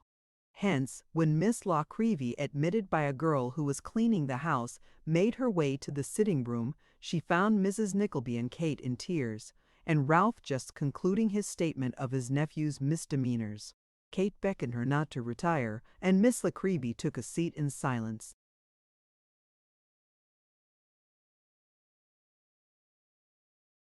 "You are here already, are you, my gentleman?" thought the little woman. "Then he shall announce himself and see what effect that has on you." "This is pretty," said Ralph, folding up Miss Squeers's note. "Very pretty. I recommend him against all my previous conviction, for I knew he would never do any good to a man with whom, behaving himself properly, he might have remained, in comfort, for years. What is the result? Conduct for which he might hold up his hand at the Old Bailey." "I never will believe it," said Kate indignantly. "Never. It is some base conspiracy, which carries its own falsehood with it." "My dear," said Ralph, "you wrong the worthy man. These are not inventions. The man is assaulted. Your brother is not to be found. This boy, of whom they speak, goes with him. Remember, remember."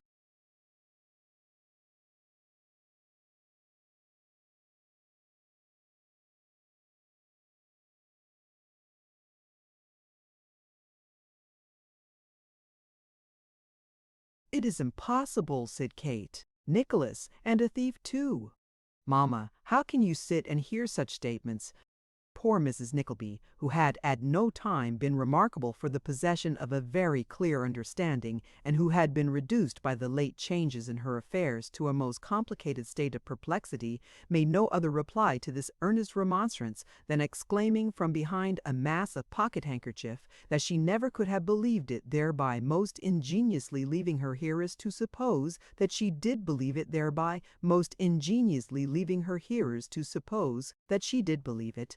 "It would be my duty, if he came in my way, to deliver him up to justice," said Ralph. "My bounden duty. I should have no other course, as a man of the world and a man of business, to pursue." "And yet," said Ralph, speaking in a very March manner, and looking furtively, but fixedly, at Kate, "and yet I would not. I would spare the feelings of his sister." "And his mother, of course," added Ralph, as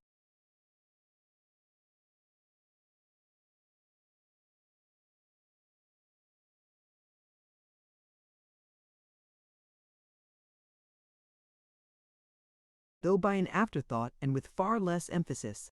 Kate very well understood that this was held out as an additional inducement to her to preserve the strictest silence regarding the events of the preceding night. She looked involuntarily towards Ralph as he ceased to speak, but he had turned his eyes another way and seemed for the moment quite unconscious of her presence. "Everything," said Ralph, after a long silence, broken only by Mrs. Nickleby's sobs, "everything combines to prove the truth of this letter, if indeed there were any possibility of disputing it. Do innocent men steal away from the sight of honest folks and skulk in hiding places, like outlaws?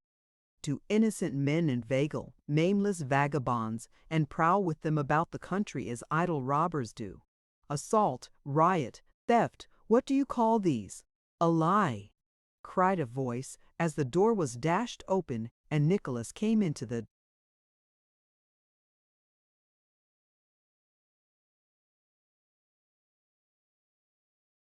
room.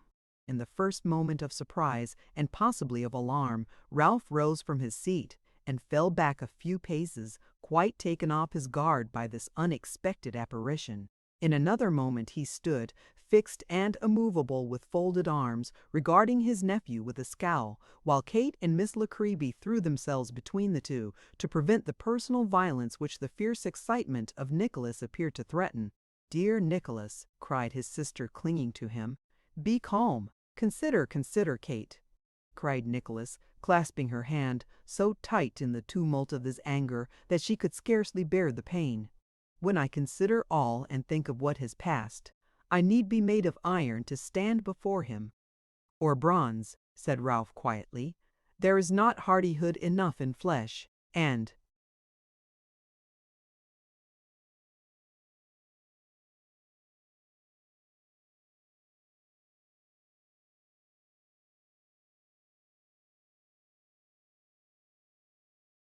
blood to face it out."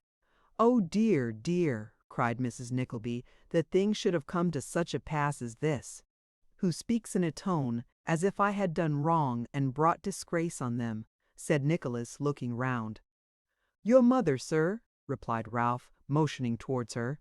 "Whose ears have been poisoned by you," said Nicholas. "By you who, under pretence of deserving the thanks she poured upon you, heaped every insult, wrong, and indignity upon my head. You, who sent me to a den where sordid cruelty, worthy of yourself, runs wanton, and youthful misery stalks precocious, where the lightness of childhood shrinks into the heaviness of age, and its every promise blights and withers as it grows. I call heaven to witness," said Nicholas.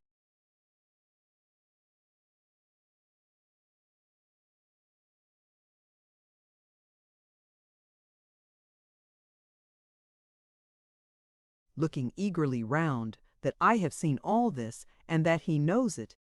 "Refute these calumnies," said Kate, "and be more patient, so that you may give them no advantage. Tell us what you really did, and show that they are untrue." "Of what do they, or of what does he accuse me?" said Nicholas. "First, of attacking your master, and being within an ace of qualifying yourself to be tried for murder," interposed Ralph. "I speak plainly, young man, bluster as you will." "I interfered," said Nicholas, "to save a miserable creature from the vilest cruelty. In so doing, I inflicted such punishment upon a wretch as he will not readily forget, though far less than he deserved from me. If the same scene were renewed before me now, I would take the same part, but I would strike harder and heavier, and brand him with such marks as he should carry to his grave. Go to it."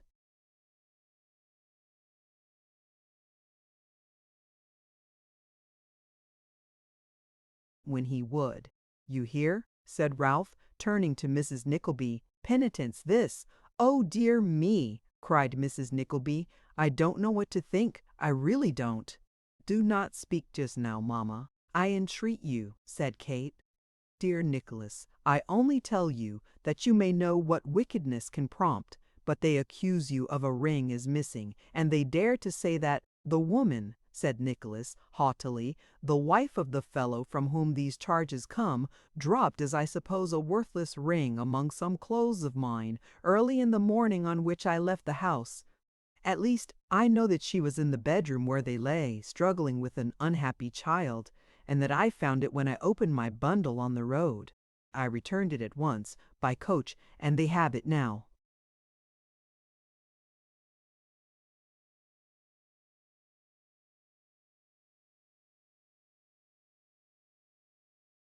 I knew," said Kate, looking towards her uncle. "About this boy, love, in whose company they say he left." "The boy, a silly, helpless creature, from brutality and hard usage, is with me now," rejoined Nicholas. "You hear?" said Ralph, appealing to the mother again. "Everything proved, even upon his own confession. Do you choose to restore that boy, sir?" "No, I do not," replied Nicholas. "You do not," sneered Ralph. No, repeated Nicholas, not to the man with whom I found him.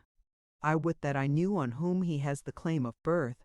I might wring something from his sense of shame, if he were dead to every tie of nature.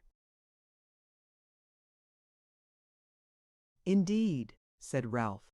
Now, sir, will you hear a word or two from me? You can speak when and what you please, replied Nicholas, embracing his sister. I take little heed of what you say or threaten.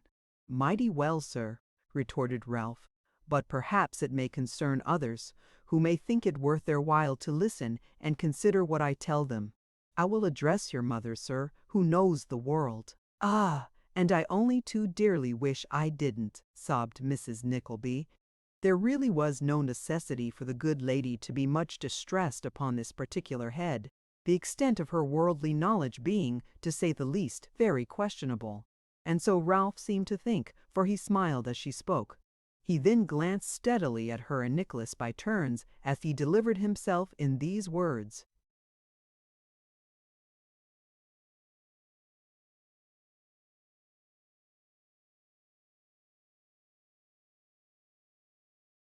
Of what I have done, or what I meant to do, for you, ma'am, and my niece, I say not one syllable. I held out no promise, and leave you to judge for yourself. I hold out no threat now.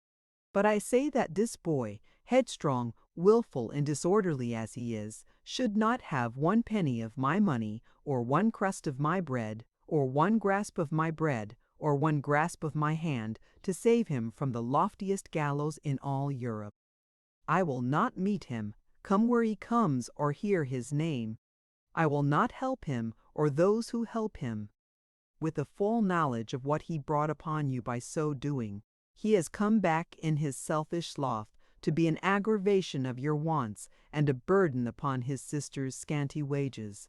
I regret to leave you and more to leave her now, but I will not encourage this compound of meanness and cruelty, and, as I will not ask you to renounce him, I see you no more. If Ralph had not known and felt his power in wounding those he hated, his glances at Nicholas would have shown it him, in all its force, as he proceeded in the above address. Innocent as the young man was of all wrong, every artful,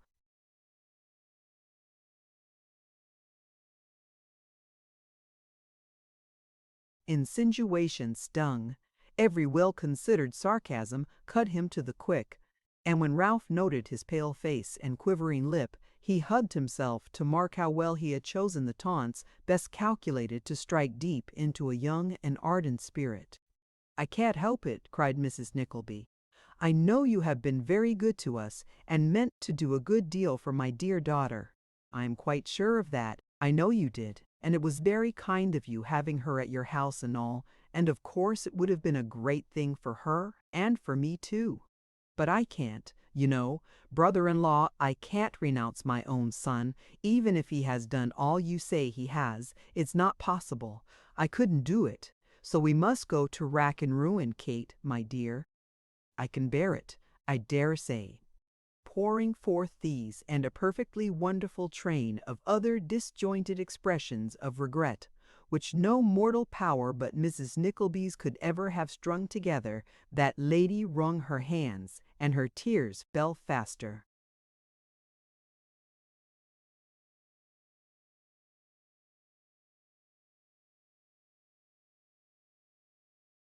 "Why do you say if Nicholas has done what they say he has, mamma?" asked Kate with honest anger. "You know he has not." "I don't know what to think, one way or other, my dear," said Mrs. Nickleby. "Nicholas is so violent, and your uncle has so much composure, that I can only hear what he says, and not what Nicholas does. Never mind, don't let us talk any more about it. We can go to the workhouse, or the refuge for the destitute, or the Magdalen Hospital, I dare say, and the sooner we go the better." With this extraordinary jumble of charitable institutions, Mrs. Nickleby again gave way to her tears. "Stay," said Nicholas as Ralph turned to go. "You need not leave this place, sir, for it will be relieved of my presence in 1 minute, and it will be long, very long, before I darken these doors again. Nicholas, cried Kate, throwing herself on her brother's shoulder, do not say so. My dear brother, you will break my heart. Mamma, speak to him. Do not mind her, Nicholas. She does not mean it. You should know her better. Uncle somebody, for heaven's sake, speak to him. I never meant, Kate, said Nicholas tenderly. I never meant to stay among you. Think better of me than to suppose it possible. I may turn my back on this town a few hours sooner than I intended, but what of that? We shall not forget each other apart, and better days will come when we shall part no more. Be a woman, Kate, he whispered proudly, and do not make me one while H.E. looks on. No, no, I will not, said Kate eagerly. But you will not leave us. Oh! Think of all the happy days we have had together before these terrible misfortunes came upon us. Of all the comfort and happiness of home and the trials we have to bear now, of our having no protector under all the slights and wrongs that poverty so much favors, and you cannot leave us to bear them alone, without one hand to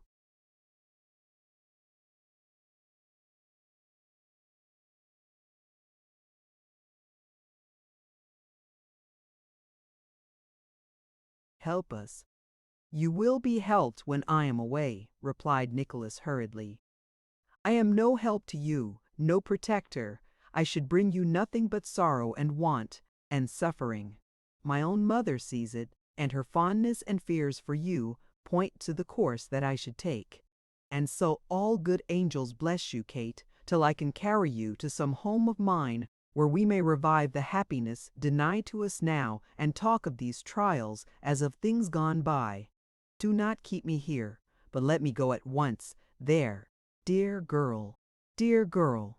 The grasp which had detained him relaxed, and Kate swooned in his arms. Nicholas stooped over her for a few seconds, and placing her gently in a chair, confided her to their honest friend. I need not entreat your sympathy, he said, wringing her hand, for I know your nature. You will never forget them.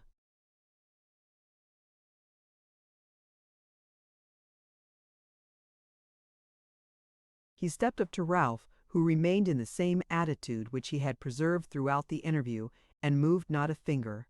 Whatever step you take, sir, he said, in a voice inaudible beyond themselves, I shall keep a strict account of. I leave them to you at your desire. There will be a day of reckoning sooner or later, and it will be a heavy one for you if they are wronged. Ralph did not allow a muscle of his face to indicate that he heard one word of his parting address. He hardly knew that it was concluded, and Mrs. Nickleby had scarcely made up her mind to detain her son by force if necessary, when Nicholas was gone.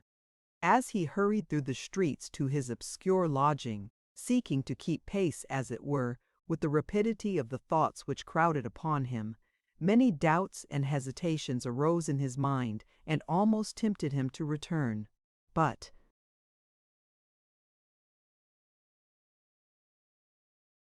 what would they gain by this? Supposing he were to put Ralph Nickleby at defiance, and were even fortunate enough to obtain some small employment, his being with them could only render their present condition worse, and might greatly impair their future prospects, for his mother had spoken of some new kindnesses towards Kate which she had not denied. No, thought Nicholas, I have acted for the best. But before he had gone 500 yards, some other and different feeling would come upon him, and then he would lag again, and pulling his hat over his eyes, give way to the melancholy reflections which pressed thickly upon him. To have committed no fault, and yet to be so entirely alone in the world, to be separated from the only persons he loved, and to be proscribed like a criminal, when 6 months ago he had been surrounded by every comfort, and looked up to as the chief hope of his family, this was hard to bear. He had not deserved it either. Well, there was comfort in that, and poor Nicholas would brighten up.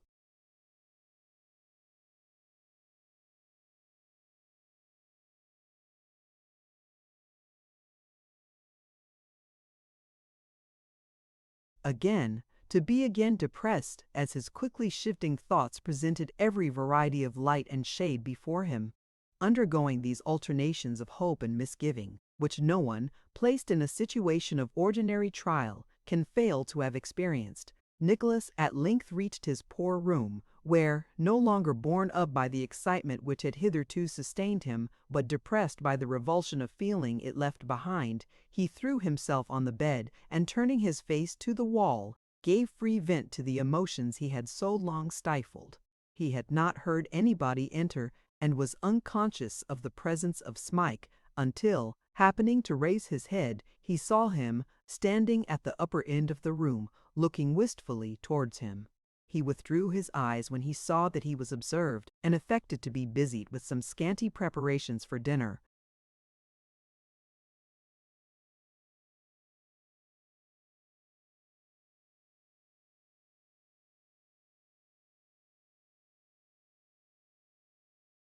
"Well, Smike," said Nicholas as cheerfully as he could speak, "let me hear what new acquaintances you have made this morning, or what new wonder you have found out in the compass of this street and the next one." "No," said Smike, shaking his head mournfully, "I must talk of something else today." "Of what you like," replied Nicholas good-humoredly. "Of this," said Smike. "I know you are unhappy, and have got into great trouble by bringing me away. I ought to have known that, and stopped behind. I would indeed if I had thought it then. You are not rich, you have not enough for yourself, and I should not be here. You grow," said the lad, laying his hand timidly on that of Nicholas, "you grow thinner every day. Your cheek is paler, and your eye more sunk. Indeed, I cannot bear to see you so, and think how I am burdening you. I tried to go away today, but the thought of your kind face drew."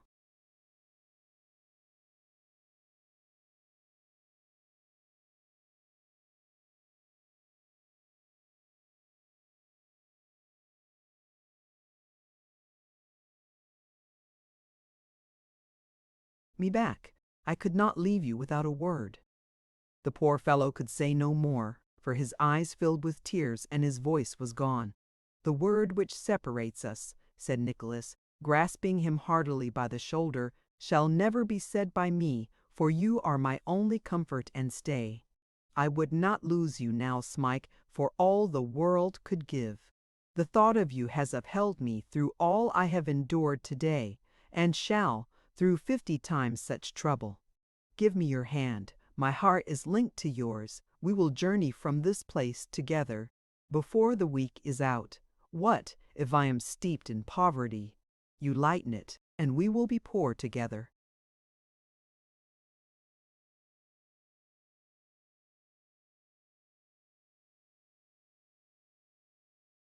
Chapter 21. Madame Montellini finds herself in a situation of some difficulty, and Miss Nickleby finds herself in no situation at all. The agitation she had undergone rendered Kate Nickleby unable to resume her duties at the dressmaker's for 3 days, at the expiration of which interval she betook herself at the accustomed hour, and with languid steps, to the temple of fashion, where Madame Montellini reigned paramount and supreme. The ill will of Miss Nagg had lost nothing of its virulence in the interval. The young ladies still scrupulously shrunk from all companionship with their denounced associate, and when that exemplary female arrived a few minutes afterwards, she was at no pains to conceal the displeasure with which she regarded Kate's return. "Upon my word," said Miss Nagg, as the satellites flocked round to relieve her of her bonnet and shawl, "I should have thought some people would have had spirit enough to stop away altogether when they know what an encumbrance their presence is to right-minded persons. But it's a queer world. Oh, it's a queer."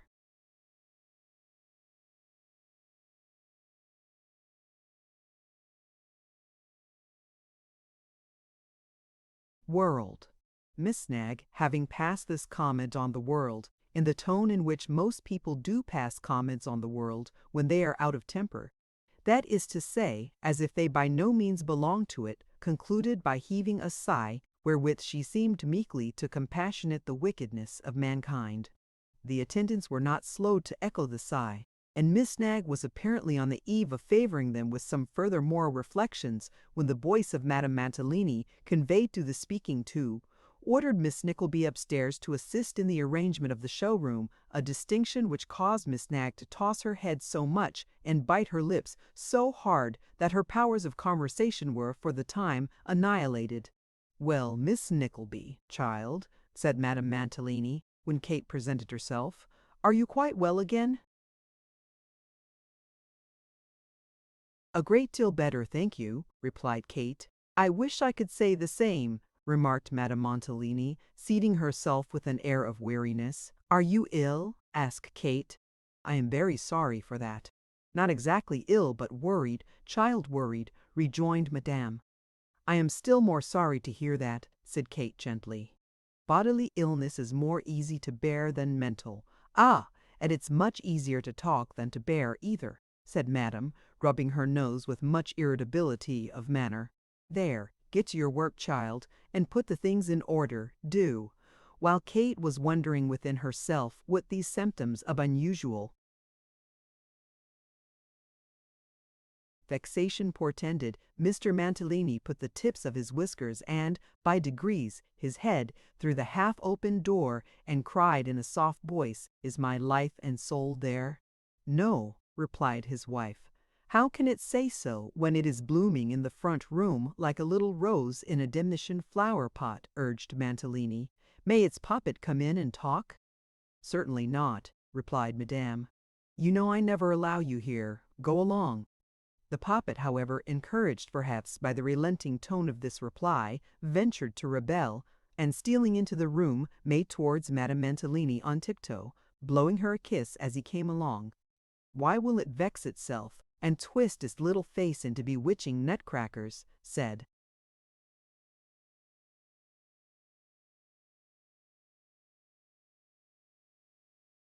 Mantalini, putting his left arm round the waist of his life and soul, and drawing her towards him with his right. "Oh, I can't bear you," replied his wife. "Not bear 'im," exclaimed Mantalini. "Fibs, fibs, it couldn't be. There's not a woman alive that could tell me such a thing to my face, to my own face." Mr. Mantalini stroked his chin as he said this, and glanced complacently at an opposite mirror. "Such destructive extravagance," reasoned his wife in a low tone. "All in its joy at having gained such a lovely creature, such a little Venus, such a damned, enchanting, bewitching, engrossing, captivating little Venus," said Mantalini. "See what a situation you have placed me in," urged Madame.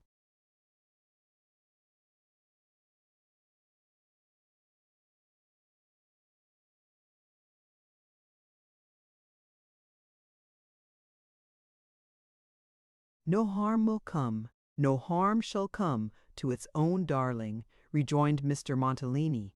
"It is all over. There will be nothing the matter. Money shall be got in, and if it don't come in fast enough, old Nickleby shall stump up again, or have his jugular separated if he dares to vex and hurt the little—" "Hush!" interposed Madame. "Don't you see?" Mr. Mantalini, who in his eagerness to make up matters with his wife had overlooked or feigned to overlook Miss Nickleby hitherto, took the hint, and laying his finger on his lip, sunk his voice still lower. There was then a great deal of whispering, during which Madame Mantalini appeared to make reference more than once to certain debts incurred by Mr. Mantalini previous to her coverture, and also to an unexpected outlay of money in payment of the aforesaid debts, and furthermore to certain agreeable weaknesses on that gentleman's part, such as gaming, wasting, idling, and a tendency to horseflesh, each of which matters of accusation Mr. Mantalini disposed of by one kiss or more, as its relative importance demanded. The upshot of it all was, that Madame Mantalini was in raptures with him, and that they went upstairs to breakfast. Kate busied herself in what she had to do, and was silently arranging the various articles of decoration in the best taste she could display, when she started to hear a strange man's voice in the room, and started again to observe, on looking round, that a white hat and a red neckerchief and a broad round face and a large head and part of a green coat were in the room too. "Don't alarm yourself, miss," said the proprietor of these appearances. "I say, this here's the manty making concern, ain't it?" "Yes," rejoined Kate, greatly astonished. "What did you want?" The stranger answered not, but, first looking back, as though to beckon to some unseen person outside, came very deliberately into the room and was closely followed by a little man in brown, very much the worse for wear, who brought with him a mingled fumigation of stale tobacco and fresh onions.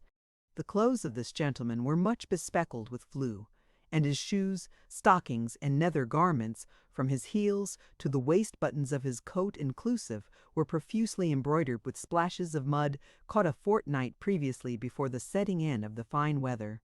Kate's very natural impression was that these engaging individuals had called with the view of possessing themselves, unlawfully, of any portable articles that chanced to strike their fancy. She did not attempt to disguise her apprehensions, and made a move towards the door. "Wait a minute," said the man in the green coat, closing it softly and standing with his back against it. "This is a unpleasant business. Beer's your governor?"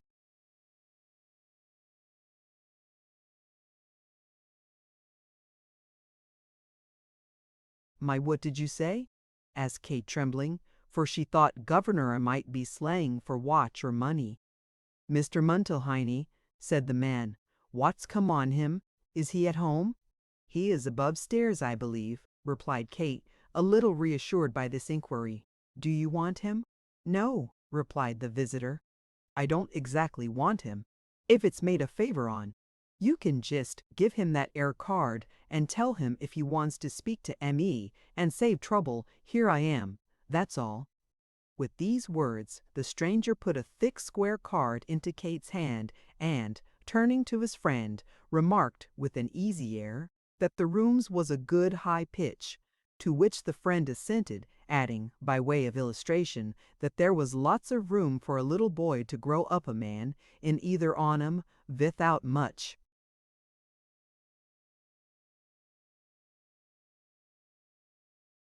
Fear of his ever bringing his head into contract bit the ceiling. After ringing the bell which would summon Madame Mantalini, Kate glanced at the card and saw that it displayed the name of Scaly, together with some other information to which she had not had time to refer when her attention was attracted by Mr. Scaly himself, who, walking up to one of the cheval glasses, gave it a hard poke in the center with his stick as coolly as if it had been made of cast iron. "Good plate this here, Tix," said Mr. Scaly to his friend. "Ah!" rejoined Mr. Tix, placing the marks of his 4 fingers and a duplicate impression of his thumb on a piece of sky blue silk. "And this here article warn't made for nothing, mind you." From the silk, Mr. Tix transferred his admiration to some elegant articles of Praz.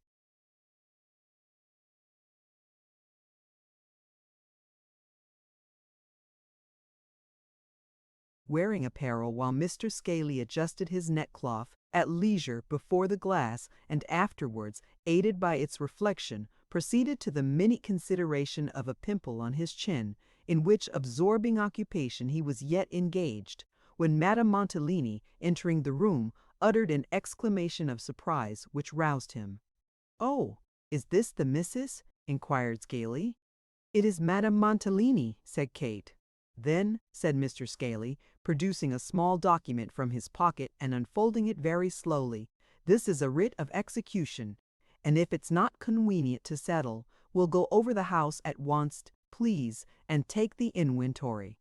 Poor Madame Mantalini wrung her hands for grief and rung the bell for her husband, which done, she fell into a chair and a fainting fit simultaneously. The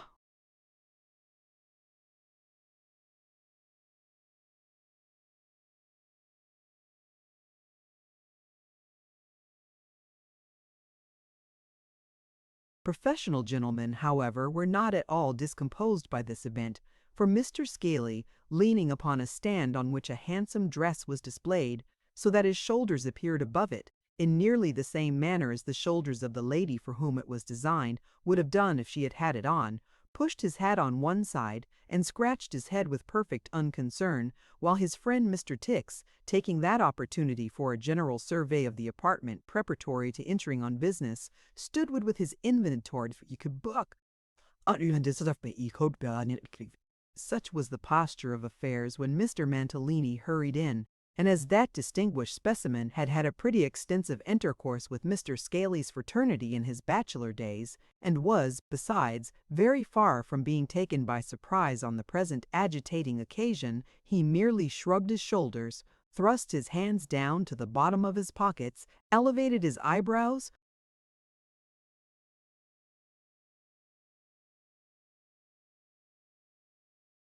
whistled a bar or two, swore an oath or two, and, sitting astride upon a chair, put the best face upon the matter with great composure and decency.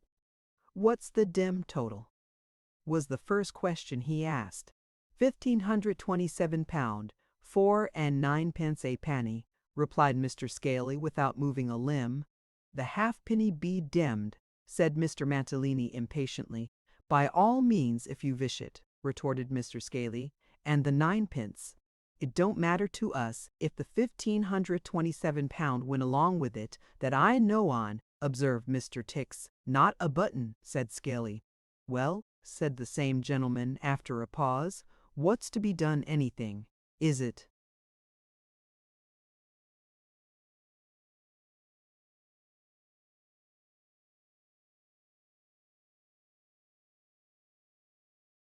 Only a small crack, or a doubt-and-out smash.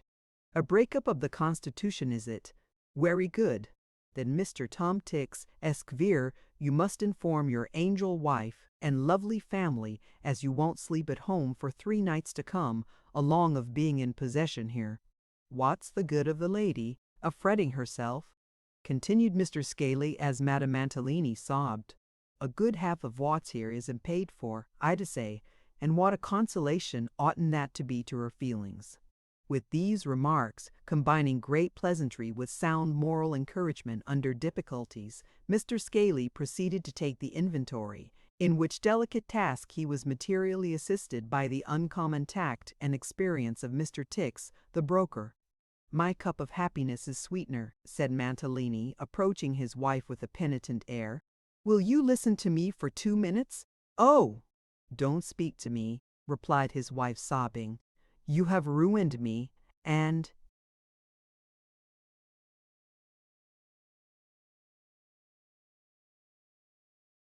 "That's enough."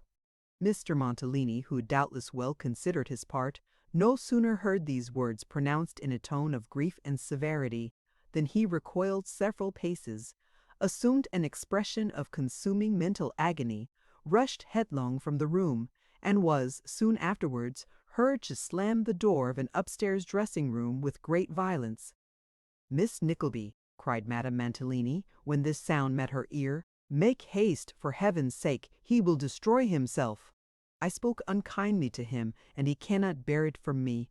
Alfred, my darling, Alfred." With such exclamations, she hurried upstairs, followed by Kate, who, although she did not quite participate in the fond wife's apprehensions, was a little flurried nevertheless. The dressing-room door being hastily flung open, Mr. Mantalini was disclosed to view, with his shirt-collar symmetrically thrown back,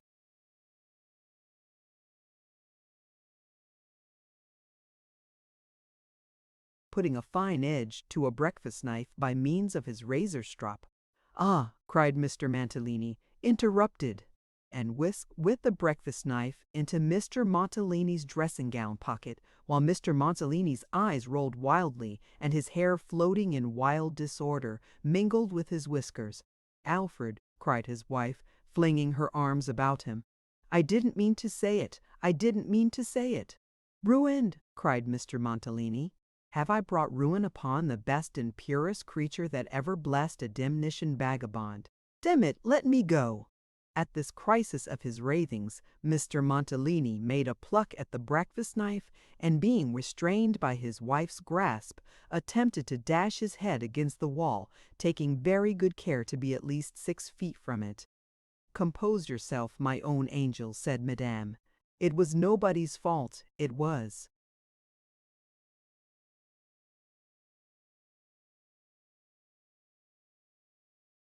Mine as much as yours. We shall do very well yet. Come, Alfred, come. Mr. Mantalini did not think proper to come to all at once, but, after calling several times for poison and requesting some lady or gentleman to blow his brains out, gentler feelings came upon him, and he wept pathetically. In this softened frame of mind he did not oppose the capture of the knife which, to tell the truth, he was rather glad to be rid of, as an inconvenient and dangerous article for a skirt pocket, and finally he suffered himself to be led away by his affectionate partner. After a delay of 2 or 3 hours, the young ladies were informed that their services would be dispensed with until further notice, and at the expiration of 2 days, the name of Mantalini appeared in the list of bankrupts. Miss Nickleby received an intimation per post on the same morning that the business would be, in future, carried on under the name of Miss Nagg, and that her assistance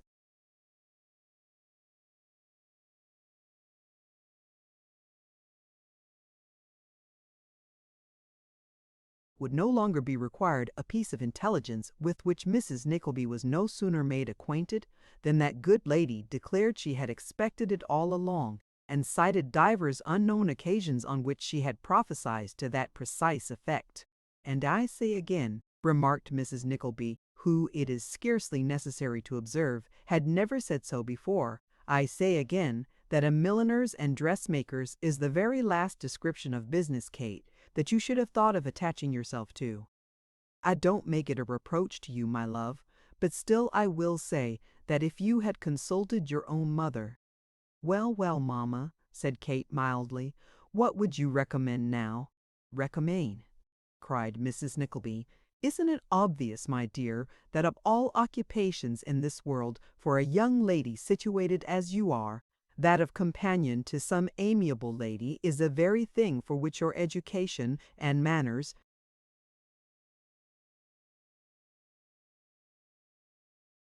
and personal appearance, and everything else, exactly qualify you?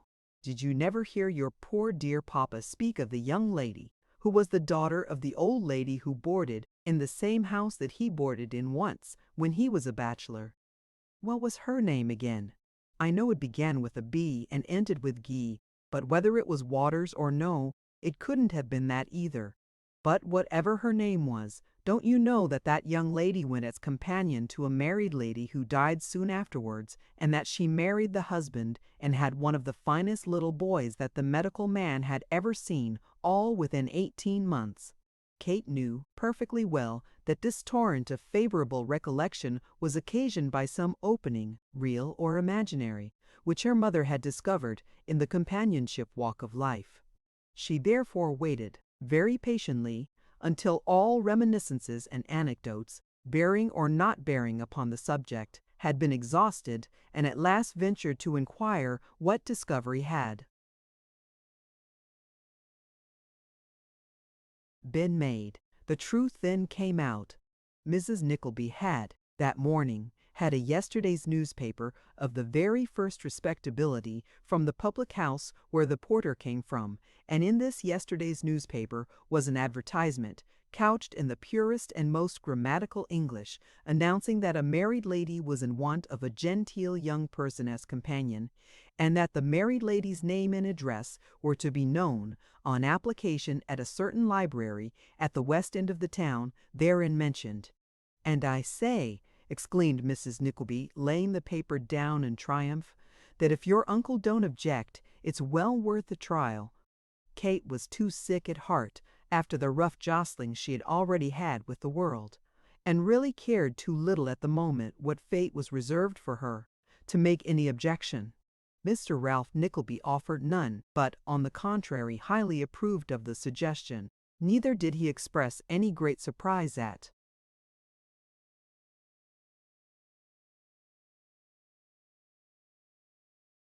Madame Mantalini's sudden failure. Indeed, it would have been strange if he had, inasmuch as it had been procured and brought about chiefly by himself.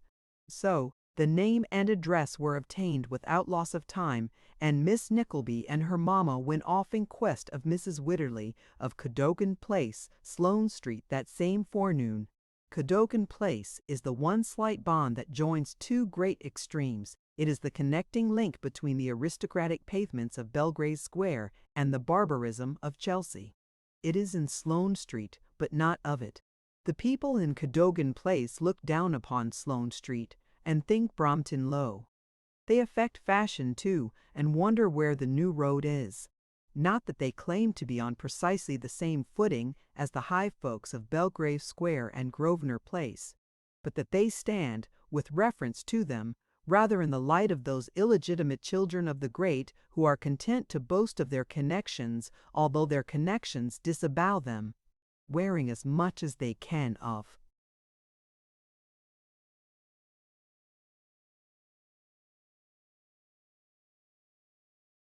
airs and semblances of loftiest rank. The people of Cadogan Place have the realities of middle station.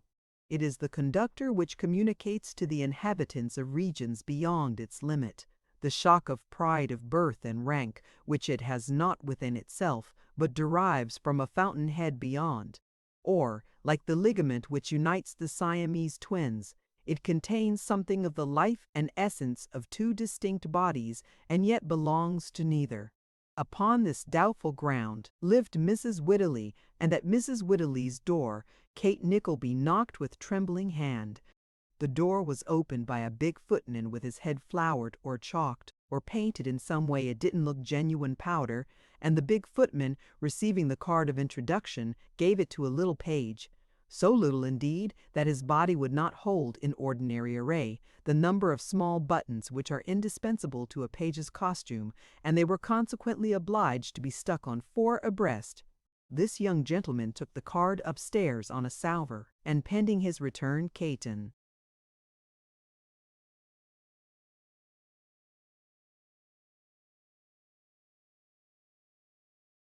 Her mother were shown into a dining room of rather dirty and shabby aspect, and so comfortably arranged as to be adapted to almost any purpose, rather than eating and drinking.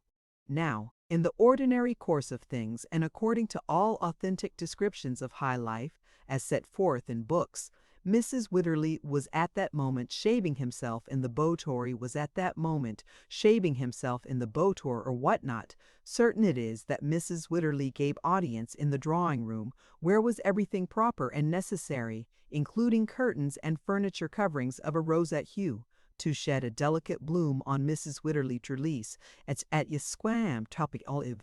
The lady had an air of sweet insipidity, and a face of engaging paleness. There was a faded look about her, and about the furniture, and about the house. She was reclining on a sofa in such a very unstudied attitude that she might have been taken for an actress all ready for the first scene in a ballet, and only waiting for the drop curtain to go up. Place chairs. The page placed them. Leave the room, Alphonse. The page left it. But if ever an Alphonse carried plain bill in his face and figure, that page was the boy.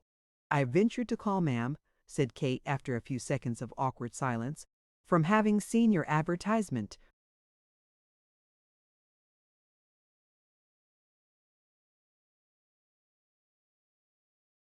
"Yes," replied Mrs. Witherley.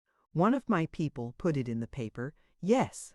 "I thought, perhaps," said Kate modestly, "that if you had not already made a final choice, you would forgive my troubling you with an application." "Yes," drawled Mrs. Witherley again. "If you have already made a selection—" "Oh dear no," interrupted the lady. "I am not so easily suited. I really don't know what to say." "You have never been a companion before, have you?" Mrs. Nickleby, who had been eagerly watching her opportunity, came dexterously in before Kate could reply. "Not to any stranger, ma'am," said the good lady, "but she has been a companion to me for some years. I am her mother, ma'am."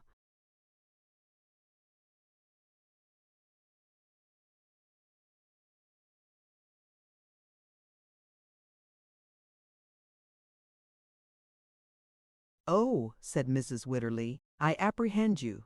"I assure you, ma'am," said Mrs. Nickleby, "that I very little thought at one time that it would be necessary for my daughter to go out into the world at all, for her poor dear papa was an independent gentleman, and would have been at this moment if he had but listened in time to my constant entreaties, and—" "Dear mamma," said Kate in a low voice. "My dear Kate, if you will allow me to speak," said Mrs. Nickleby, "I shall take the liberty of explaining to this lady. I think it is almost unnecessary, mamma." And notwithstanding all the frowns and winks with which Mrs. Nickleby intimated that she was going to say something which would clinch the business at once, Kate maintained her point by an expressive look, and for once Mrs.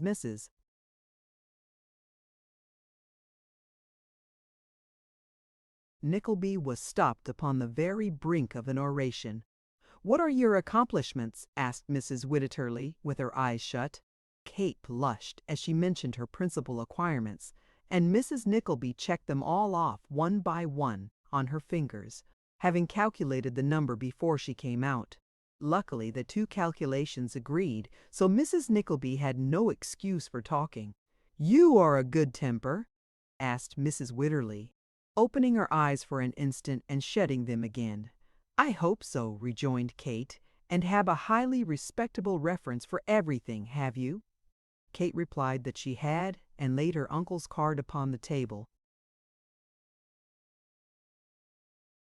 "Have the goodness to draw your chair a little nearer and let me look at you," said Mrs. Wititterly. "I am so very nearsighted that I can't quite discern your features."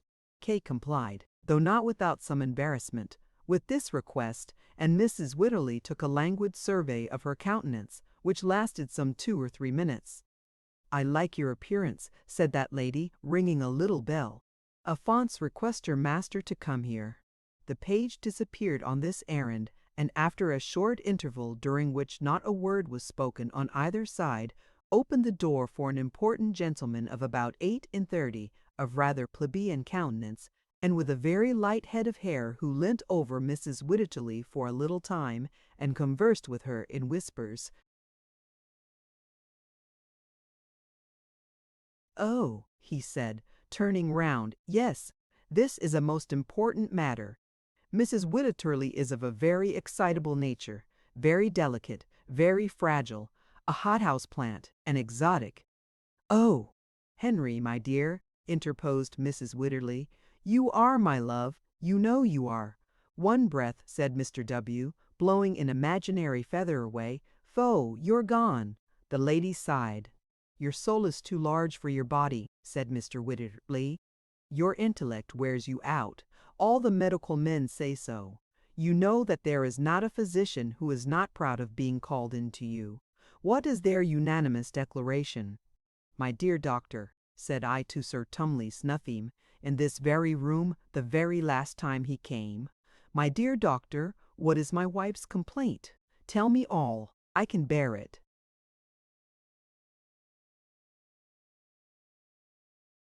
Is it nerves? My dear fellow," he said, "be proud of that woman, make much of her. She is an ornament to the fashionable world, and to you. Her complaint is soul. It swells, expands, dilates the blood fires, the pulse quickens, the excitement increases." Here Mr. Wititterly, who, in the ardor of his description, had flourished his right hand to within something less than an inch of Mrs. Nickleby's bonnet, drew it hastily back again, and blew his nose as fiercely as if it had been done by some violent machinery. "You make me out worse than I am, Henry," said Mrs. Wititterly with a faint smile. "I do not, Julia, I do not," said Mr. W. "The society in which you necessarily move, from your station, connection, and endowments, is one vortex and whirlpool of the most frightful excitement. Bless my heart and body, can I ever forget the night you danced with the baronet's nephew at the election?"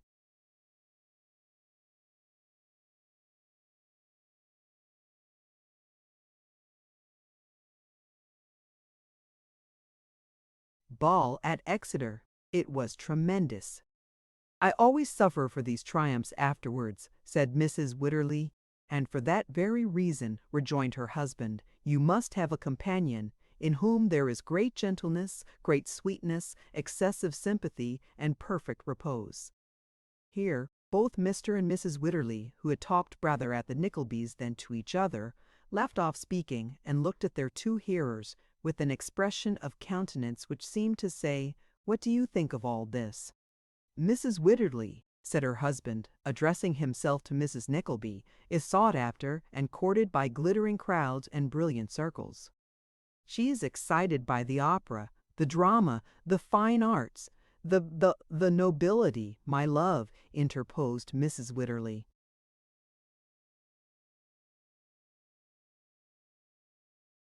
"The nobility, of course," said Mr. Witherley, "and the military. She forms and expresses an immense variety of opinions on an immense variety of subjects.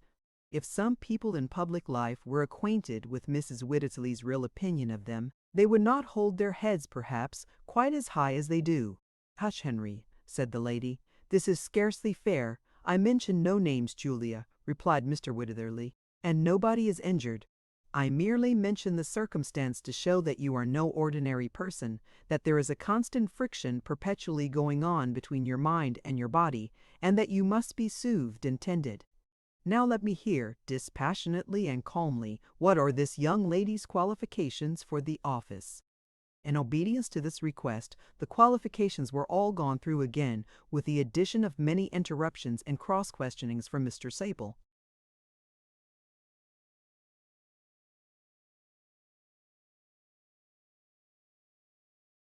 Witherley. It was finally arranged that inquiries should be made, and a decisive answer addressed to Miss Nickleby under cover of her uncle within 2 days.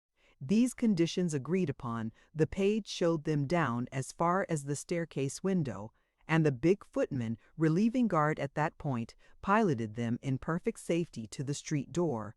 "They are very distinguished people, evidently," said Mrs. Nickleby, as she took her daughter's arm. "What a superior person Mrs. Witherley is!" "Do you think so, mamma?" was all Kate's reply. "Why, who can help thinking so, Kate, my love?" rejoined her mother. "She is pale, though, and looks much exhausted. I hope she may not be wearing herself out, but I am very much afraid." These considerations led the deep-sighted lady into a calculation of the probable duration of Mrs. Witherley's life, and the chances of the disconsolate widower bestowing his hand on her daughter. Before reaching home, she had freed Mrs. Witherley's soul from all bodily restraint, married Kate with great splendor at St. George's, Hanover Square, and only left undecided the minor question whether a splendid French polished mahogany bedstead should be erected for herself in the 2-pair back of the house in Cadogan Place, or in the 3-pair front, between which apartments she could not quite balance the advantages, and therefore adjusted the question at last by determining to leave it to the her. The inquiries were made. The answer, not to Kate's very great joy, was favorable, and at the expiration of a week she betook herself with all her movables and valuables to Mrs. Witherley's mansion, where for the present we will leave her.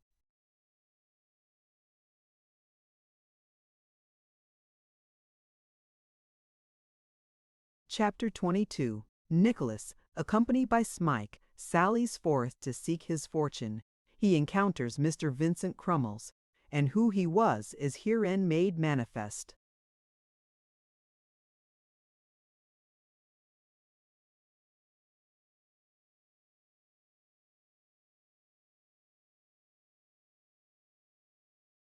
The whole capital which Nicholas found himself entitled to, either in possession, reversion, remainder, or expectancy, after paying his rent and settling with the broker from whom he had hired his poor furniture, did not exceed, by more than a few halfpence, the sum of 20 shillings. And yet he hailed the morning on which he had resolved to quit London with a light heart, and sprang from his bed with an elasticity of spirit which is happily the lot of young persons, or the world would never be stocked with old ones. It was a cold, dry, foggy morning in early spring. A few meager shadows splitted to and fro in the misty streets, and occasionally there loomed through the dull vapor the heavy outline of some hackney coach wending homewards, which, drawing slowly nearer, rolled jangling by, scattering the thin crust of frost from its whitened roof, and soon was lost again in the cloud. At intervals were heard the tread of slipshod feet, and the chilly cry of the poor sweep as he crept, shivering to his early toil, the heavy footfall of the official watcher of the night, pacing slowly up and down and cursing the tardy hours that still intervened between him and sleep, the rambling of ponderous carts and wagons, the roll of the lighter vehicles which carried buyers and sellers to the different markets, the sound of ineffectual knocking at the doors of heavy sleepers. All these noises fell upon the ear from time to time, but all seemed muffled by the fog, and to be rendered almost as indistinct to the ear as was every object to the sight. The sluggish darkness thickened as the day came on, and those who had the courage to rise and peep at the gloomy street from their curtained windows crept back to bed again and coiled themselves up to sleep. Before even these indications of approaching morning were rife in busy London, Nicholas had made his way alone to the city and stood beneath the windows of his mother's house. It was dull and bare to see, but it had light and life for him. For there was at least one heart within its old walls to which insult or dishonor would bring the same blood rushing that flowed in his own veins. He crossed the road and raised his eyes to the window of the room where he knew his sister slept. It was closed and dark. Poor girl, thought Nicholas, she little thinks who lingers here. He looked again and felt, for the moment, almost vexed that Kate was not there to exchange one word at parting. Good God, he thought, suddenly correcting himself, what a boy I am! It is better as it is, said Nicholas, after he had lounged on a few paces and returned to the same spot. When I left them before, and could have said good-bye 1,000 times if I had chosen, I spared them the pain of leave-taking, and why not now? As he spoke, some fancied motion of the curtain almost persuaded him, for the instant, that Kate was at the window, and by one of those strange contradictions of feeling which are common to us all, he shrunk involuntarily into a doorway that she might not see him. He smiled at his own weakness, said,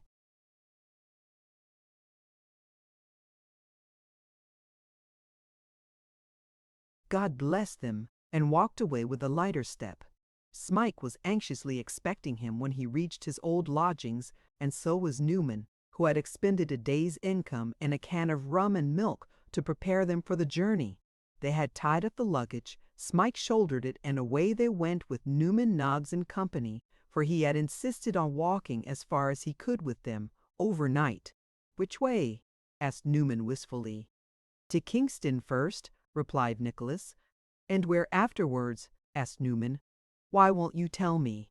Because I scarcely know myself, good friend, rejoined Nicholas, laying his hand upon his shoulder, and if I did, I have neither plan nor prospect yet, and might shift my quarters 100 times before you could possibly communicate with me. I'm afraid you have some deep scheme in your head, said Newman doubtfully. So deep, replied his young friend, that even I can fathom it. Whatever I resolve upon, depend upon it, I will write you soon. You won't forget, said Newman. I am not very likely to, rejoined Nicholas. I have not so many friends that I shall grow confused among the number, and forget my best one. Occupied in such discourse, they walked on for a couple of hours, as they might have done for a couple of days if Nicholas had not sat himself down on a stone by the wayside, and resolutely declared his intention of not moving another step until Newman Noggs turned back, having pleaded ineffectually first for another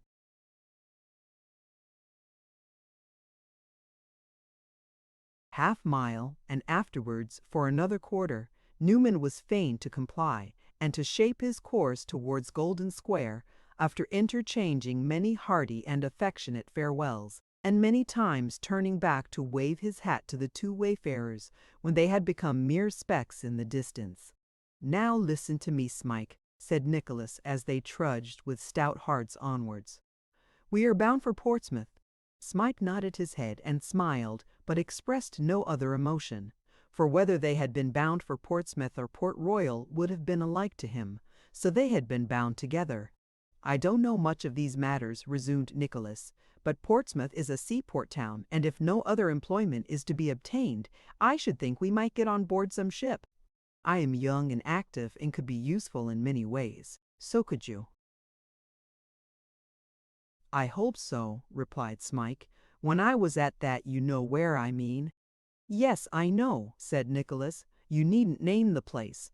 "Well, when I was there," resumed Smike, his eyes sparkling at the prospect of displaying his abilities, "I could milk a cow and groom a horse with anybody." "Ha!" said Nicholas, gravely. "I am afraid they don't keep many animals of either kind on board ship, Smike, and even when they have horses, that they are not very particular about rubbing them down. Still, you can learn to do something else, you know. Where there's a will, there's a way, and I am very willing," said Smike, brightening up again. "God knows you are," rejoined Nicholas, "and if you fail, it shall go hard, but I'll do enough for us both."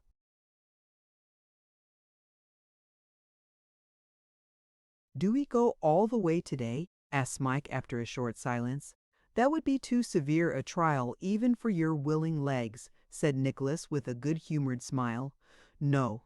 Godalming is some 30 and odd miles from London, as I found from a map I borrowed, and I purpose to rest there. We must push on again tomorrow, for we are not rich enough to loiter. Let me relieve you of that bundle." "Come, no, no," rejoined Smike, falling back a few steps. "Don't ask me to give it up to you." "Why not?" asked Nicholas. "Let me do something for you, at least," said Smike. "You will never let me serve you as I ought. You will never know how I think, day and night, of ways to please you."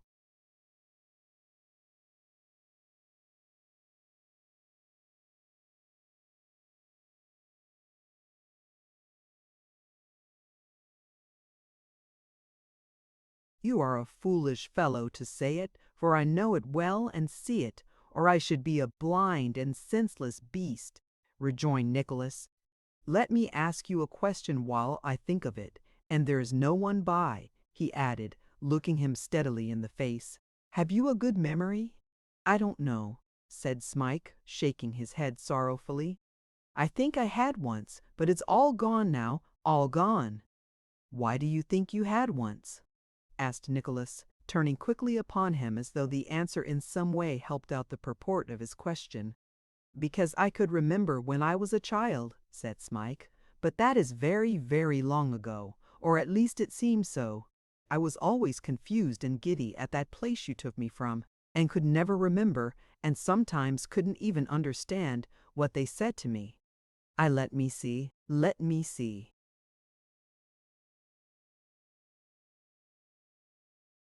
"You are wandering now," said Nicholas, touching him on the arm. "No," replied his companion with a vacant look. "I was only thinking how—" He shivered involuntarily as he spoke. "Think no more of that place, for it is all over," retorted Nicholas, fixing his eyes full upon that of his companion, which was fast settling into an unmeaning stupefied gaze, once habitual to him, and common even then. "What of the first day you went to Yorkshire?" "Eh!" cried the lad. "That was before you began to lose your recollection, you know," said Nicholas quietly. "Was the weather hot or cold?" "Wet," replied the boy. "Very wet. I have always said when it has rained hard that it was like the night I came, and they used to crowd round and laugh to see."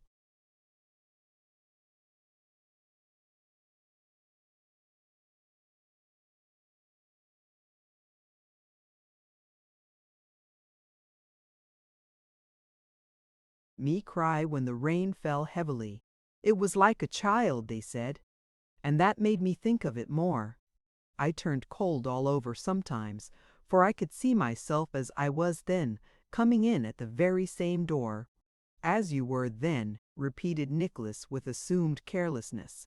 "How was that?" "Such a little creature," said Smike, "that they might have had pity and mercy upon me only to remember it." "You didn't find your way there alone," remarked Nicholas. "No," rejoined Smike. "Oh, no." "Who was with you?" "A man, a dark, withered man. I have heard them say so at the school, and I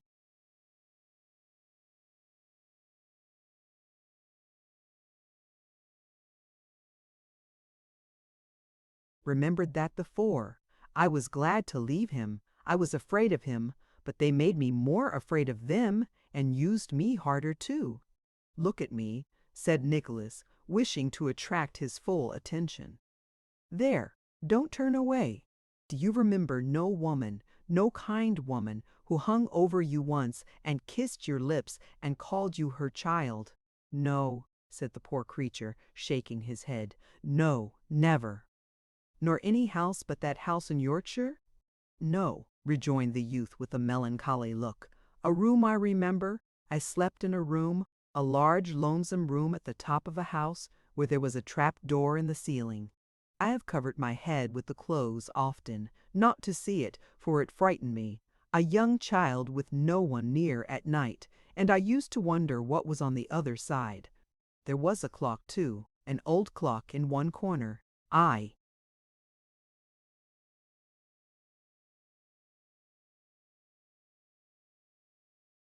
remember that. I have never forgotten that room, for when I have terrible dreams, it comes back just as it was. I see things and people in it that I had never seen then, but there is the room just as it used to be. That never changes. Will you let me take the bundle now?" asked Nicholas, abruptly changing the theme. "No," said Smike, "no. Come, let us walk on." He quickened his pace as he said this, apparently under the impression that they had been standing still during the whole of the previous dialogue. Nicholas marked him closely, and every word of this conversation remained upon his memory.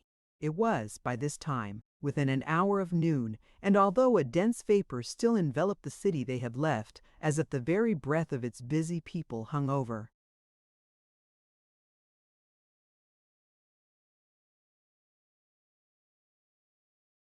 their schemes of gain and profit, and found greater attraction there than in the quiet region above. In the open country it was clear and fair. Occasionally, in some low spots, they came upon patches of mist which the sun had not yet driven from their strongholds. But these were soon past, and as they labored up the hills beyond, it was pleasant to look down and see how the sluggish mass rolled heavily off, before the cheering influence of day. A broad, fine, honest sun lighted up the green pastures and dimpled water with the semblance of summer, while it left the travelers all the invigorating freshness of that early time of year. The ground seemed elastic under their feet. The sheep bells were music to their ears, and exhilarated by exercise and stimulated by hope, they pushed onward with the strength of lions. The day wore on, and all these bright colors subsided and assumed a quieter tint, like young hope softened down by time, or youthful features by degrees resolving into the calm and serenity of age. But they were scarcely less beautiful.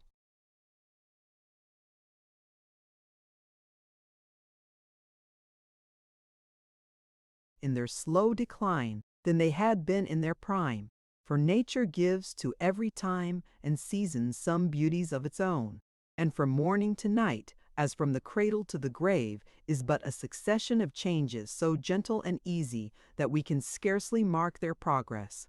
To Godalming they came at last, and here they bargained for 2 humble beds and slept soundly.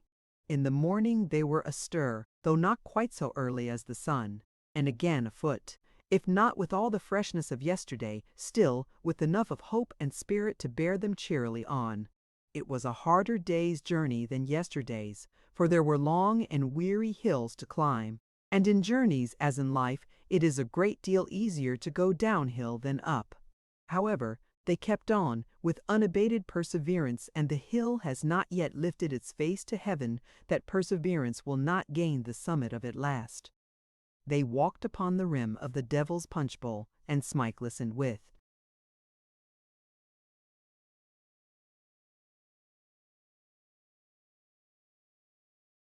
greedy interest as Nicholas read the inscription upon the stone which reared upon that wild spot, tells of a murder committed there by night. A grass on which they stood had once been dyed with gore, and the blood of the murdered man had run down, drop by drop, into the hollow which gives the place its name. The Devil's Bowl, thought Nicholas as he looked into the void, never held fitter liquor than that. Onward they kept, with steady purpose, and entered at length upon a wide and spacious tract of downs, with every variety of little hill and plain to change their verdant surface. Here there shot up almost perpendicularly into the sky a height so steep as to be hardly accessible to any but the sheep and goats that fed upon its sides, and there stood a mound of green, sloping and tapering off so delicately, and merging so gently into the level ground that you could scarce define its limits. Hills swelling above each other, and undulations shapely and uncouth, smooth and rugged, graceful and grotesque, thrown negligently side by.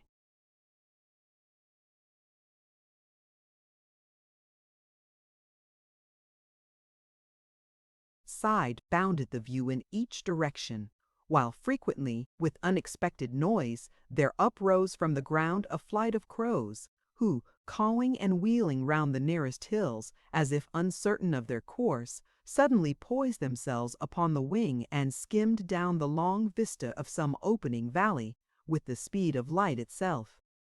By degrees the prospect receded more and more on either hand, and as they had been shut out from rich and extensive scenery, so they emerged once again upon the open country. The knowledge that they were drawing near their place of destination gave them fresh courage to proceed. But the way had been difficult, and they had loitered on the road, and Smike was tired.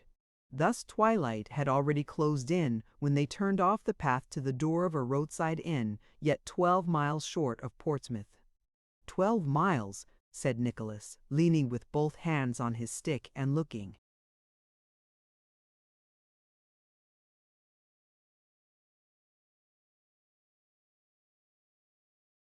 Doubtfully at Smike. 12 long miles, repeated the landlord. Is it a good road? Inquired Nicholas. Very bad, said the landlord. As of course, being a landlord, he would say, I want to get on, observed Nicholas, hesitating. I scarcely know what to do. Don't let me influence you, rejoined the landlord. I wouldn't go on if it was me. Wouldn't you? Asked Nicholas with the same uncertainty. Not if I knew when I was well off, said the landlord. And having said it, he pulled up his apron, put his hands into his pockets, and, taking a step or two outside the door, looked down the dark road with an assumption of great indifference. A glance at the toil-worn face of Smike determined Nicholas, so without any further consideration he made up his mind to stay where he was. The landlord led them into the kitchen, and as there was a good fire he remarked that it was very cold. If there had happened to be a bad one, he would have observed that it was very warm. "What can you give us for supper?" was Nicholas's natural question. "Why, what would you like?" was the landlord's no less natural answer. Nicholas suggested cold meat, but there was no cold meat. Poached eggs, but there were no eggs. Mutton chops, but there wasn't a mutton chop within 3 miles, though there had been more last week than they knew what to do with, and would be an extraordinary supply the day after tomorrow.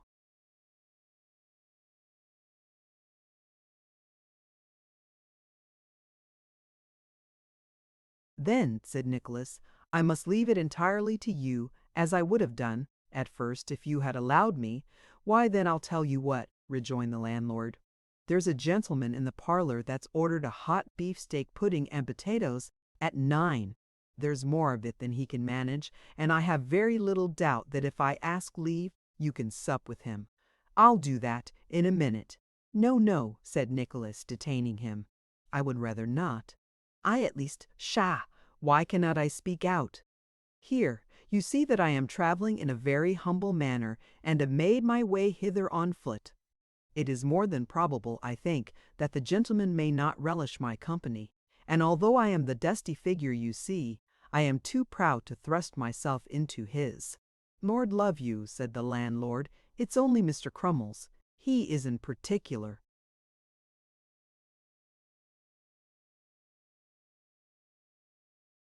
is he not?" asked Nicholas, on whose mind, to tell the truth, the prospect of the savory pudding was making some impression.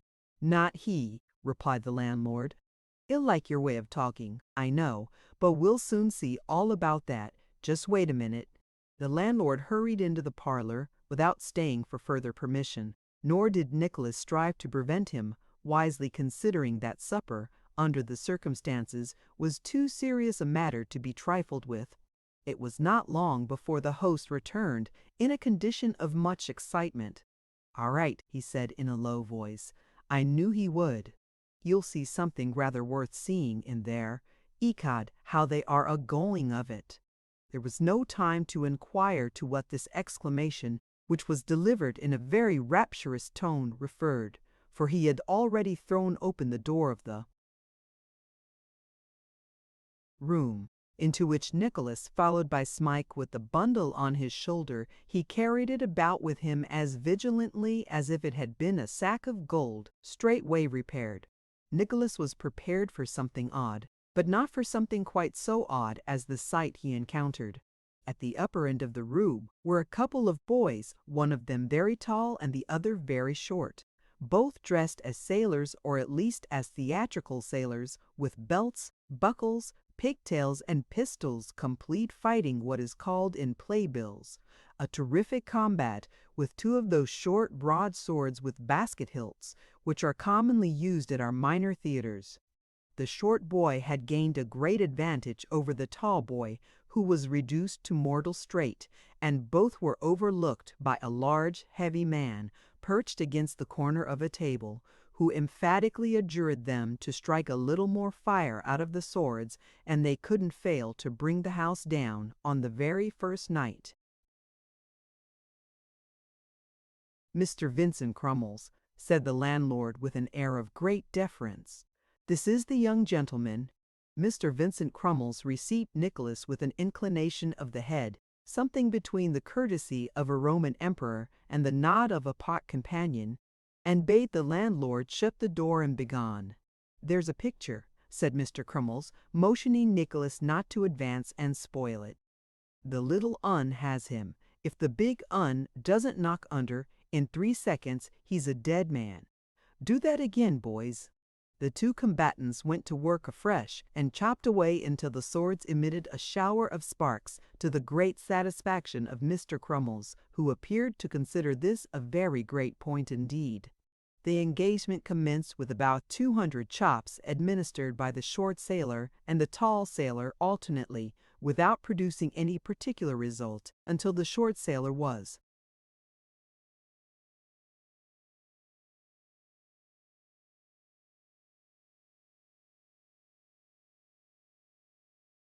shocked down on one knee, but this was nothing to him, for he worked himself about on the one knee with the assistance of his left hand, and fought most desperately until the tall sailor chopped his sword out of his grasp. Now, the inference was that the short sailor, reduced to this extremity, would give in at once and cry quarter, but instead of that, he all of a sudden drew a large pistol from his belt and presented it at the face of the tall sailor, who was so overcome at this, not expecting it, that he let the short sailor pick up his sword and begin again. Then the chopping recommenced, and a variety of fancy chops were administered on both sides, such as chops dealt with the left hand, and under the leg, and over the right shoulder, and over the left. And when the short sailor made a vigorous cut at the tall sailor's legs, which would have shaved them clean off if it had taken effect, the tall sailor jumped over the short sailor's sword, wherefore, to balance the matter, and make it all fair, the tall sailor administered the same cut, and the short sailor jumped over his sword, wherefore, to spell it, that man you're chatting. After this, there was a good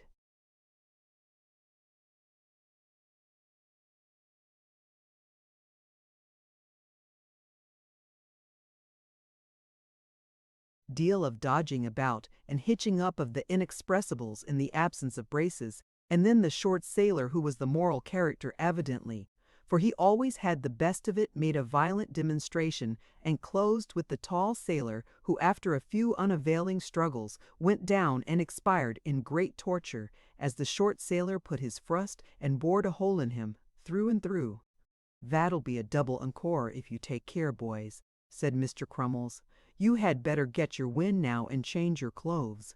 Having addressed these words to the combatants, he saluted Nicholas, who then observed that the face of Mr. Crummles was quite proportionate in size to his body, that he had a very full underlip, a hoarse voice, as though he were in the habit of shouting very much, and very short black hair, shaved off nearly to the crown of his head to admit, as he afterwards learnt, of his more easily wearing.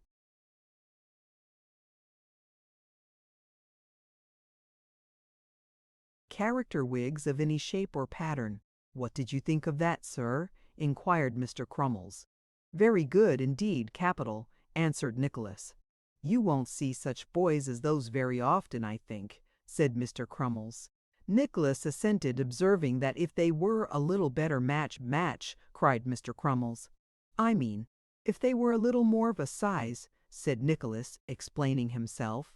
"Size," repeated Mr. Crummles. "Why, it's the essence of the combat that there should be a foot or two between them. How are you to get up the sympathies of the audience in a legitimate manner if there isn't a little man contending against a big one, unless there's at least 5 to 1, and we haven't hands enough for that business in our company?" "I see," replied Nicholas. "I beg your pardon. That didn't occur to me, I confess. Is the main point?" said Mr. Crummles. "I open at Portsmouth the day after tomorrow. If you're going there, look into the theatre and see how that'll tell." Nicholas promised to do so, if he could, and drawing a chair near the fire, fell into conversation with the manager at once. He was very talkative and communicative, stimulated, perhaps, not only by his natural disposition, but by the spirits and water he sipped very plentifully, or the snuff he took in large quantities from a piece of whitey brown paper in his waistcoat pocket.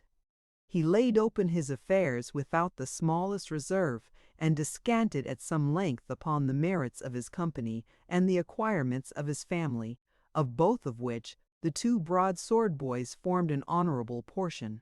There was to be a gathering, it seemed, of the different ladies and gentlemen at Portsmouth on the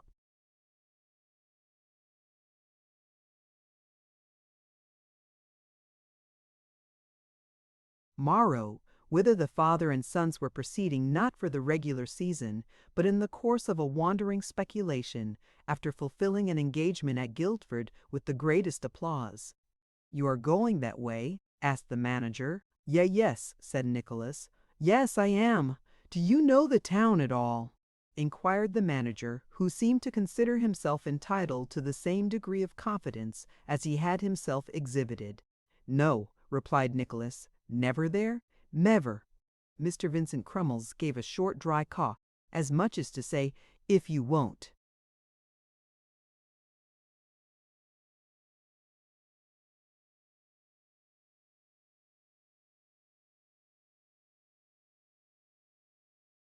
Be communicative you won't, and took so many pinches of snuff from the piece of paper, one after another, that Nicholas quite wondered where it all went to.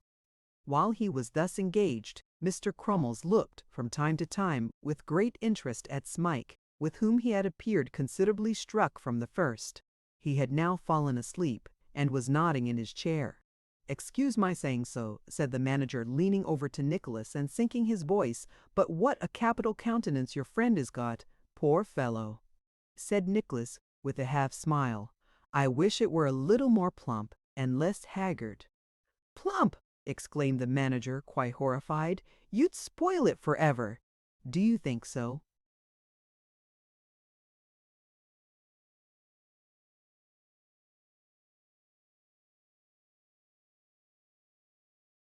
"Think so, sir?" "Why, as he is now," said the manager, striking his knee emphatically, "without a pad upon his body, and hardly a touch of paint upon his face, he'd make such an actor for the star business as was never seen in this country. Only let him be tolerably well up in the apothecary in Romeo and Juliet, with the slightest possible dab of red on the tip of his nose, and he'd be certain of 3 rounds the moment he put his head out of the practicable door in the front grooves, OPP. "You view him with the professional eye," said Nicholas, laughing. "And well I may," rejoined the manager. I never saw a young fellow so regularly cut out for that line since I've been in the profession. And I played the heavy children when I was 18 months old. The appearance of the beefsteak pudding, which came in simultaneously with the junior Vincent Crummleses, turned the conversation to other matters and,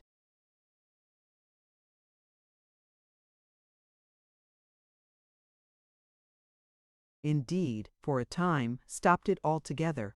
These two young gentlemen wielded their knives and forks with scarcely less address than their broadswords, and as the whole party were quite as sharp-set as either class of weapons, there was no time for talking until the supper had been disposed of. The Master Crummleses had no sooner swallowed the last procurable morsel of food than they evinced, by various half-suppressed yawns and stretchings of their limbs, an obvious inclination to retire for the night, which Smike had betrayed still more strongly, he having, in the course of the meal, fallen asleep several times while in the very act of eating. Nicholas therefore proposed that they should break up at once, but the manager would by no means hear of it, vowing that he had promised himself the pleasure of inviting his new acquaintance to share a bowl of punch, and that if he declined, he should deem it very unhandsome behavior. "Let them go," said Mr. Vincent Crummles, "and we'll have it snugly and cosily together by the fire." Nicholas was not much disposed to sleep, being in truth too anxious, so after a little demur, he accepted the offer, and having exchanged a shake of the hand with the young Crummleses, and the manager having on his part bestowed a most affectionate benediction on Smike, he sat himself down opposite to that gentleman by the fireside to assist in emptying the bowl, which soon afterwards appeared, steaming in a manner which was quite exhilarating to behold, and sending forth a most grateful and inviting fragrance. But, despite the punch in the manager, who told a variety of stories, and smoked tobacco from a pipe, and inhaled it in the shape of snuff with a most astonishing power, Nicholas was absent and dispirited.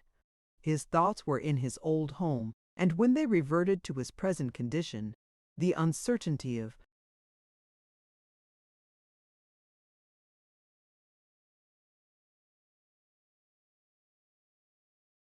the morrow cast a gloom upon him which his utmost efforts were unable to dispel.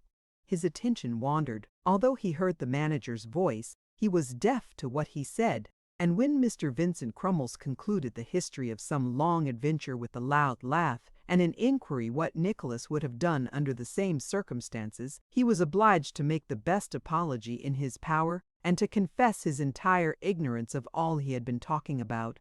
"Why, so I saw," observed Mr. Crummles. "You're uneasy in your mind. What's the matter?" Nicholas could not refrain from smiling at the abruptness of the question, but, thinking it scarcely worth while to parry it, owned that he was under some apprehensions lest he might not succeed in the object which had brought him to that part of the country.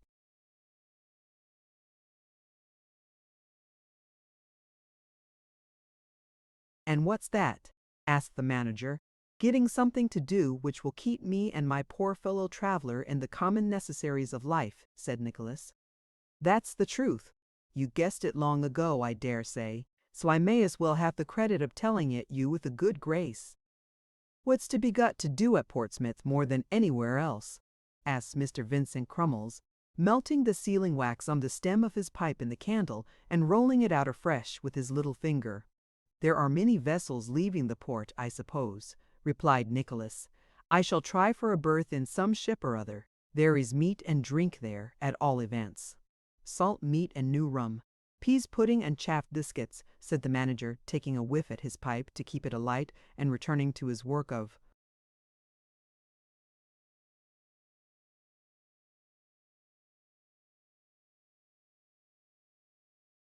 embellishment. "One may do worse than that," said Nicholas. "I can rough it, I believe, as well as most young men of my age and previous habits." "You need be able to," said the manager, "if you go on board ship, but you won't." "Why not?" "Because there's not a skipper or mate that would think you worth your salt, when he could get a practised hand," replied the manager. "And they as plentiful there as the oysters in the streets." "What do you mean?" asked Nicholas, alarmed by this prediction, and the confident tone in which it had been uttered. Men are not born able seamen. They must be reared, I suppose.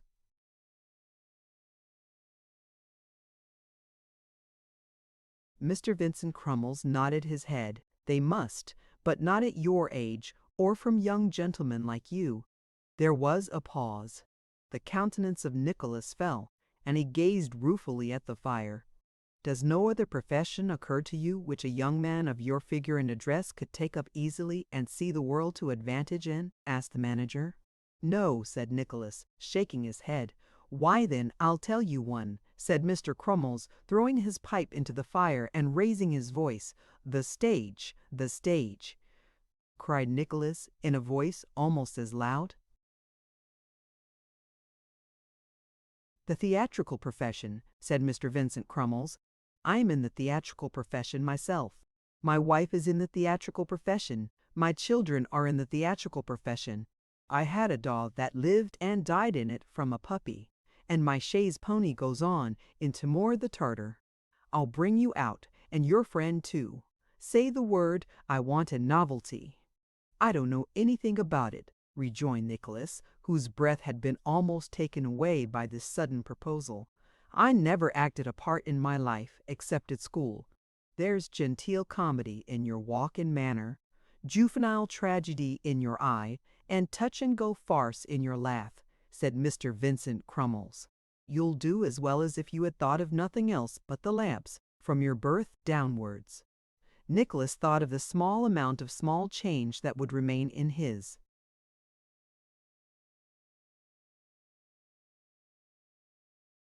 pocket after paying the tavern bill, and he hesitated.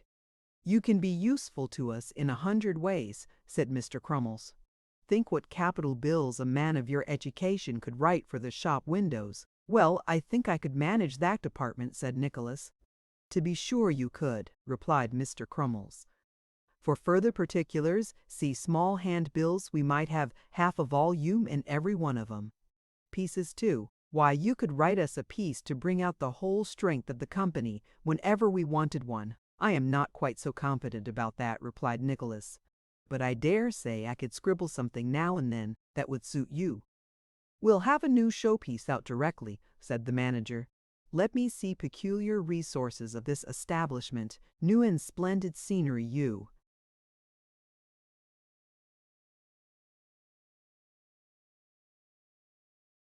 Must manage to introduce a real pump and 2 washing tubs. Into the piece, said Nicholas. Yes, replied the manager. I bought 'em cheap, at a sale the other day, and they'll come in admirably. That's the London plan. They look up some dresses and properties and have a piece written to fit 'em.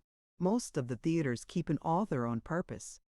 Indeed, cried Nicholas. Oh yes, said the manager, a common thing. It'll look very well in the bills in separate lines. Real pomp, splendid tubs, great attraction. You don't happen to be anything of an artist, do you? That is not one of my accomplishments, rejoined Nicholas.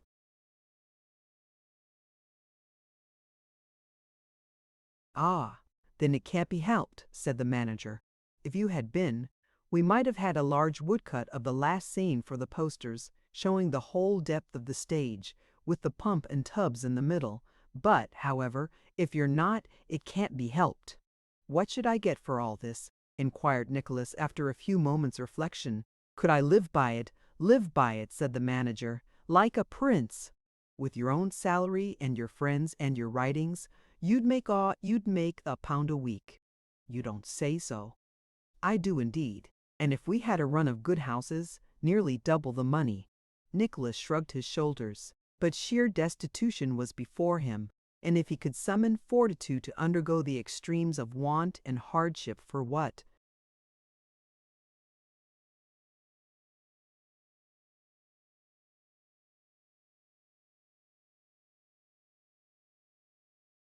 had he rescued his helpless charge, if it were only to bear as hard a fate as that from which he had wrested him?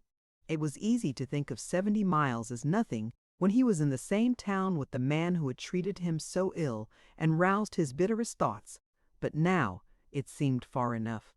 What if he went abroad, and his mother or Kate were to die the while?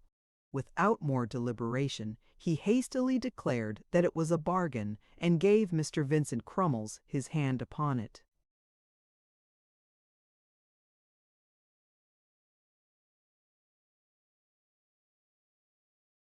Chapter 23 treats of the company of Mr. Vincent Crummles and of his affairs, domestic and theatrical. As Mr. Crummles had a strange four-legged animal in the inn stables, which he called a pony, and a vehicle of unknown design, on which he bestowed the appellation of a four-wheeled phaeton, Nicholas proceeded on his journey next morning with greater ease than he had expected, the manager and himself occupying the front seat, and the Master Crummleses and Smike being packed together behind, in company with a wicker basket defended from wet by a stout oilskin, in which were the broadswords, pistols. The pony took his time upon the road, and possibly in consequence of his theatrical education evinced every now and then a strong inclination to lie down. However, Mr. Vincent Crummles kept him up pretty well by jerking the rein and plying the whip, and when these means failed and the animal came to a stand, the elder Master Crummles got out and kicked him. By dint of these encouragements, he was persuaded to move from time to time, and they jogged on, as Mr. Crummles truly observed, very comfortably for all parties. "He's a good pony at bottom," said Mr. Crummles, turning to Nicholas. "He might have been at bottom, but he certainly was not at top, seeing that his coat was of the roughest and most ill-favored kind." So Nicholas merely observed that he shouldn't wonder if he was. "Many and many is the circuit this pony has gone," said Mr. Crummles, flicking him skillfully on the eyelid for old acquaintance' sake. "He is quite one of us." "His mother was on the stage?" "Was she?" rejoined Nicholas. "She ate apple pie at a circus for upwards of 14 years, said the manager. "Fired pistols and went to bed in a nightcap, and, in short, took the low comedy entirely. His father was a dancer."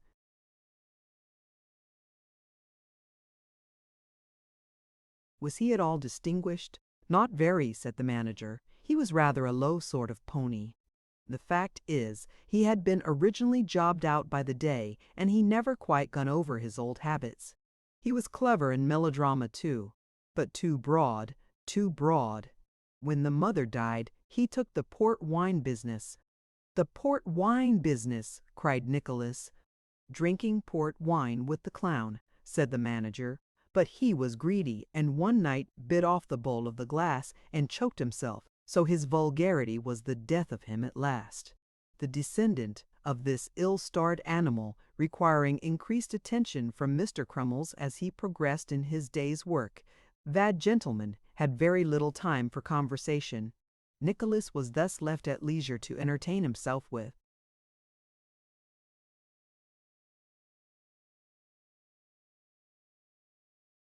his own thoughts until they arrived at the drawbridge at Portsmouth, when Mr. Crummles pulled up. "We'll get down here," said the manager, "and the boys will take him round to the stable and call at my lodgings with the luggage. You had better let yours be taken there for the present." Thanking Mr. Vincent Crummles for his obliging offer, Nicholas jumped out, and, giving Smike his arm, accompanied the manager up High Street on their way to the theatre, feeling nervous and uncomfortable enough at the prospect of an immediate introduction to a scene so new to him.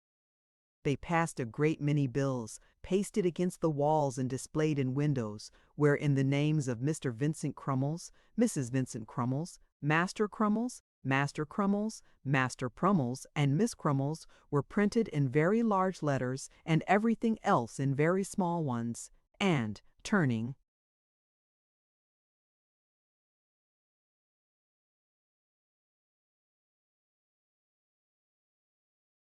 at length into an entry, in which was a strong smell of orange peel and lamp oil, with an undercurrent of sawdust, groped their way through a dark passage, and, descending a step or two, threaded a little maze of canvas screens and paint pots, and emerged upon the stage of the Portsmouth Theatre.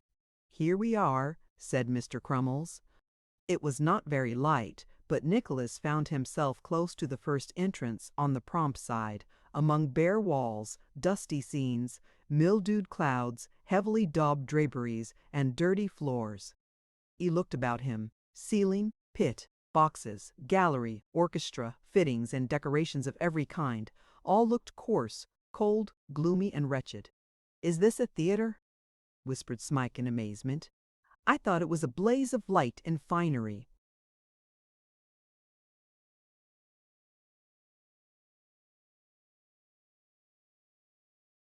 "Why, so it is," replied Nicholas, hardly less surprised. "But not by day, Smike, not by day." The manager's voice recalled him from a more careful inspection of the building to the opposite side of the proscenium, where at a small mahogany table with rickety legs and of an oblong shape sat a stout, portly female, apparently between 40 and 50, in a tarnished silk cloak, with her bonnet dangling by the strings in her hand, and her hair, of which she had a great quantity, braided in a large festoon over each temple. Mr. Butt Johnson, said the manager for Nicholas, had given the name which Newman Noggs had bestowed upon him in his conversation with Mrs. Kenwigs. "Let me introduce Mrs. Vincent Crummles." "I am glad to see you, sir," said Mrs. Vincent Crummles in a sepulchral voice. "I am very glad to see you, and still more happy to hail you as a promising member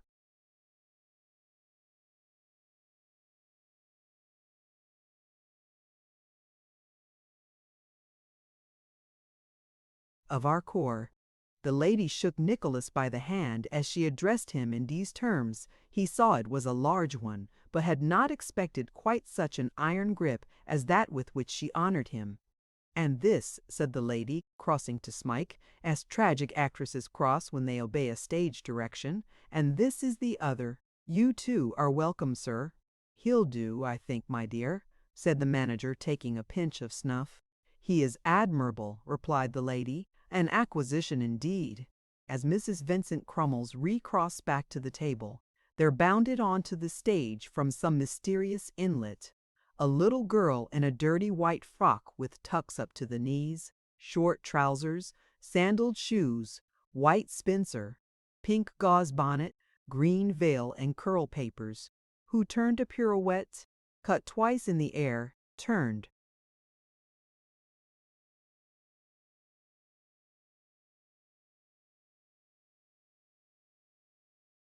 another pirouette, then, looking off at the opposite wing, shrieked, bounded forward to within 6 inches of the footlights, and fell into a beautiful attitude of terror, as a shabby gentleman in an old pair of buff slippers came in at one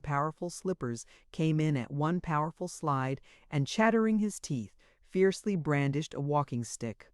"They are going through the Indian Savage and the Maiden," said Mrs. Crummles. "Oh," said the manager, "the little ballet interlude. Very good. Go on. A little this way, if you please, Mr. Johnson. That'll do. Now." The manager clapped his hands as a signal to proceed, and the savage, becoming ferocious, made a slide towards the maiden, but the maiden avoided him in 6 twirls, and came down at the end of the last one upon the very points of her toes. This seemed to make some impression upon the savage, for after a little more ferocity and chasing of the maiden into corners, he began to relent and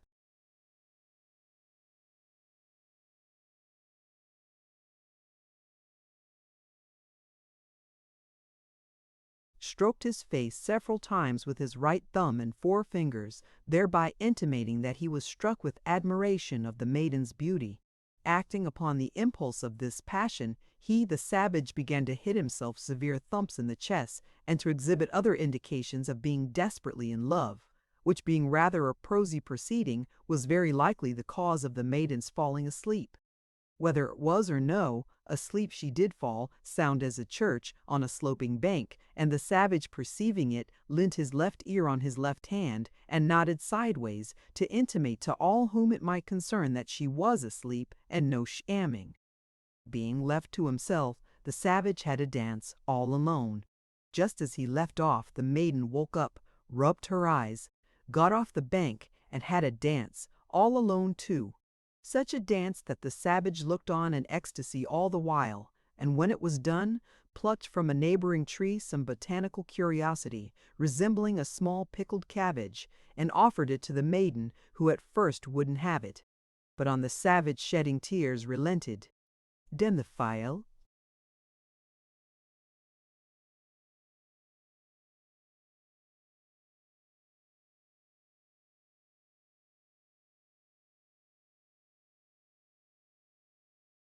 Savage jumped for joy. Then the maiden jumped for rapture at the sweet smell of the pickled cabbage. Then the savage and the maiden danced violently together, and finally the savage dropped down on one knee, and the maiden stood on one leg upon his other knee, thus concluding the ballet and leaving the spectators in a state of pleasing uncertainty whether she would ultimately marry the savage or return to her friends. "Very well indeed," said Mr. Crummles. "Bravo! Bravo!" cried Nicholas, resolved to make the best of everything. "Beautiful!" "This, sir," said Mr. Vincent Crummles, bringing the maiden forward, "this is the infant phenomenon, Miss Ninetta Crummles." "Your daughter?" inquired Nicholas. My daughter," replied Mr. Vincent Crummles, "the idol of every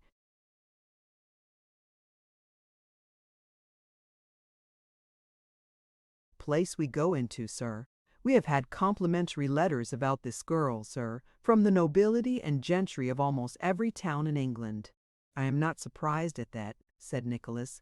"She must be quite a natural genius, quite a—" Mr. Crummles stopped. Language was not powerful enough to describe the infant phenomenon. "I'll tell you what, sir," he said. "The talent of this child is not to be imagined. She must be seen, sir. Seen to be ever so faintly appreciated. There! Go to your mother, my dear." "May I ask how old she is?" inquired Nicholas. "You may, sir," replied Mr. Crummles, looking steadily in his questioner's face, as some men do when they have doubts about being implicitly believed in what they are going to say. "She is 10 years of age, sir.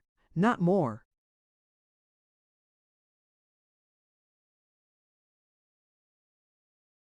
"Not a day. Dear me," said Nicholas, "it's extraordinary."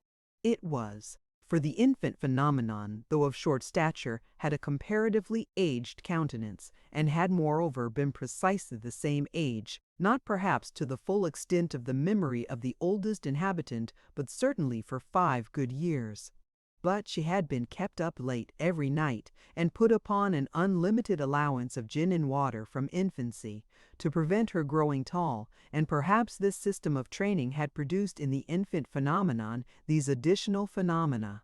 While this short dialogue was going on, the gentleman who had enacted the savage came up, with his walking shoes on his feet, and his slippers in his hand, to within a few paces, as if desirous to join in the conversation. Deeming this a good opportunity, he put in his word.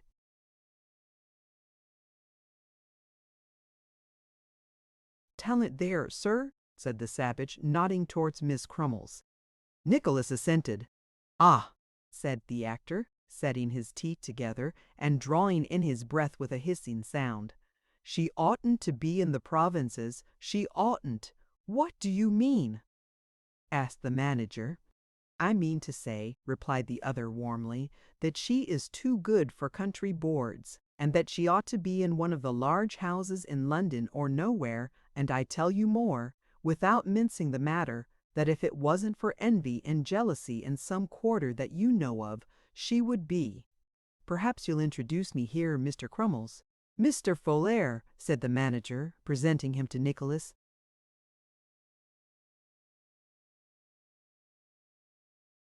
"Happy to know you, sir." Mr. Folair touched the brim of his hat with his forefinger and then shook hands. "A recruit, sir, I understand." "An unworthy one," replied Nicholas. "Did you ever see such a set out as that?" whispered the actor, drawing him away as Crummles left them to speak to his wife. "As what?" Mr. Folair made a funny face from his pantomime collection and pointed over his shoulder. "You don't mean the infant phenomenon?" "Infant humbug, sir," replied Mr. Folair. "There isn't a female child of common sharpness in a charity school that couldn't do better than that. She may thank Her stars, she was born a manager's daughter. You seem to take it to heart, observed Nicholas with a smile. Yes, by Jove, and well I may, said Mr. Folair, drawing his arm through his, and walking him up and down the stage. Isn't it enough to make a man crusty to see that little sprawler put up in the best business every night, and actually keeping money out of the house by being forced down the people's throats while other people are passed over? Isn't it extraordinary to see a man's confounded family conceit blinding him even to his own interest? Why, I now, of 15 and sixpence that came to Southampton one night last month to see me dance the Highland fling, and what's the consequence? I've never been put up in it since never once, while the infant phenomenon has been grinning through artificial flowers at 5 people and a baby in the pit, and 2 boys in the gallery every night.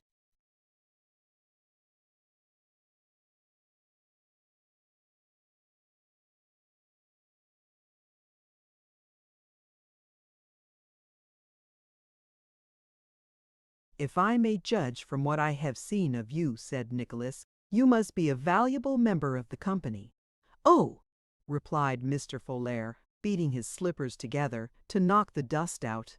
I can come it pretty well, nobody better, perhaps in my own line, but having such business as one gets here is like putting lead on one's feet instead of chalk, and dancing in fetters without the credit of it.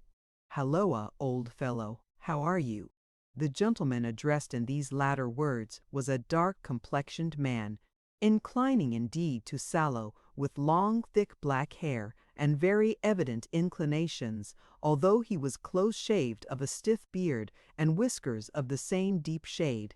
His age did not appear to exceed 30, though many at first sight would have considered him much older, as his face was long and very pale from the constant application of stage paint. He wore a checked shirt, an old green coat with new gilt buttons, a neckerchief of broad red and green stripes, and full blue trousers. He carried, too, a common ash walking stick, apparently more for show than use, as he flourished it about with the hooked end downwards, except when he raised it for a few seconds, and throwing himself into a fencing attitude, made a pass or two at the side scenes, or at any other object, animate or inanimate, that chanced to afford him a pretty good mark at the moment. Well, Tommy, said this gentleman, making a thrust at his friend, who parried it dexterously with his slipper, what's the news? A new appearance, that's all, replied Mr. Folair, looking at Nicholas. Do the honors, Tommy, do the honors, said the other gentleman, tapping him reproachfully on the crown of the hat with his stick. This is Mr. Lenville, who does our first tragedy, Mr. Johnson, said the bull.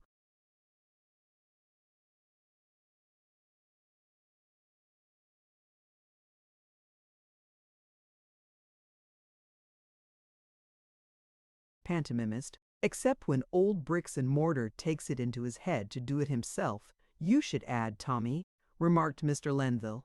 You know who Bricks and Mortar is, I suppose, sir? I do not indeed, replied Nicholas. We call Crummles that, because his style of acting is rather in the heavy and ponderous way, said Mr. Lenville. I mustn't be cracking jokes, though, for I've got a part of 12 links here which I must be up in tomorrow night, and I haven't had time to look at it yet. I'm a confounded quick study, that's one comfort. Consoling himself with this reflection, Mr. Lenville drew from his coat pocket a greasy and crumpled manuscript, and having made another pass at his friend,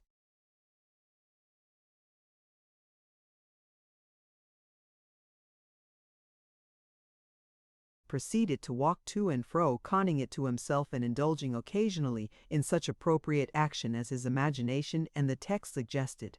A pretty general muster of the company had by this time taken place, for besides Mr. Lenville and his friend Tommy, there were present a slim young gentleman with weak eyes, who played the low-spirited lovers and sang tenor songs, and who had come arm in arm with the comic countryman, a man with a turned-up nose, large mouth, broad face, and staring eyes. Making himself very amiable to the infant phenomenon was an inebriated elderly gentleman in the last depths of shabbiness, who played the calm and virtuous old man, and paying a special court to Mrs. Crummles was another elderly gentleman, a shade more respectable, who played the irascible old men, those funny fellows who have nephews in the army and perpetually run about with thick sticks to compel them to marry Harriesses. Besides these, there was a roving-looking person, in a rough great coat, who strode up and down in front of the lamps, flourishing a dress.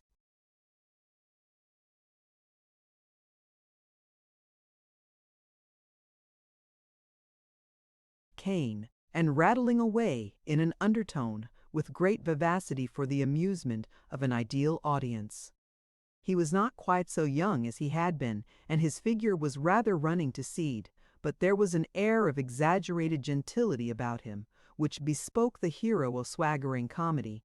There was also a little group of 3 or 4 young men, with lantern jaws and thick eyebrows, who were conversing in one corner, but they seemed to be of secondary importance, and laughed and talked together without attracting any attention.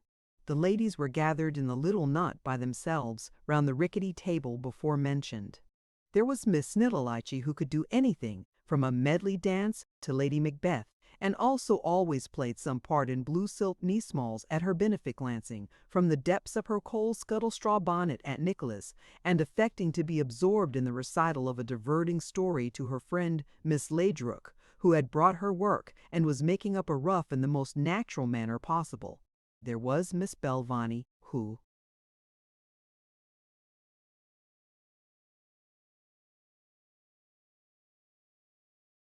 seldom aspired to speaking parts, and usually went on as a page in white silk hose, to stand with one leg bent and contemplate the audience, or to go in and out after Mr. Crummles, in stately tragedy, twisting up the ringlets of the beautiful Miss Bravassa, who had once had her likeness taken in character by an engraver's apprentice, whereof impressions were hung up for sale in the pastry cook's window, and the greengrocer's, and at the circulating library, and the box-off, whenever the announced bills ket you at hem out for ye hope predier. There was Mrs. Lenville in a very limp bonnet and veil, decidedly in that way in which she would wish to be if she truly loved Mr. Lenville. There was Miss Gazingi, with an imitation ermine boa tied in a loose knot round her neck, flogging Mr. Crumbles, Jr., with both ends in fun.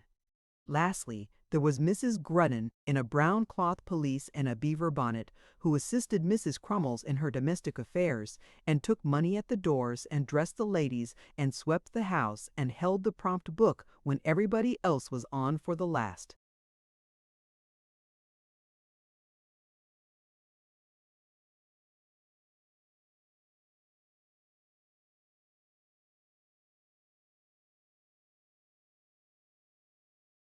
Seen and acted any kind of part on any emergency without ever learning it, and was put down in the bills under any name or names whatever that occurred to Mr. Crummles as looking well in print. Mr. Folair, having obligingly confided these particulars to Nicholas, left him to mingle with his fellows. The work of personal introduction was completed by Mr. Vincent Crummles, who publicly heralded the new actor as a prodigy of genius and learning. "I beg your pardon," said Miss Snevellicci, sidling towards Nicholas, "but did you ever play at Canterbury?" "I never did," replied Nicholas. "I recollect meeting a gentleman at Canterbury," said Miss Snevellicci, "only for a few moments, for I was leaving the company as he joined it. So like you that I felt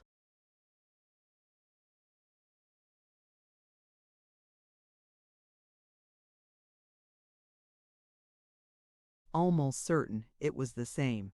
"I see you now for the first time," rejoined Nicholas with all due gallantry. "I am sure I never saw you before. I couldn't have forgotten it." "Oh, I'm sure it's very flattering of you to say so," retorted Miss Snevellicci with a graceful bend. "Now I look at you again. I see that the gentleman at Canterbury hadn't the same eyes as you. You'll think me very foolish for taking notice of such things, won't you?" "Not at all," said Nicholas. "How can I feel otherwise than flattered by your notice in any way?" "Oh, you men are such vain creatures!" cried Miss Snevellicci. Whereupon she became charmingly confused, and, pulling out her pocket-handkerchief from a faded pink silk reticule with a gilt clasp, called to Miss Ledrook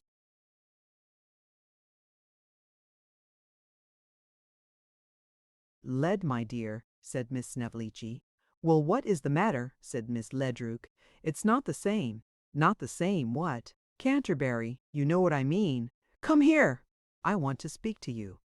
But Miss Ledrook wouldn't come to Miss Snevellicci, so Miss Snevellicci was obliged to go to Miss Ledrook, which she did in a skipping manner that was quite fascinating, and Miss Ledrook evidently joked Miss Snevellicci about being struck with Nicholas, for, after some playful whispering, Miss Snevellicci hit Miss Ledrook very hard on the backs of her hands, and retired up, in a state of pleasing confusion.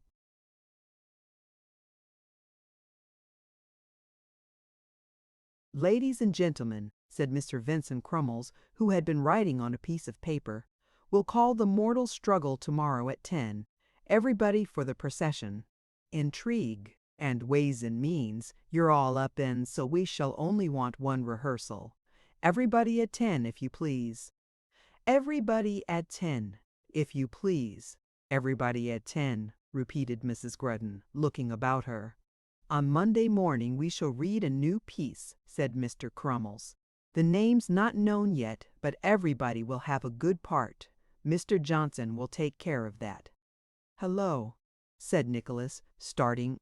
On Monday morning," repeated Mr. Crummles, raising his voice to drown the unfortunate Mr. Johnson's remonstrance. "That'll do, ladies and gentlemen." The ladies and gentlemen required no second notice to quit, and in a few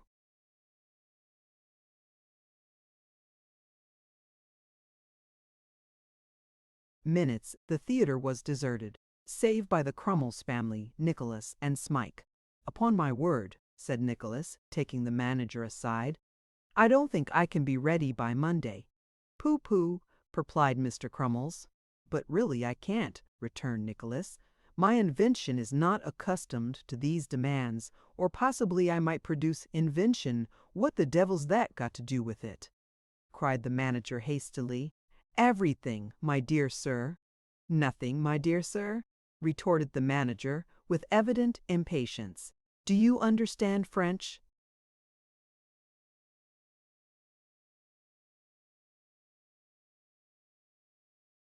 "Perfectly well." "Very good," said the manager, opening the table drawer and giving a roll of paper from it to Nicholas. "There, just turn that into English and put your name on the title page." "Damn me," said Mr. Crummles angrily, "if I haven't often said that I wouldn't have a man or woman in my company that wasn't master of the language, so that they might learn it from the original and play it in English and save all this trouble and expense." Nicholas smiled and pocketed the play. "What are you going to do about your lodgings?" said Mr. Crummles. Nicholas could not help thinking that, for the first week, it would be an uncommon convenience to have a turn-up bedstead in the pit, but he merely remarked that he had not turned his thoughts that way.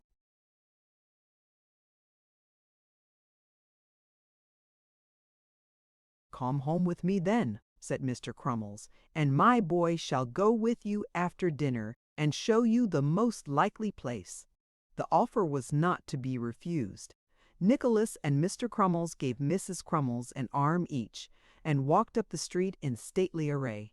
Smike, the boys, and the phenomenon went home by a shorter cut, and Mrs. Grudden remained behind to take some cold Irish stew and a pint of porter in the box office. Mrs. Crummles trod the pavement as if she were going to immediate execution with an animating consciousness of innocence, and that heroic fortitude which virtue alone inspires. Mr. Crummles, on the other hand, assumed the look and gait of a hardened despot, but they both attracted some notice from many of the passers-by, and when they heard a whisper of "Mr. Crummond" and "Mrs. Crummles," or saw a little boy run back to stare them in the face, the severe expression of their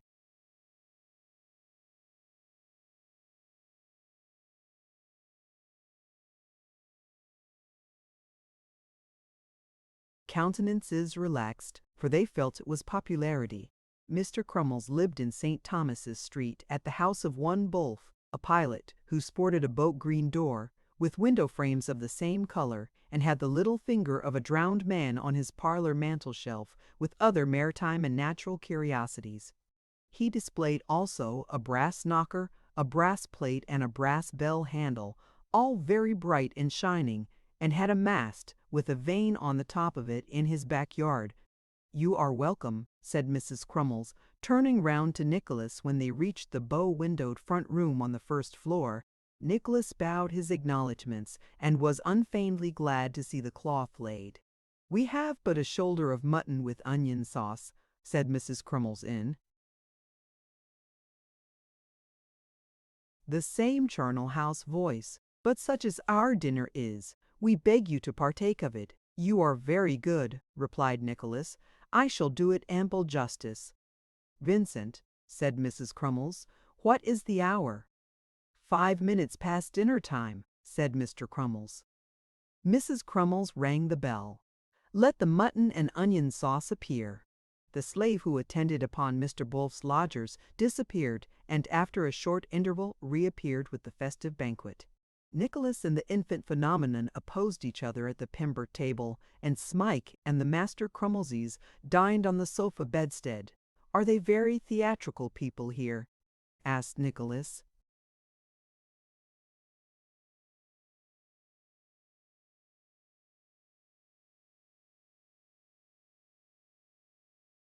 "No," replied Mr. Crummles, shaking his head. "Far from it, far from it."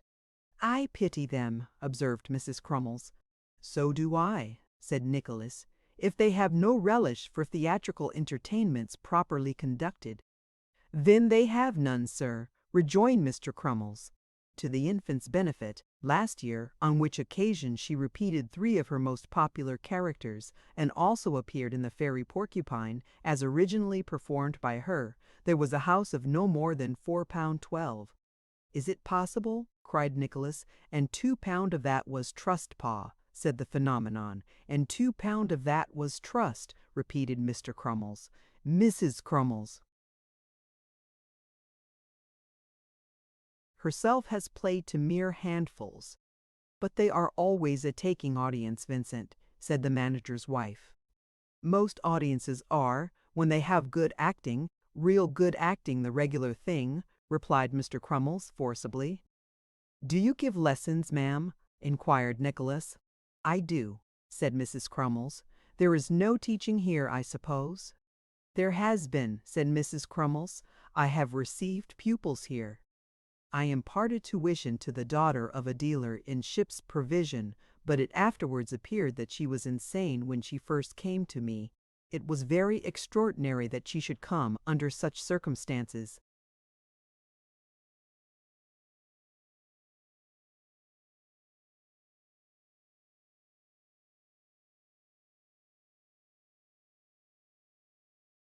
Not feeling quite so sure of that, Nicholas thought it best to hold his peace.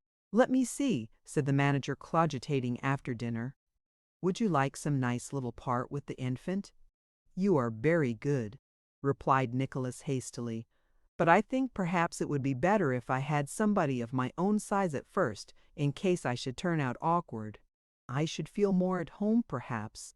"True," said the manager. "Perhaps you would. And you could play up to the infant in time, you know." "Certainly," replied Nicholas, devoutly hoping that it would be a very long time before he was honored with this distinction.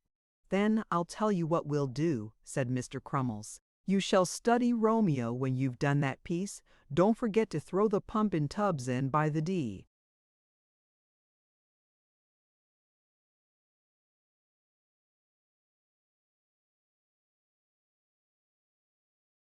By Juliet, Miss Novelty Oldgren the nurse.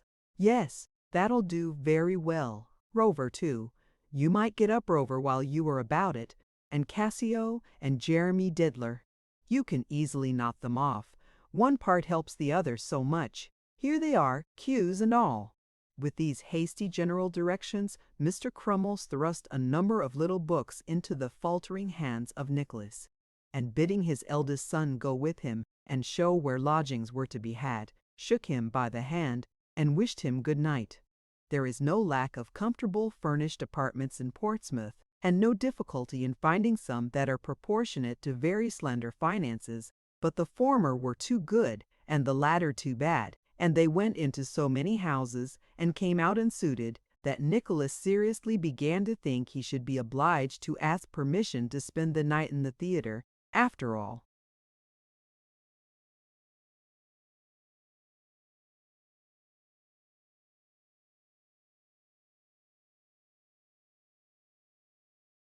Eventually, however, they stumbled upon two small rooms up 3 pair of stairs, or rather 2 pair and a ladder, at a tobacconist's shop on the Common Hard, a dirty street leading down to the dockyard. These Nicholas engaged, only too happy to have escaped any request for payment of a week's rent beforehand. "There, lay down our personal property, Smike," he said after showing young Crummles downstairs. "We have fallen upon strange times, and heaven only knows the end of them. But I am tired with the events of these 3 days, and will postpone reflection till tomorrow, if I can."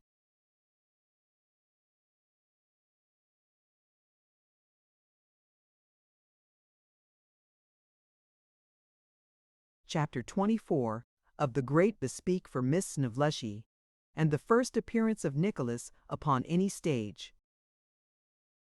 Nicholas was up betimes in the morning, but he had scarcely begun to dress notwithstanding, when he heard footsteps ascending the stairs, and was presently saluted by the voices of Mr. Folair, the pantomimist, and Mr. Lenville, the tragedian. "House, house, house!" cried Mr. Folair. "What ho, within there!" said Mr. Lenville in a deep voice. "Confound these fellows!" thought Nicholas. "They have come to breakfast, I suppose. I'll open the door directly, if you'll wait an instant." The gentleman entreated him not to hurry himself, and, to beguile the interval, had a fencing bout with their walking sticks on the very small landing place, to the unspeakable discomposure of all the other lodgers downstairs. "Here, come in," said Nicholas when he had completed his toilet. "In the name of—"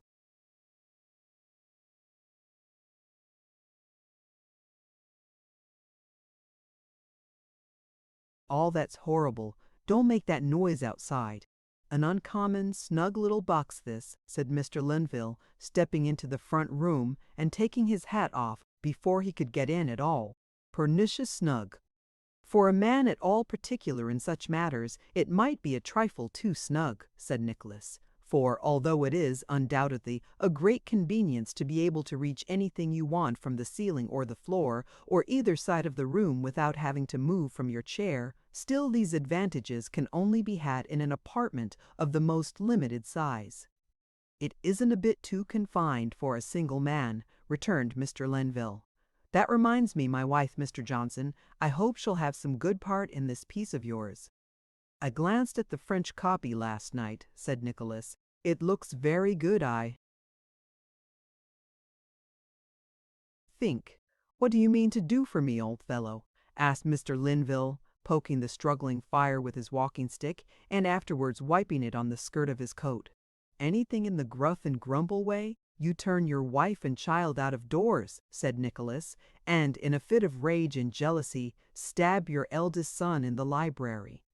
"Do I, though?" exclaimed Mr. Lenville. "That's very good business." "After which," said Nicholas, "you are troubled with remorse till the last act, and then you make up your mind to destroy yourself. But, just as you are raising the pistol to your head, a clock strikes 10. "I see," cried Mr. Lenville. "Very good."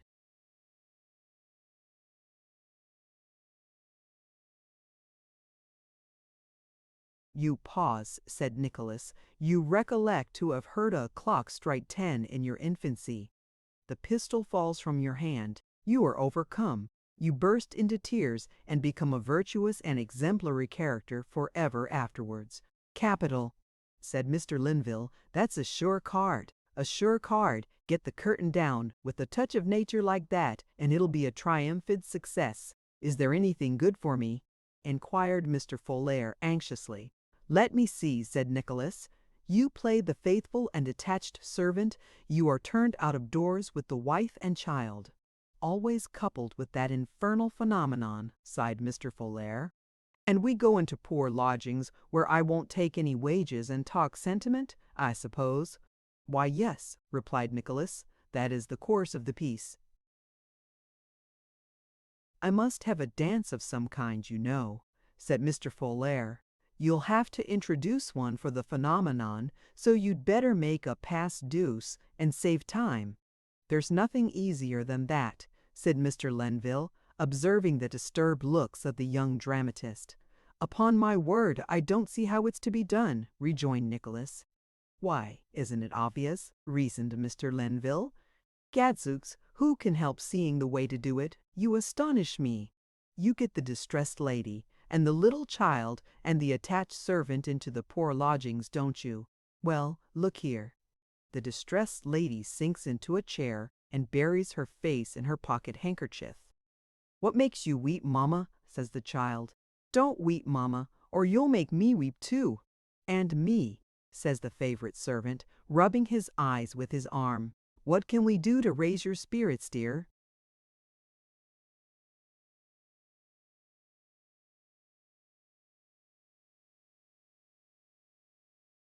"Mamma," says the little child. "Aye, what can we do?" says the faithful servant. "Oh, Pierre," says the distressed lady, "would that I could shake off these painful thoughts."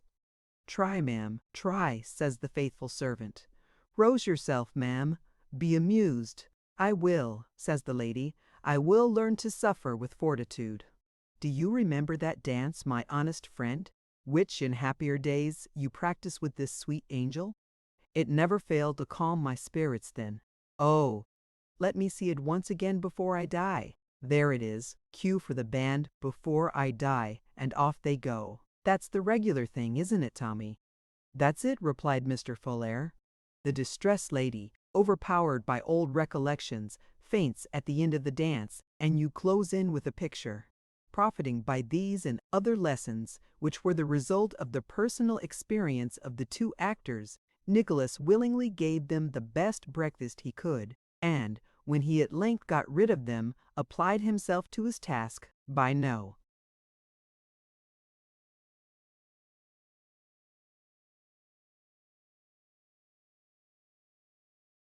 means displeased to find that it was so much easier than he had at first supposed.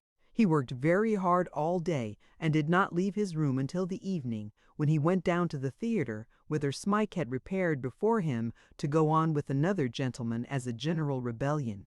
Here all the people were so much changed that he scarcely knew them. False hair, false color, false calves, false muscles, they had become different beings. Mr. Pav Linville was a blooming warrior of most exquisite proportions. Mr. Crummles, his large face shaded by a profusion of black hair, a Highland outlaw of most majestic bearing, one of the old gentlemen a jailer, and the other a venerable patriarch, the comic countryman, a fighting man of great valor relieved by a touch of humor, each of the Master Crummleses a prince in his own right, and the low-spirited lover a desponding captive.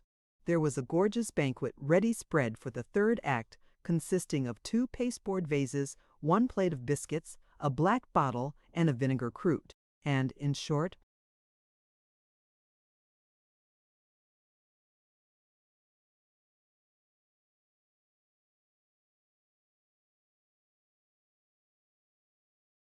everything was on a scale of the utmost splendor and preparation.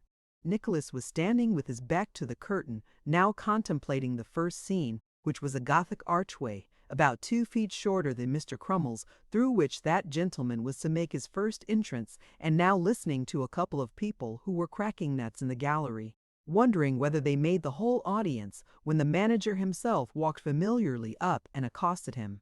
"Been in front tonight?" said Mr. Crummles. "No," replied Nicholas, "not yet. I am going to see the play." "We've had a pretty good let," said Mr. Crummles. "4 front places in the center, and the whole of the stage box." "Oh, indeed," said Nicholas. "A family, I suppose?" "Yes," replied Mr. Crummles. "Yes, it's an affecting thing. There are 6 children, and they never come unless the phenomenon plays. It would have been difficult for any party, family or otherwise, to have visited the theatre on a night when the phenomenon did not play, inasmuch as she always sustained 1, and not uncommonly 2 or 3, characters, every night. But Nicholas, sympathizing with the feelings of a father, refrained from hinting at this trifling circumstance, and Mr. Crummles continued to talk, uninterrupted by him. 6, said that gentleman. Pa and Ma 8, Aunt 9, governess 10, grandfather and grandmother 12. Then there's the footman who stands outside with a bag of oranges and a jug of toast and water and sees the play for nothing through the little pane of glass in the box door. It's cheap at a guinea. They gain by taking a box.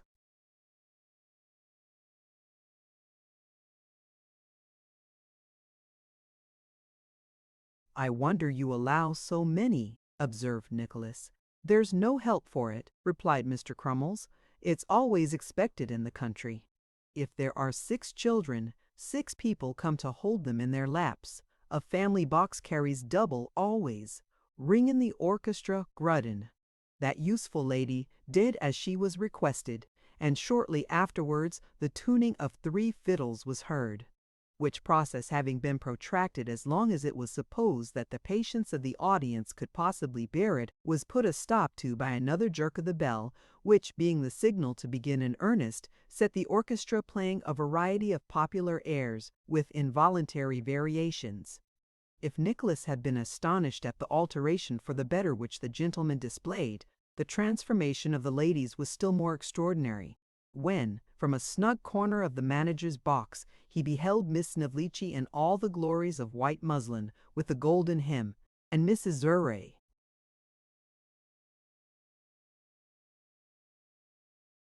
Crummles in all the dignity of the outlaw's wife, and Miss Bravassa in all the sweetness of Miss Snevellicci's confidential friend, and Miss Belvani in the white silks of a page, doing duty everywhere and swearing to live and die in the service of everybody, he could scarcely contain his admiration, which testified itself in great applause and the closest possible attention to the business of the scene.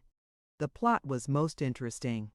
It belonged to no particular age, people, or country, and was perhaps the more delightful on that account, as nobody's previous information could afford the remotest glimmering of what would ever come of it. An outlaw had been very successful in doing something somewhere, and came home in triumph to the sound of shouts and fiddles, to greet his wife, a lady of masculine mind, who talked a good deal about her father's bones, which it seemed were unburied, though whether from a peculiar taste on the part of the old gentleman himself, or the reprehensible neglect of his relations, did not appear. This outlaw's wife was, somehow or other, mixed up with the patriarch.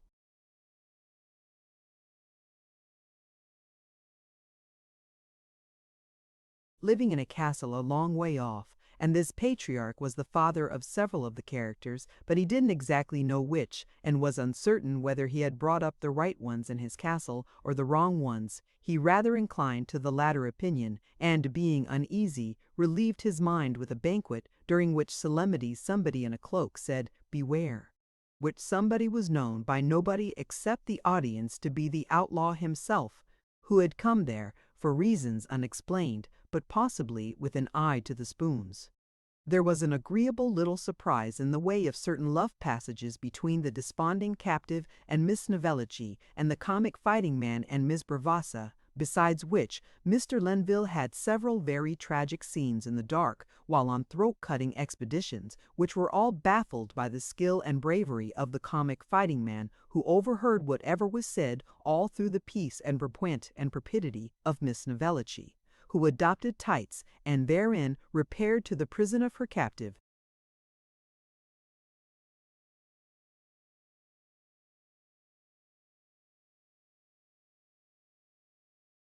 and a dark lantern. What did you think of that? Asked Mr. Crummles, when Nicholas went round to the stage again. Mr. Crummles was very red and hot, for your outlaws are desperate fellows to shout. I think it was very capital indeed, replied Nicholas. Miss Snevellicci in particular was uncommonly good. She's a genius, said Mr. Crummles. Quite a genius, that girl. By the by, I've been thinking of bringing out that piece of yours on her bespeak night. When? Asked Nicholas. The night of her bespeak. her benefit night, when her friends and patrons bespeak the play," said Mr. Crummles. "Oh, I understand," replied Nicholas.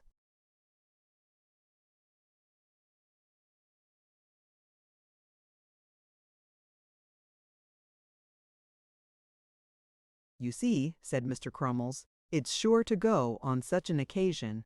And even if it should not work up quite as well as we expect, why it will be her risk, you know, and not ours." "Yours? You mean," said Nicholas. "I said mine, didn't I?" returned Mr. Crummles. "Next Monday week, what do you say? You have done it, and are sure to be up in the lover's part long before that time." "I don't know about long before," replied Nicholas, "but by that time I think I can undertake to be ready." "Very good," pursued Mr. Crummles. "Then we'll call that settled. Now, I want to ask you something else. There's a little, what shall I call it? A little canvassing takes place on these occasions."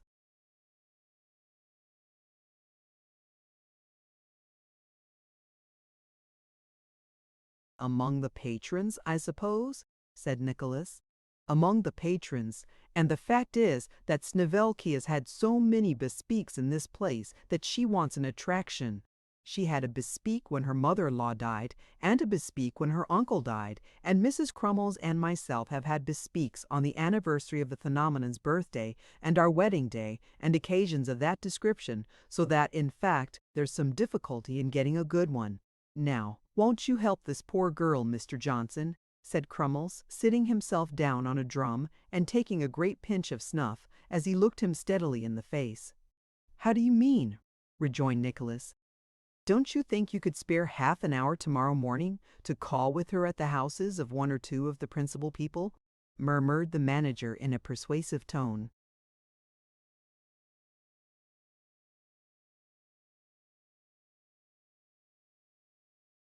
"Oh dear me," said Nicholas with an air of very strong objection. "I shouldn't like to do that." "The infant will accompany her," said Mr. Crummles. "The moment it was suggested to me, I gave permission for the infant to go. There will not be the smallest impropriety, Miss Snevellicci, sir, is the very soul of honor. It would be of material service.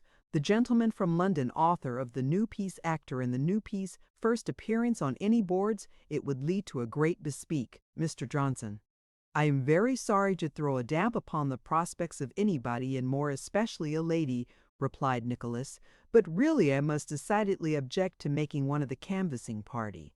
"What does Mr. Johnson say, Vincent?" inquired a voice close to his ear, and looking round, he found Mrs. Crummles and Miss Snevellicci herself standing.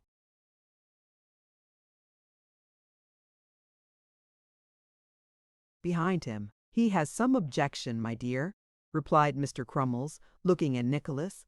"Objection!" exclaimed Mrs. Crummles. "Could it be possible?" "Oh, I hope not," cried Miss Snevellicci. "You surely are not so cruel." "Oh dear me! Well, I to think of that now, after all one's looking forward to it." "Mr. Johnson will not persist, my dear," said Mrs. Crummles. "Think better of him than to suppose it. Gallantry, humanity, all the best feelings of his nature must be enlisted in this interesting cause." "Which moves even a manager," said Mr. Crummles, smiling. "And a manager's wife," added Mrs. Crummles in her accustomed tragedy tones. "Come, come, you will relent. I know you will." "It is not in my nature," said Nicholas, moved by these appeals, "to resist any entreaty, unless it is to do something positively wrong. And, beyond a feeling of pride, I know nothing which should prevent my doing this. I know nobody here, and nobody knows me, so be it then. I yield." Miss Snevellicci was at once overwhelmed with blushes and expressions of gratitude, of which latter commodity neither Mr. nor Mrs. Crummles was by any means sparing. It was arranged that Nicholas should call upon her at her lodgings at 11 next morning, and soon after they parted, he to return home to his authorship, Miss Snevellicci to dress for the afterpiece, and the disinterested manager and his wife to discuss the probable gains of the forthcoming bespeak, of which they were to have 2/3 of the profits by solemn treaty of agreement. At the stipulated hour next morning, Nicholas repaired to the lodgings of Miss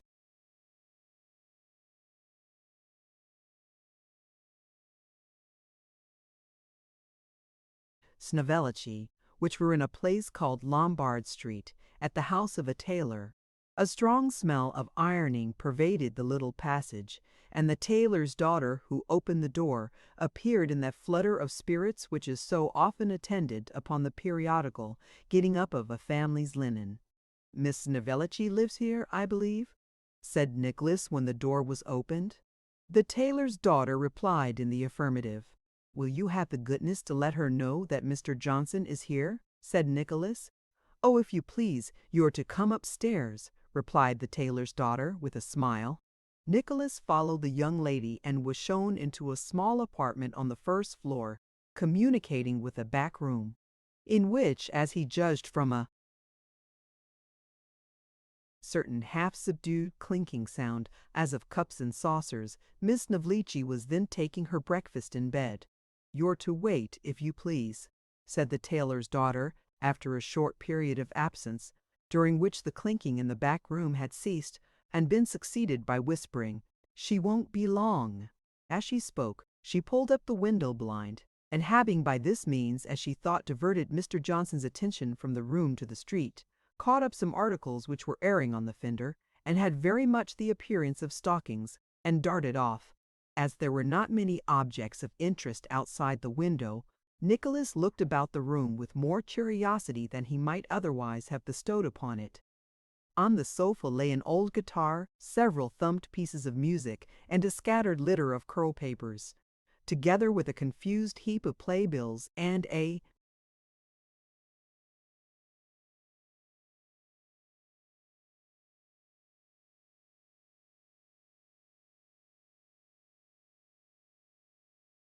pair of soiled white satin shoes with large blue rosettes. Hanging over the back of a chair was a half-finished muslin apron with little pockets ornamented with red ribbons, such as waiting women wear on the stage, and by consequence are never seen with anywhere else. In one corner stood the diminutive pair of top boots in which Miss Snovellicci was accustomed to enact the little jockey, and, folded on a chair hard by, was a small parcel which bore a very suspicious resemblance to the companion smalls. But the most interesting object of all was, perhaps, the open scrapbook, displayed in the midst of some theatrical duodecimals that were strewn upon the table, and pasted into which scrapbook were various critical notices of Miss Snovellicci's acting, extracted from different provincial journals, together with one poetic address in her honor, commencing, "Sing, God of love, and tell me in what dearth thrice is gifted S. N. Millis."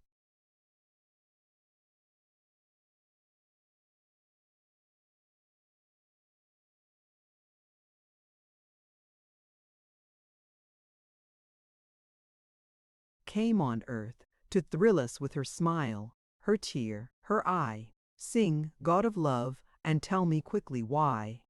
Besides this effusion, there were innumerable complimentary allusions, also extracted from newspapers, such as, "We observe from an advertisement in another part of our paper of today that the charming and highly talented Miss Snovellicci takes her benefit on Wednesday, for which occasion she has put forth a bill of fare that might kindle exhilaration in the breast of a misanthrope."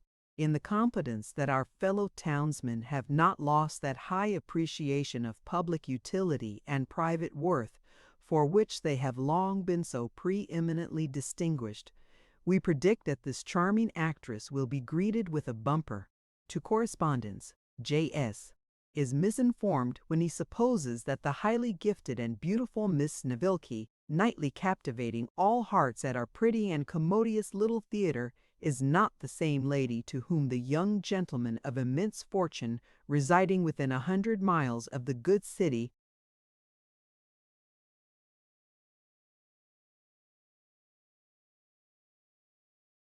of York, lately made honorable proposals.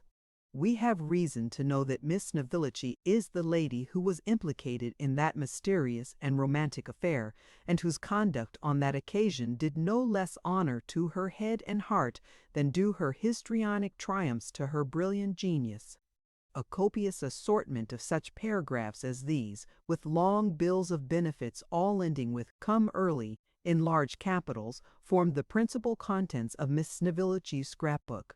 Nicholas had read a great many of these scraps, and was absorbed in a circumstantial and melancholy account of the train of events which had led to Miss Snevilligy's spraining her ankle by slipping on a piece of orange peel flung by a monster in human form, so the paper said, upon the stage at Winchester, when that young lady herself, attired in the coal-scuttle bonnet and walking dress, complete, tripped into the room with 1,000 apologies for having detained him so long after the appointed time.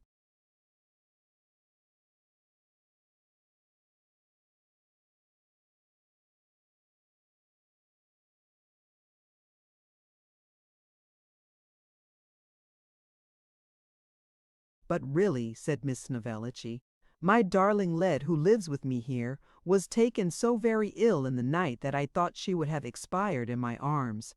"Such a fate is almost to be envied," returned Nicholas, "but I am very sorry to hear it nevertheless. What a creature you are to flatter," said Miss Snevilligy, buttoning her glove in much confusion.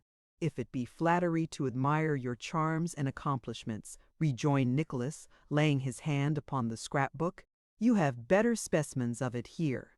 Oh, you cruel creature, to read such things as those! I'm almost ashamed to look you in the face afterwards, positively I am," said Miss Snevilligy, seizing the book and putting it away in a closet. "How careless of Led!" How could she be so?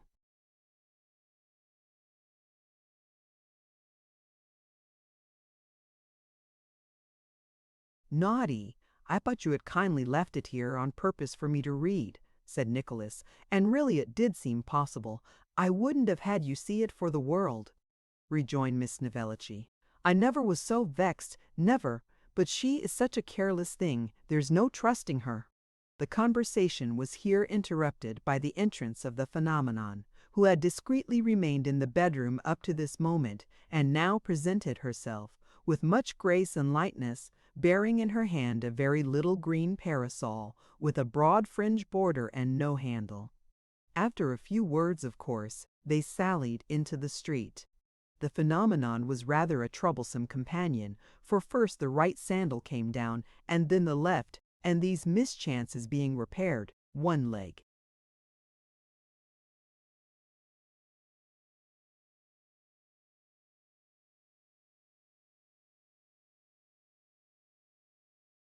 Of the little white trousers was discovered to be longer than the other. Besides these accidents, the green parasol was dropped down an iron grating, and only fished up again with great difficulty, and by dint of much exertion. However, it was impossible to scold her, as she was the manager's daughter, so Nicholas took it all in perfect good humor, and walked on, with Miss Snevilligy arm in arm on one side, and the offending infant on the other. The first house to which they bent their steps was situated in a terrace of respectable appearance. Miss Snevilligy's modest double knock was answered by a footboy, who, in reply to her inquiry whether Mrs. Curdle was at home, opened his eyes very wide, grinned very much, and said he didn't know, but he'd inquire. With this he showed them into a parlor where he kept them waiting until the two women servants had repaired thither under false pretenses to see the play actors, and having compared notes with them in the passage, and joined in a vast quantity of whispering and giggling, he at length went upstairs with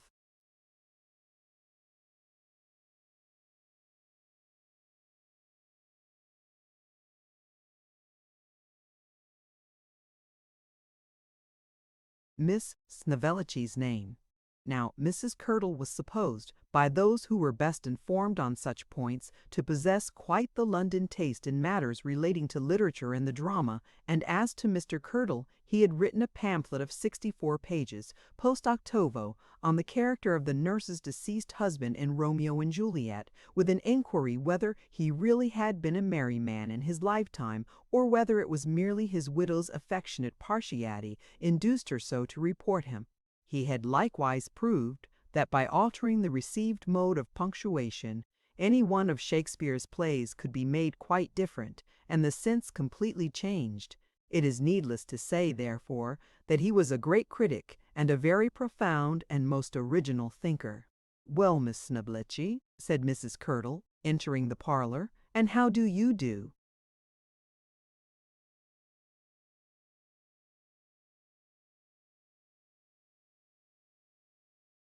Miss Snovellicci made a graceful obeisance and hoped Mrs. Curdle was well, as also Mr. Curdle, who at the same time appeared. Mrs. Curdle was dressed in a morning wrapper with a little cap stuck upon the top of her head. Mr. Curdle wore a loose robe on his back and his right forefinger on his forehead after the portraits of Sterne, to whom somebody or other had once said he bore a striking resemblance. "I venture to call for the purpose of asking whether you would put your name to my bespeak, ma'am," said Miss Snovellicci, producing documents. "Oh, I really don't know what to say," replied Mrs. Curdle. "It's not as if the theatre was in its high and palmy days. You needn't stand, Miss Snovellicci. The drama is gone, perfectly gone. As an exquisite embodiment of the poet's visions, and a realization of human intellectuality, gilding with refulgent light our dreamy moments, and laying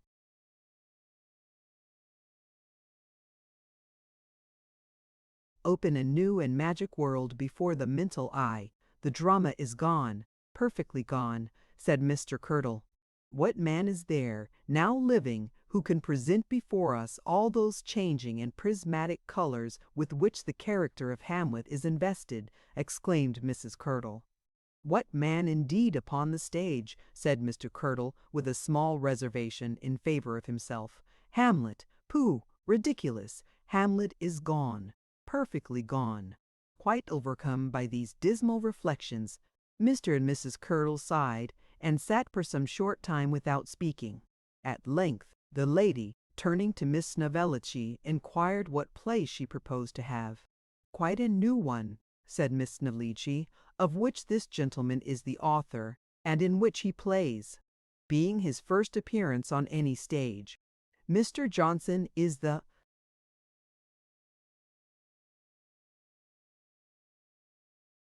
gentleman's name. I hope you have preserved the unities, sir," said Mr. Curdle. "The original piece is a French one," said Nicholas. "There is abundance of incident, sprightly dialogue, strongly marked characters, all unavailing without a strict observance of the unities, sir," returned Mr. Curdle. "The unities of the drama, before everything." "Might I ask you," said Nicholas, hesitating between the respect he ought to assume and his love of the whimsical, "might I ask you what the unities are?" Mr. Curdle coughed and considered. "The unities, sir," he said, "are a completeness, a kind of universal dovetailedness with regard to place and time, a sort of a general oneness, if I may be allowed to use so strong an expression. I take those to be the dramatic unities, so far as I have been enabled to bestow attention."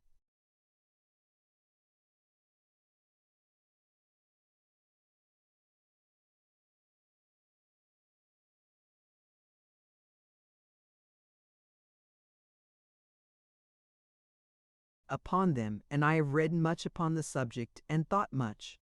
I find, running through the performances of this child," said Mr. Curdle, turning to the phenomenon, "a unity of feeling, a breadth, a light and shade, a warmth of coloring, a tone, a harmony, a glow, an artistical development of original conceptions, which I look for in vain among older performers. I don't know whether I make myself understood?" "Perfectly," replied Nicholas. "Just so," said Mr. Curdle, pulling up his neckcloth. "That is my definition of the unities of the drama." Mrs. Curdle had sat listening to this lucid explanation with great complacency.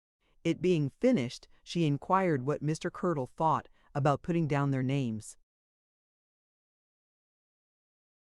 "I don't know, my dear. Upon my word, I don't know," said Mr. Curdle. "If we do, it must be distinctly understood that we do not pledge ourselves to the quality of the performances.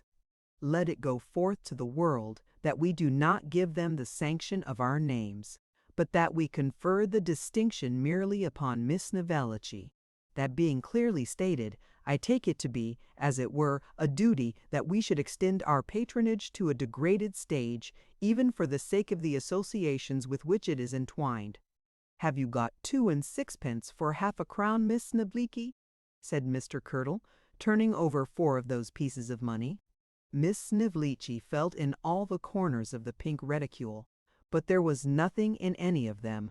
Nicholas murmured a jest about his being an author, and thought it best not to go through the form of feeling in his own pockets at all. "Let me see," said Mr. Curdle. "Twice 4's 8, 4 shillings apiece to the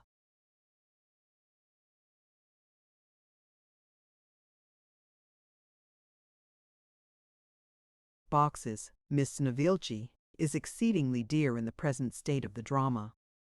3 half-crowns is 7 and 6. We shall not differ about 6pence, I suppose? 6pence will not part us, Miss Snivellicci." Poor Miss Snivellicci took the 3 half-crowns with many smiles and bends, and Mrs. Curdle, adding several supplementary directions relative to keeping the places for them, and dusting the seat, and sending 2 clean bills as soon as they came out, rang the bell as a signal for breaking up the conference. "Odd people those," said Nicholas when they got clear of the house. "I assure you," said Miss Snivellicci, taking his arm, "that I think myself very lucky they did not owe all the money instead of being 6pence short. Now, if you were to succeed, they would give people to understand that they had always patronized you, and if you were to fail, they would have been quite certain of that from the very beginning."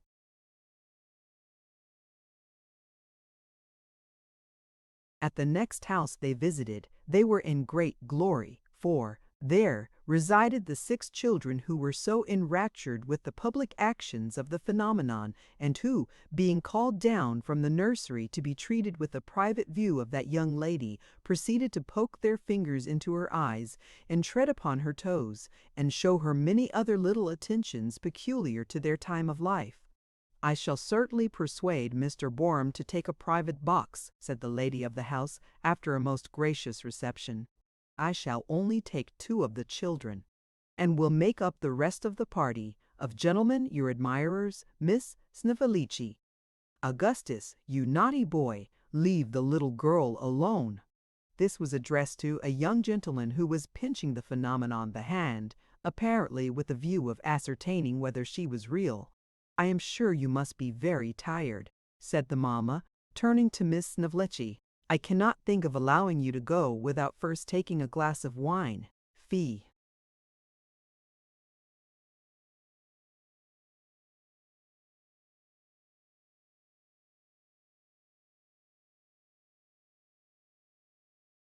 "Charlotte, I am ashamed of you. Miss Lane, my dear, pray see to the children." Miss Lane was the governess, and this entreaty was rendered necessary by the abrupt behavior of the youngest Miss Borum, who, having filched the phenomenon's little green parasol, was now carrying it bodily off, while the distracted infant looked helplessly on. "I am sure, will you ever learn to act as you do?" said good-natured Mrs. Borum, turning again to Miss Snivellicci. "I cannot understand Emma. Don't stare so. Laughing in one piece and crying in the next, and so natural in all. Oh, dear!" "I am very happy to hear you express so favorable an opinion," said Miss Snivellicci. "It's quite delightful to think you like it." "Like it!" cried Mrs. Borum. "Who can help liking it? I would go to the play twice a week if I could. I dote upon it, only you're too affecting sometimes. You do put me in such a state into such fits of crying. Goodness gracious me, Miss Lane, how can you let them torment that poor child so?" The phenomenon was really in a fair way of being torn limb from limb, for 2 strong little boys, one holding on by each of her hands, were dragging her in different directions as a trial of strength. However, Miss Lane, who had herself been too much occupied in contemplating the grown-up actors to pay the necessary attention to these proceedings, rescued the unhappy infant at this juncture, who, being recruited with a glass of wine, was shortly afterwards taken away by her friends, after sustaining no more serious damage than a flattening of the pink gauze bonnet and a rather extensive creasing of the white frock and trousers. It was a trying morning, for there were a great many calls to make, and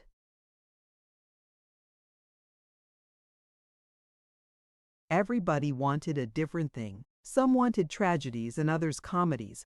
Some objected to dancing, some wanted scarcely anything else. Some thought the comic singer decidedly low, and others hoped he would have more to do than he usually had. Some people wouldn't promise to go because other people wouldn't promise to go, and other people wouldn't go at all because other people went. At length, and by little and little, omitting something in this place and adding something in that, Miss Snevellicci pledged herself to a bill of fare which was comprehensive enough if it had no other merit. It included, among other trifles, 4 pieces, divers songs, a few combats, and several dances, and they returned home, pretty well exhausted with the business of the day. Nicholas worked away at the piece, which was speedily put into rehearsal, and then worked away at his own part, which he studied with great perseverance, and acted as the whole company said to perfection. And at length the great day arrived. The crier was sent round in the morning to proclaim.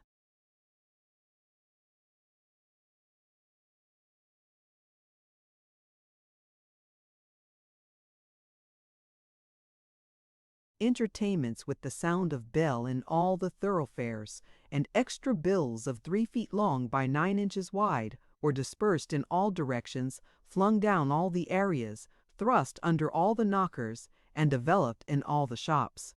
They were placarded on all the walls too, though not with complete success, for an illiterate person having undertaken this office during the indisposition of the regular bill sticker, a part were posted sideways and the remainder upside down. At 5:30 there was a rush of 4 people to the gallery door. At 6:15 there were at least a dozen. At 6 o'clock the kicks were terrific, and when the elder Master Crummles opened the door, he was obliged to run behind it for his life.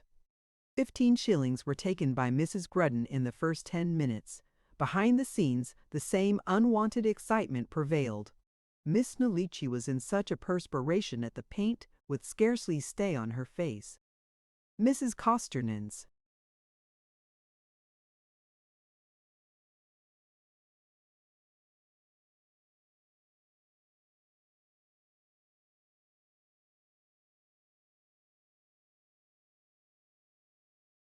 Crummles was so nervous that she could hardly remember her part. Miss Bravassa's ringlets came out of curl with the heat and anxiety. Even Mr. Crummles himself kept peeping through the hole in the curtain and running back every now and then to announce that another man had come into the pit. At last the orchestra left off, and the curtain rose upon the new piece. The first scene, in which there was nobody particular, passed off calmly enough, but when Miss Snevellicci went on in the second, accompanied by the phenomenonous child, what a roar of applause broke out! The people in the Borum box rose as one man, waving their hats and handkerchiefs, and uttering shouts of "Bravo, Mrs." Borum and the governess cast wreaths upon the stage, of which some fluttered into the lamps, and one crowned the temples of a fat gentleman in the pit, who, looking eagerly towards the scene, remained unconscious of the honor. The tailor and his family kicked at the panels of the upper boxes till they threatened to come out altogether. The very ginger beer boy remained transfixed.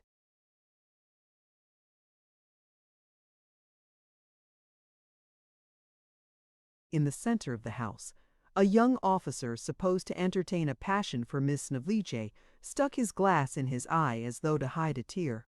Again and again Miss Snevellicci curtsied lower and lower, and again the applause came down, louder and louder. At length, when the phenomenon picked up one of the smoking wreaths and put it on, sideways, over Miss Snevellicci's eye, it reached its climax, and the play proceeded.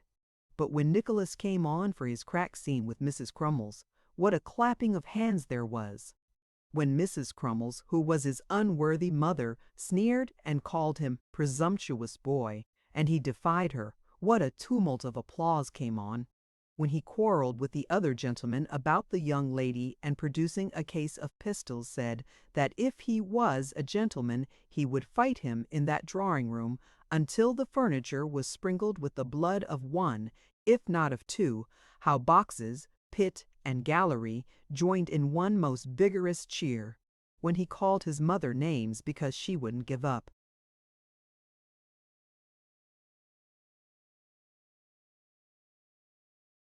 the young lady's property, and she, relenting, caused him to relent likewise and fall down on one knee and ask her blessing. How the ladies in the audience sobbed when he was hid behind the curtain in the dark, and the wicked relation poked a sharp sword in every direction, save where his legs were plainly visible.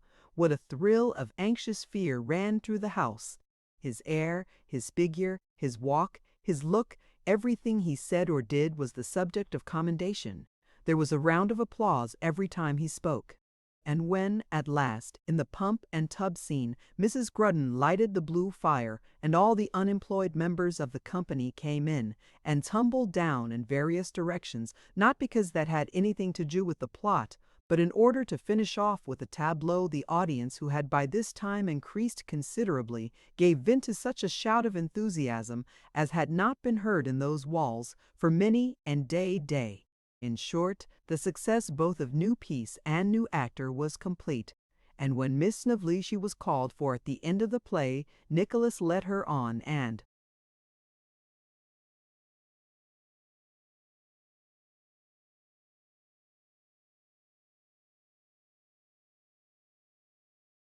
divided the applause. The end. Thank you for listening to this story. I hope you enjoyed the journey, the characters, and the world they carried with them. If you enjoyed this audiobook, please subscribe to the channel and leave a comment below. Your support helps keep these stories alive and allows more timeless books to be shared with listeners around the world. Until next time, thank you for listening.